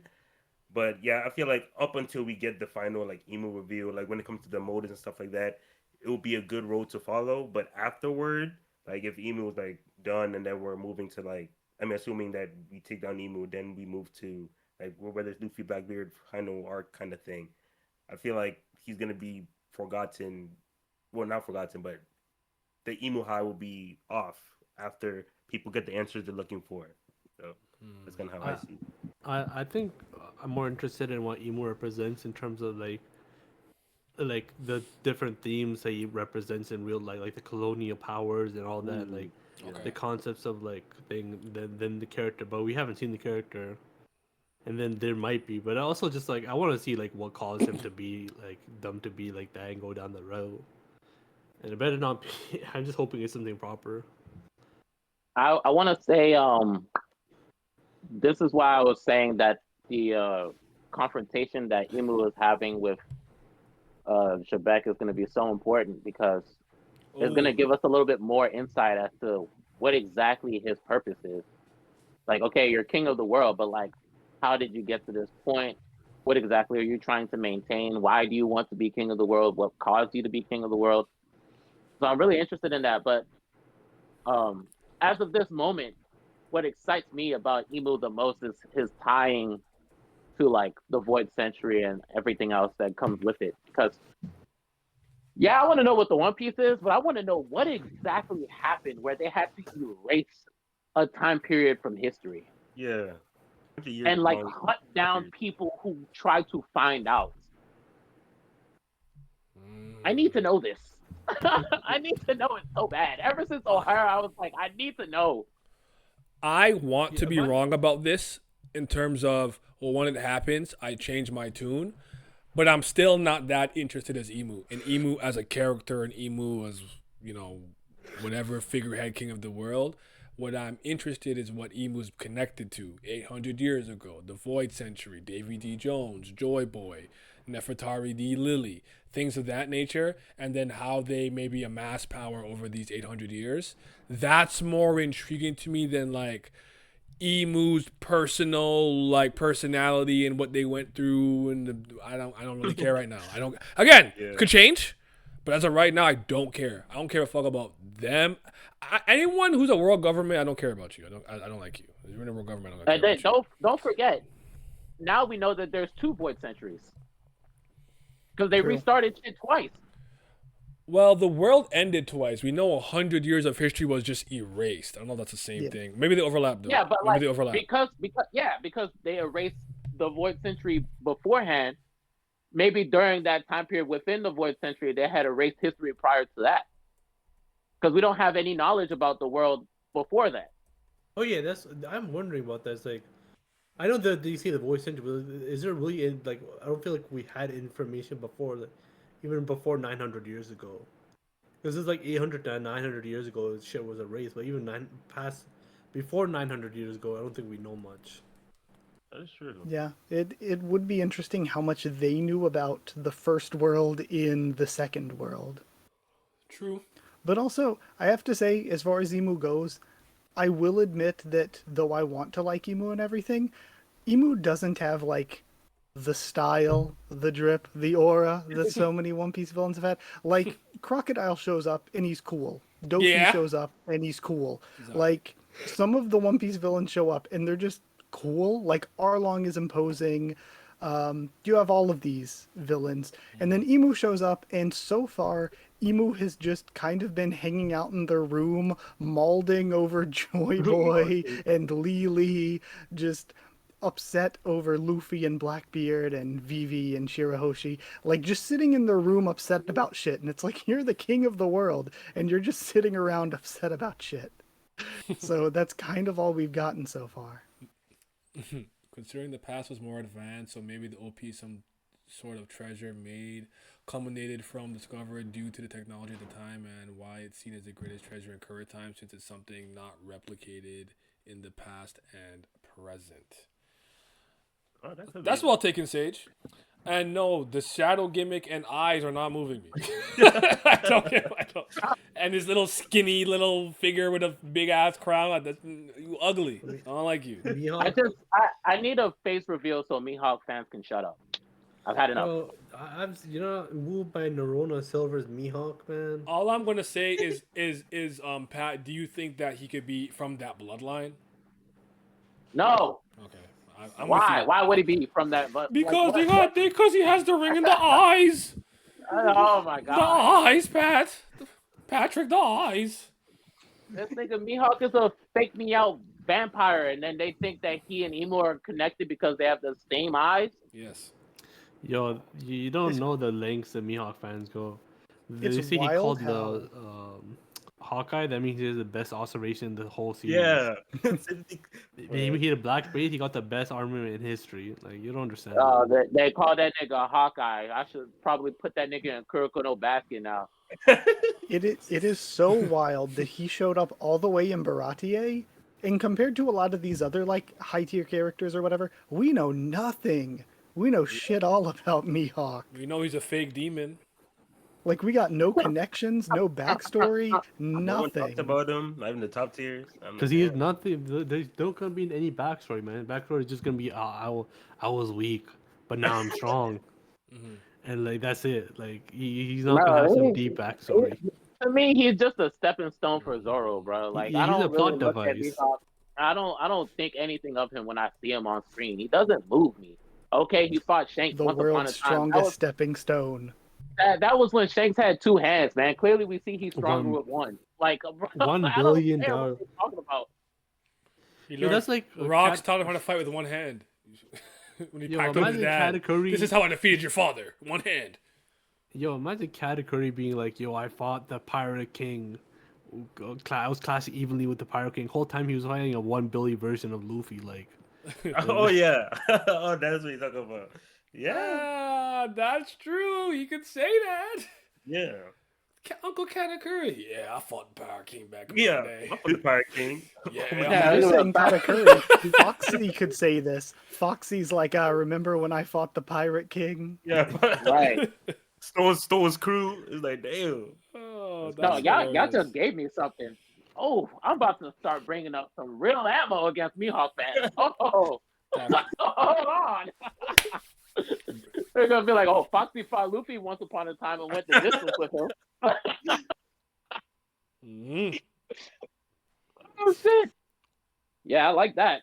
Why is there not a single story of him on Wano? I'm sick of Mihawk. I'm sick and tired. Yeah. It's over. It's up. yo, I'm done. they moved on.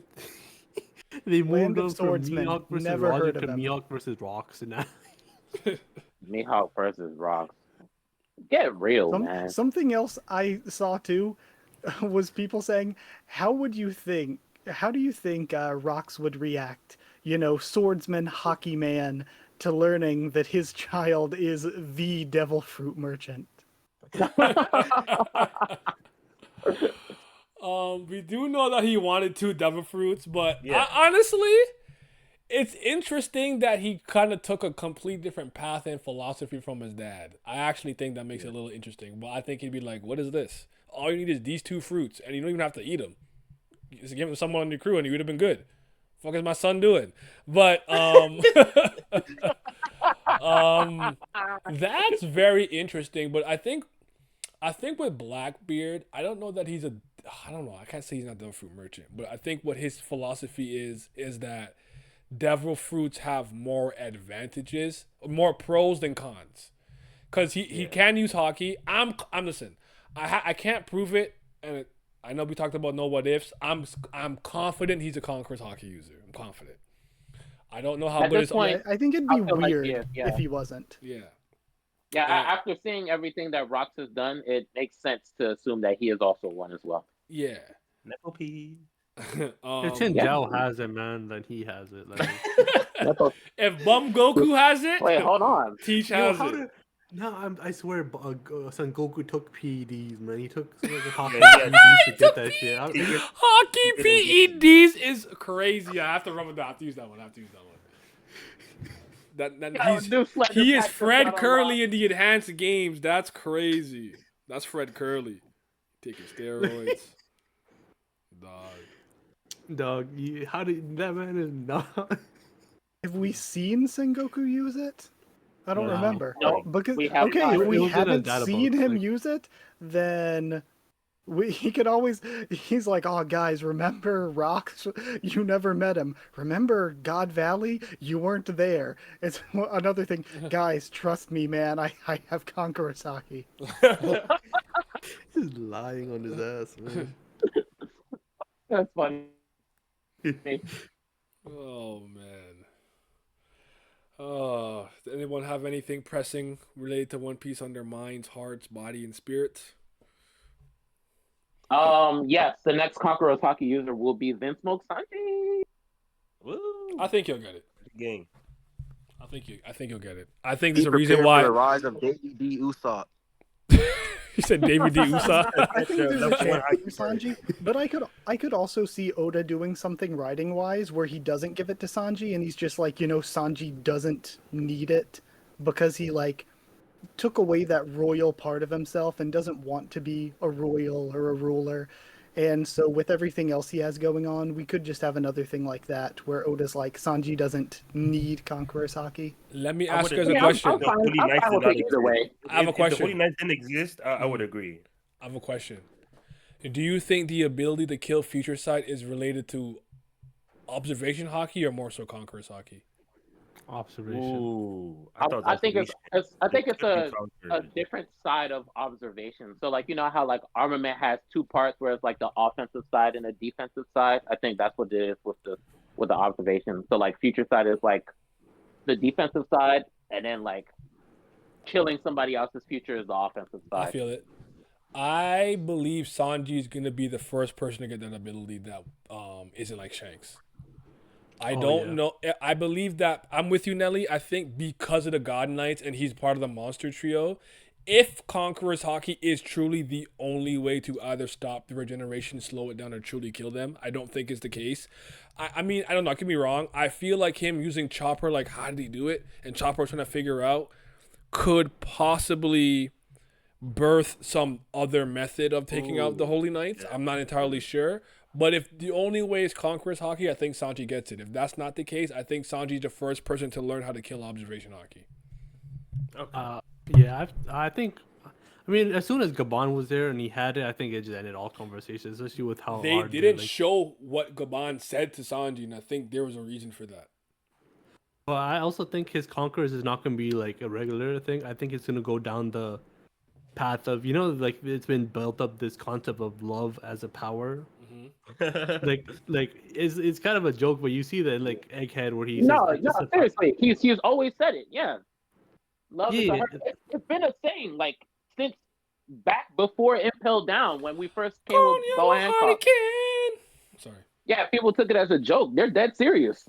I think that's I'm serious. They're I serious, think bro. that's an implementation. And my thing with Sanji is I think he's gonna both get Awaken Conqueror's Hawk, and I think he's getting Future Sight this arc in Elbaf. Like I think he's gonna use it in a way to save the people from the Somers. No, low key, Sanji got the most going on right now out of all the Straw Hats, like internally. Like there's so much that could be done with him. Because it's heavily implied that he has Lunarian DNA. Because back in Wano, Queen was like, "What the Yeah. fuck? You're on fire?" And he was like, "It's because of my passion." He was like, "Bro, are you stupid?" He's like, that's not scientific at all. What are you talking about? So yeah, like he could potentially do that. He could potentially like learn Future Sight because he was the first one to notice something was up with Luffy when he went Gear 5.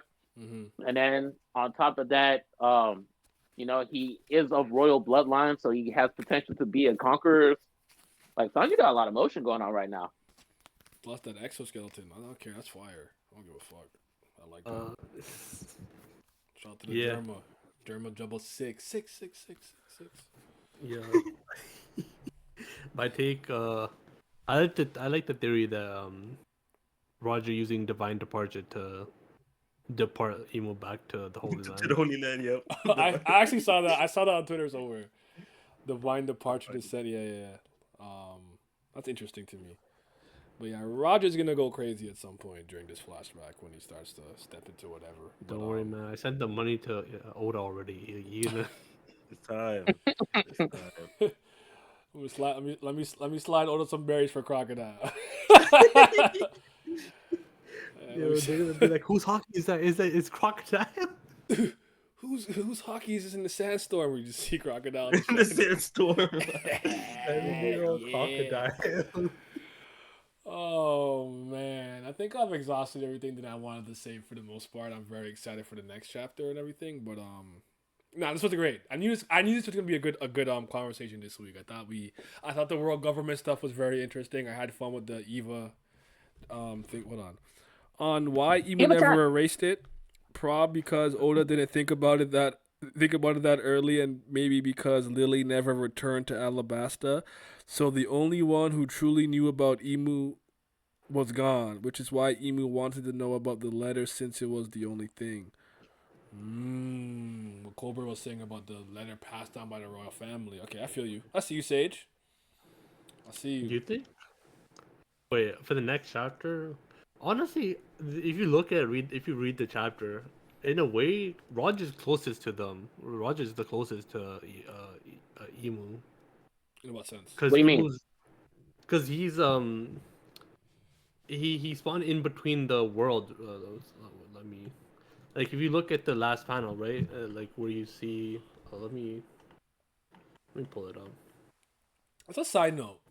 Do you guys think sorry, if I remember correctly, the top of the red line where Mary Joie is, that's originally where the Lunarians lived, right?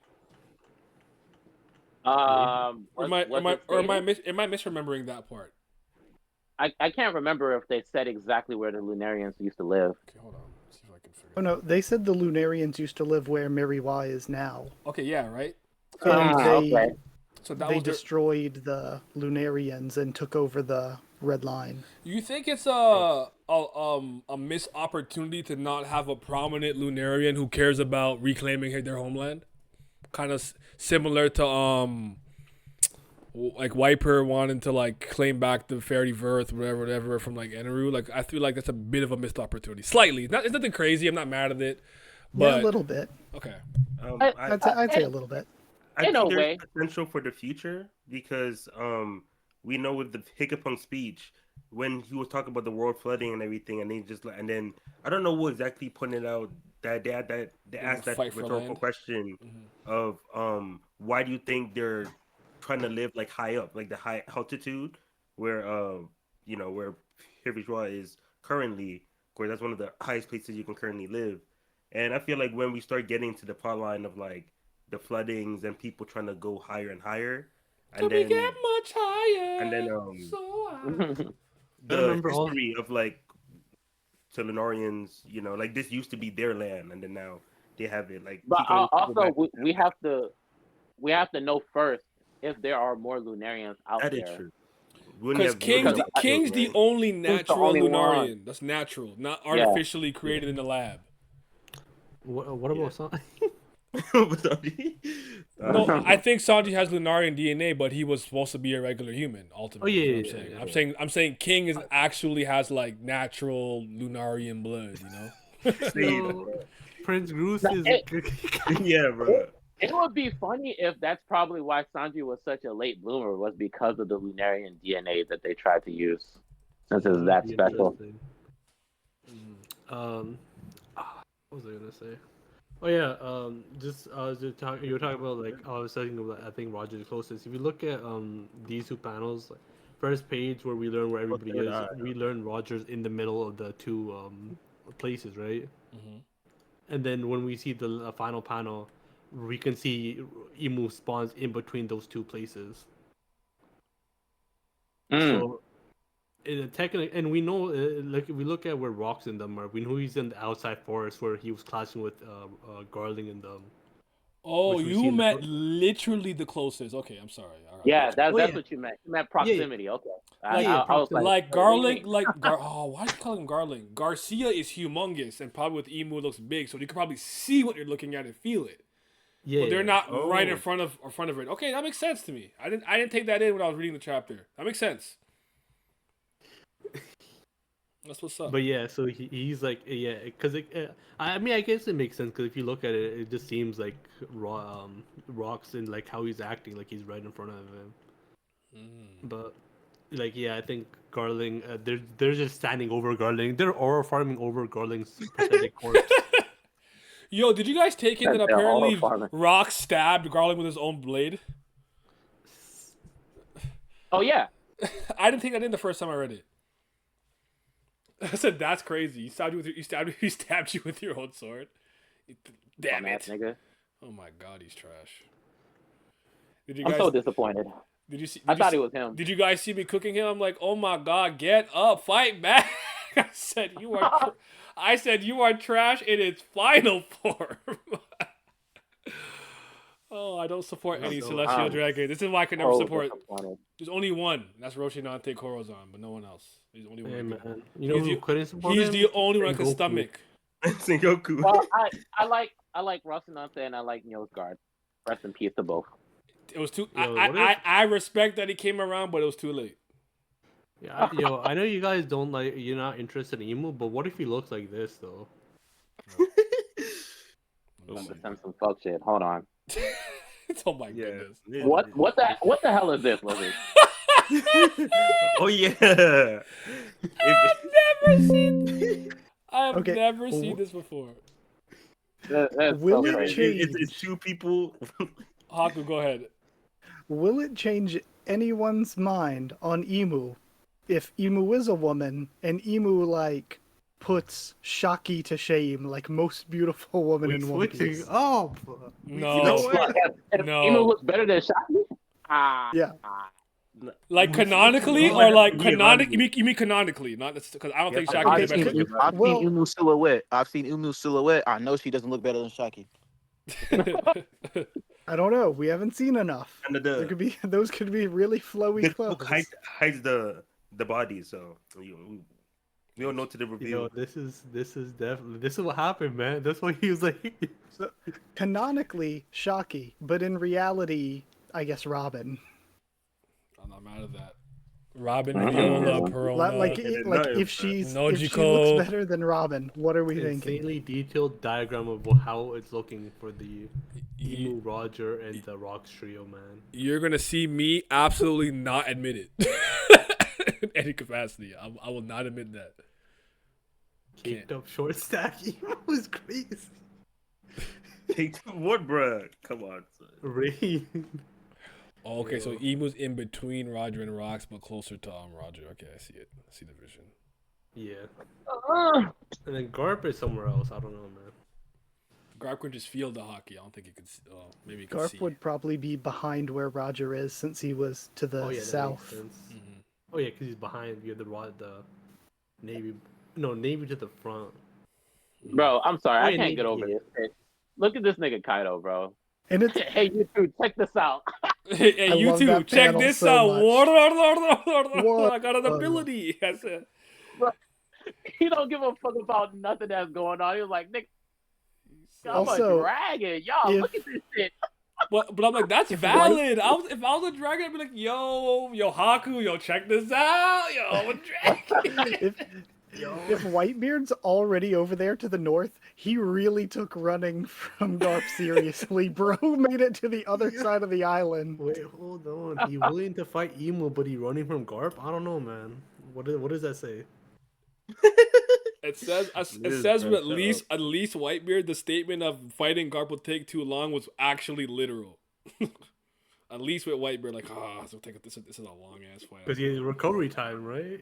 The fight for a week, bro. He good. Hey, Big Mom, Yo, Big Rock- Mom created a smoke cloud. Okay, they got away.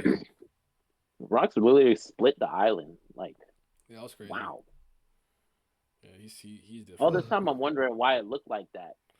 No, Now I know. I don't think he carved the middle part, but you can see where he Yeah. sliced it on Oh, the is that, side. yeah, that was always there. Yeah.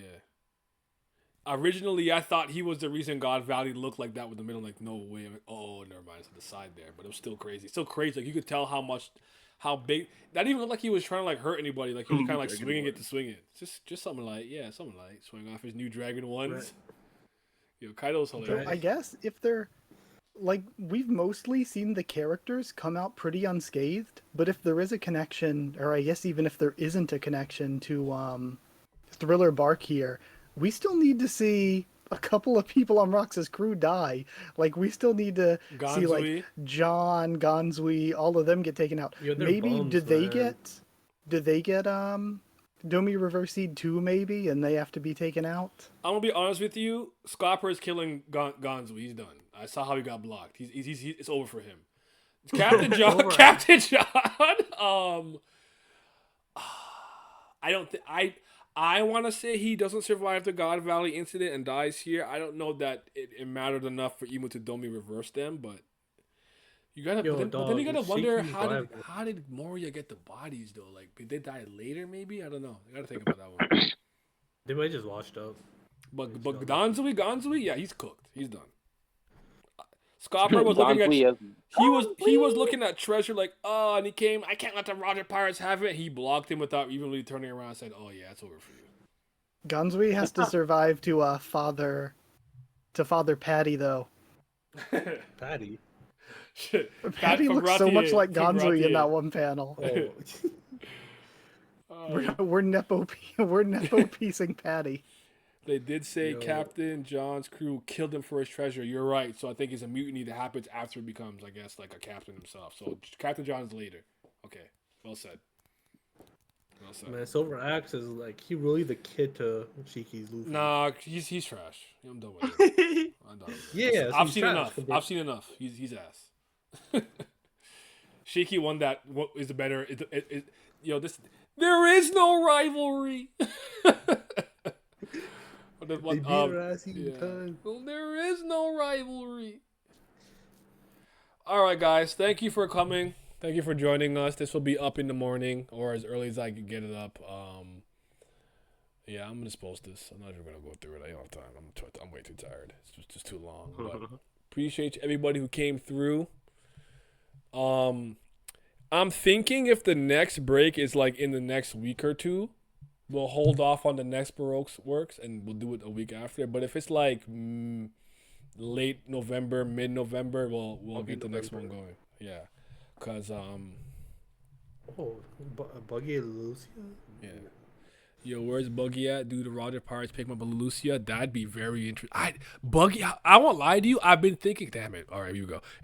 Whatever, here. I really think that Buggy's inclusion to how he gets to the Roger Pirate is something that I consistently think about. I'm like, how does Buggy fit into this puzzle piece? When they find Buggy later, like what's going on? Shank's talking about sake from West Blue. But God Valley is gone. They did like, okay, you're a little too young right now. Like they sent Shanks away. Shanks came back when he was a little bit older. Like I don't know, so much to think about. Yeah, I want to see. I just really feel like Buggy and things. Shanks' relationship with Roger more. Like I feel like that's such an interesting thing to go down. I think Buggy as a child of rocks would have been so good though. I wasn't against it. Roger I actually like it. And then you have like Roger raising one of Garling's kids and one of Rox's kids. That's very interesting. Stepdad Roger? That's crazy. I'm not the father that was there, but I'm the one that stepped up. Yeah. Yo, he def claiming Shanks is his real son. Oh, absolutely. I'm very interested to know like the timeline of Shanks after Roger's death. Like when exactly does he go back to the Holy Land? Now when does he decide like, hey, nah, this shit trash? Nah, but he went back multiple times too. So like he clearly fucked with it at least for a bit, or at least he had a plan. So I'm interested why he kept coming back before he decided it's not the life for him. I just want to information, maybe. I wonder how he found out. Oh yeah. Like Yeah, who told Shanks he was a celestial dragon? I feel like it might have been. I think the obvious answer is maybe Roger told him when like his last thing he told him, "Yo, you a celestial dragon, man." But how would that's why he was crying? Shanks just ran into Shamrock one day. Yeah, that's what they maybe just ran. He just ran into Shamrock one day. They had the Spider-Man meme moment. What the hell? No, Shanks is like, what the fuck? It makes sense of Roger telling him beforehand, because that's probably why he told Buggy like, "Nah, I'm not doing this shit," because he probably felt like his destiny was something different. Child of Destiny. Like, why did he call it Child of Destiny? I still want to know that. I don't think there's so much about the Roger era, it's so shrouded in mystery besides like the ending. Like a lot of that shit, like there's a lot of events that just don't get touched on, but yeah. That's Shane's backstory, bro. He quoted saving it. One day, man. Okay, goodbye.